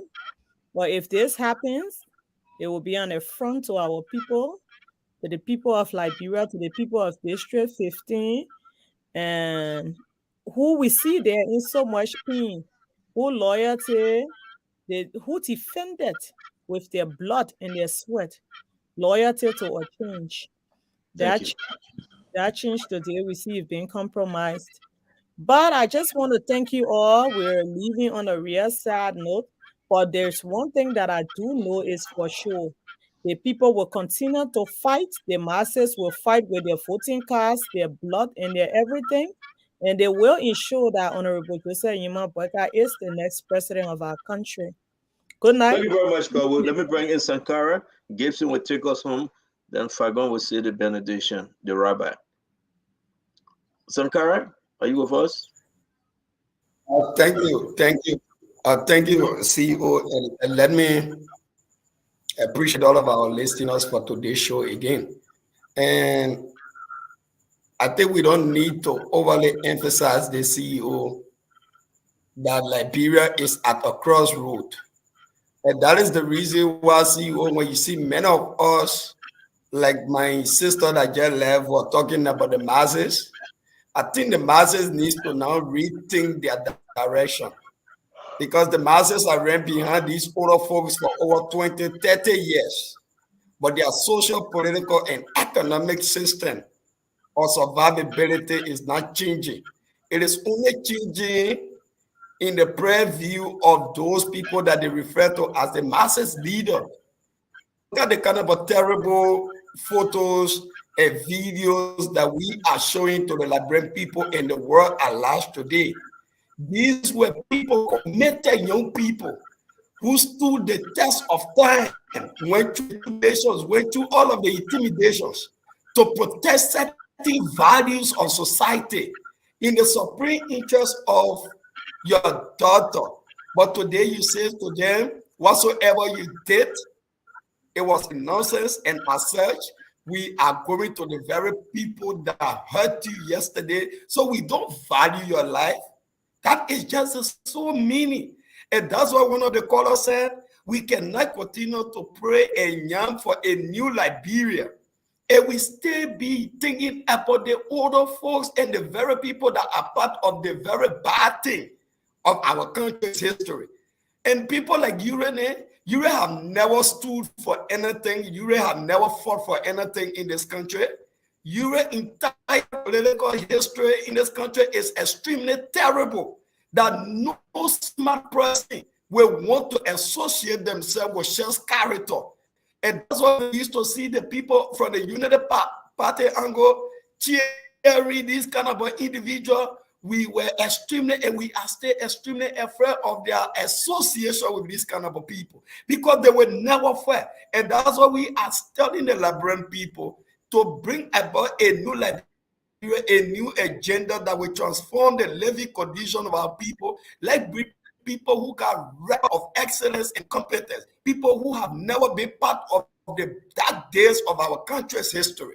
That is the kind of a president that we must be voting for. Around the world now, CEO, you don't see many older people now into public sectors. You don't see them around, because they must be now advisors to the younger generation. The world now is gravitating to the young space that must be able to translate and transform how we is something year or 80% a year or net a year or be discussing the future of Nigeria. It is not just possible.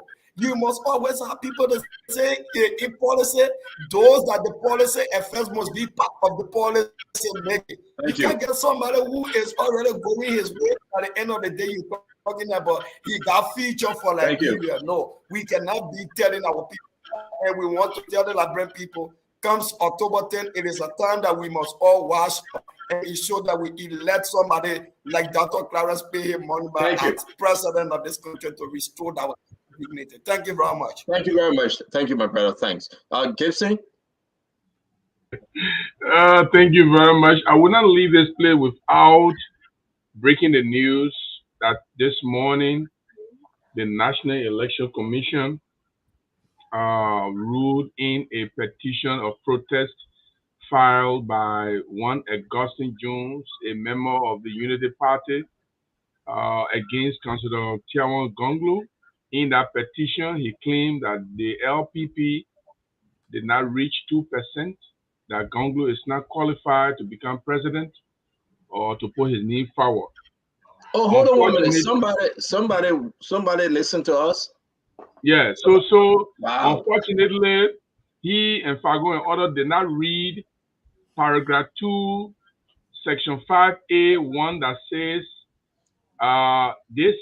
Can you send us a ruling? We don't want to listen to you because it's for Gonglu Party. Can you send us a ruling?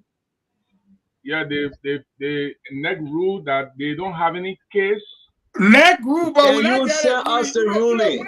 I already put it. The ruling, okay. Yeah, can you send us a ruling? My man, you cannot just talk something. Hold on, man, don't worry. Man, can you send us a ruling? Oh, man, hold on. You think I'll be here talking about NEC rule against somebody and not true? We been here all day, 4 hours now. You say no ruling, then you want to say NEC rule. KFC. He's ruling. Listen, my man, listen, Fagon. That's something important I'm talking here.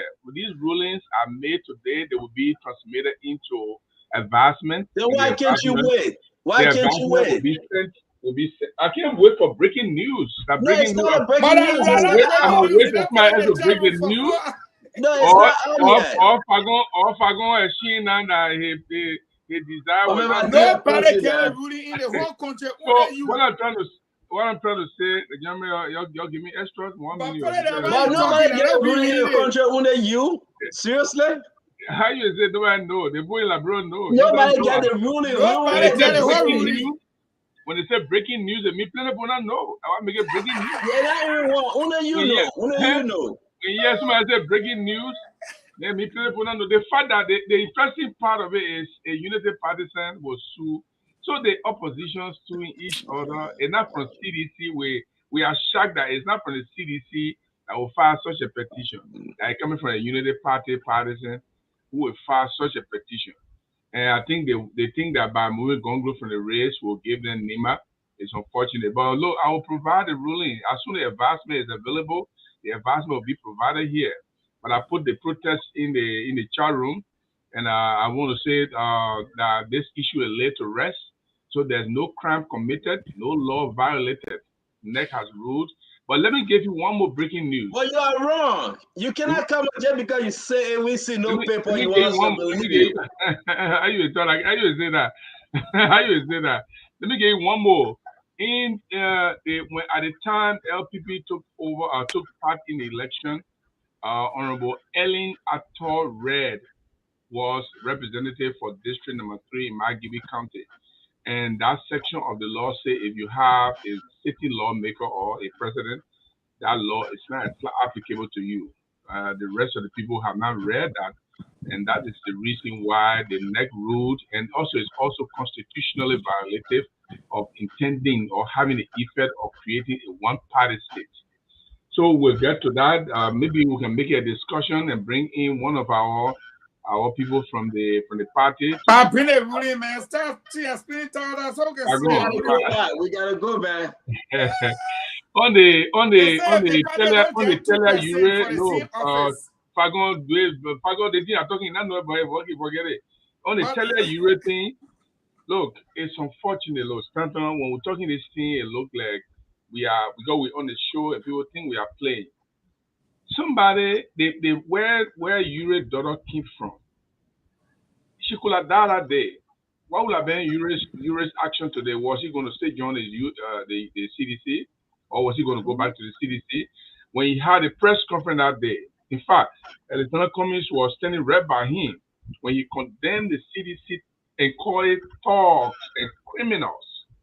And I played that video over and over on my show. So when if his daughter was going to be beaten and killed that day, was Uri going to be joining the CDC today because of money? This is something that the Liberian people need to look at very carefully. So CDC is cajoling people now to join them for money. Whose money they're spending? Our money. It's a shame. It's a real shame. Thank you very much, folks. Yeah. Fagon, you want to take us home? You spoke, right, Fagon? No, you said I'm going to say the benediction. Fagon been talking the whole time. Go ahead, Fagon. You go ahead. Here is the benediction. Fagon, why you do that? I want to flag this. That you're picking a Shaka Sheriff.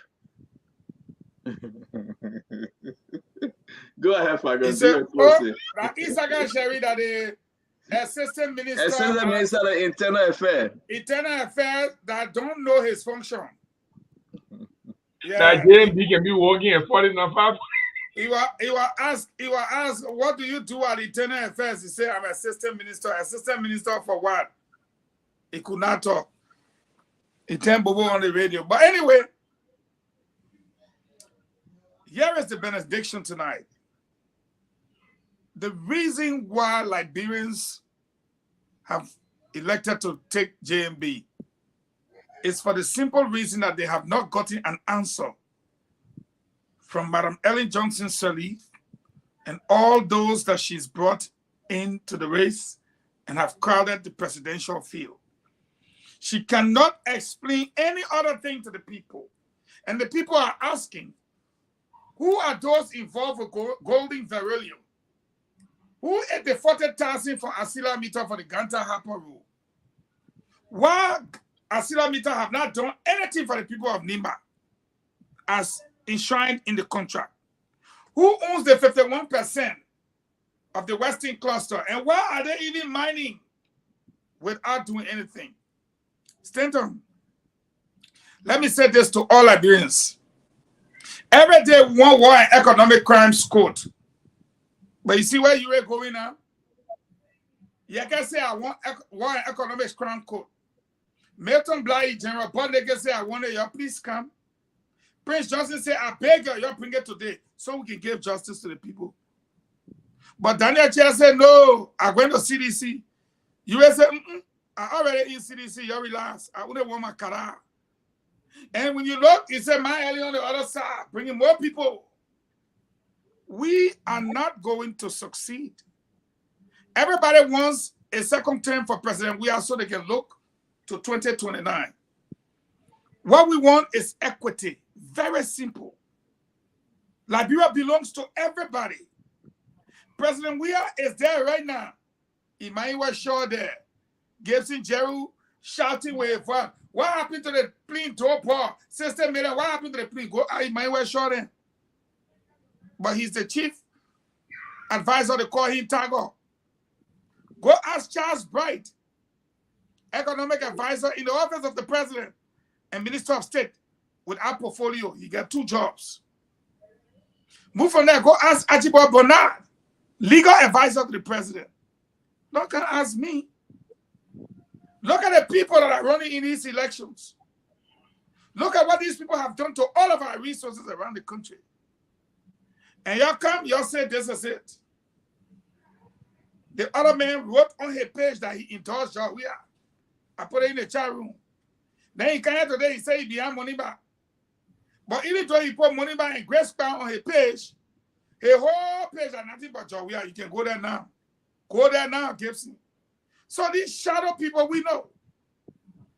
The reason why they post that JMB is the next president is to know why everybody going one side. And I will say this because they asked me to say the benediction. I asked somebody today, ATS and Tommy Bonaya, that is now the CDC headquarters, opposite Lone Star, ATS and Tommy Bonaya, which one be? They say ATS. Which one can tell more people? They say ATS. I say correct. SKD Sport Complex and Tommy Bonaya, the one that opposite Lone Star, which one big? They say SKD. I said, how many people SKD can take? They say about 40 to 50,000 now. I said correct. If bigger than your CDC, they say yes. Gibson, we fill up ATS with human being.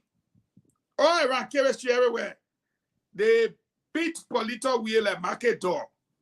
The next time we carry her to D12E, that they play the pickup the king up with Abache. Abache gave us one pickup. That is us in the event of the CDC. They beat all at Market Door. Thomas for king. The same Taylor were there. We fill up the SKD Sport Complex. I can give you video and pictures. Him up being nowhere, him on traffic. They beat us like Market Door. We came by again. We launched our campaign for the midterm election. I walked all the way from VOA to the party headquarters and nearly collapsed. We blocked traffic from in the morning until 3 a.m. in the morning. They beat all our candidates like Market Door. I want to ask you a question. You call yourself analyst. If you really can analyze that thing you saw to the party headquarters, where you saw truck hauling people, everybody wearing the same lapper, everybody get parrot. You really think that, eh? People fighting for the money. Why you don't give me the money? Why you get the money? You really think that, eh? Women up blowing one all sheep home because I'm cow home. You really think that, eh? Monserrato has the largest meat pie. And when you look at those people, put 20 or 30,000 to it. If you like, carry it to 50,000. I said, Gibson, if you like, carry it to 75,000. Who you think got the other 500,000? Gibson, when I hear people come on that thing, they're playing. Because they were not there, I was there. I was there with ATS. They beat all the Market Door. I was there with D12. Field. They beat all the Market Door. We went to SKD Sport Complex. They beat all the Market Door. Then you go look at him on being there yesterday. He say that if you like 700,000 people went there, who got the other 500,000 according to NEC? I will leave you with this for Stanton Dog Storm. And I said this to you. George Weah is a one-term president. I repeat, George Weah is a one-term president. And the reason he is, he cannot beat in Lofa. The records are there. They will flock him there. He will not win in Bong. Even Stanton called him yesterday from Bong and told him they will beat him there. He cannot win in Nima. God forbid. I tell you about we gotta go with hunger, man. Beat him there. He will not win in You're not even kind. Maybe that Wolsey can't help me. The Richardson stay with me. He cannot win in Passau. This man will get out hard time. They will beat him there. He cannot win in River Sets and River G. They will beat him there. The place he might most likely try will be Granji there. They might stay beating there because he ain't get nothing. As for Maryland, as for Kumi and Pwaka, he will not perform. They will beat him there. Take it to the bank. But I would say thank you, folks. Tonight, come back. We get very interesting, gentlemen. Ladies and gentlemen, give me 1 second, please. We have a video, right? Tonight we're discussing.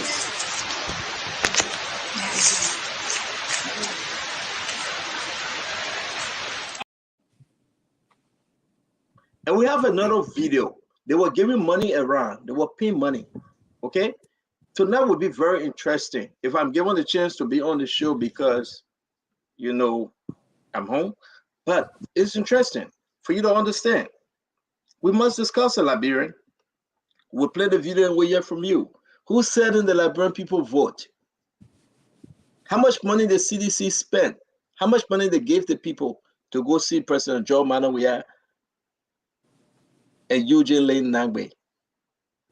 Thank you for joining us today. May God bless you. May God bless our country. Forgive Fagon for talking too much. Forgive they posted that 26 he ain't got no document. He said they won a case. But yeah, thank you, Dr. Richardson. We have all propagandists. That poster got a scare paper in the chat room. He said, not thank you for the message you want a kiss. I can't come here and make myself look simple because I want to bring a ruling. That's it. It's an advancement. When they put rule today, they gotta type those ruling and send it out. Now the ruling we're waiting for. Nelson? Yeah. Right. Nelson, I see what now 15, right? Send the link. Let's go to the break. Thank you very much. All right, thank you guys. Thanks. Yes, sir. A special one. Let the CEO stand with the small. And your boy, Friday the South man. Charges on the beat. To get your information. Okay, folks, that's how we like to draw down the curtains on this edition of the program Spoon Talk. The invitation is yours to join us tomorrow for another firing program. All right. But in the meantime, you can get set as we come back shortly with the program, The Spoon Late Night Politics. I'm Nelson Colette, and bye-bye for now.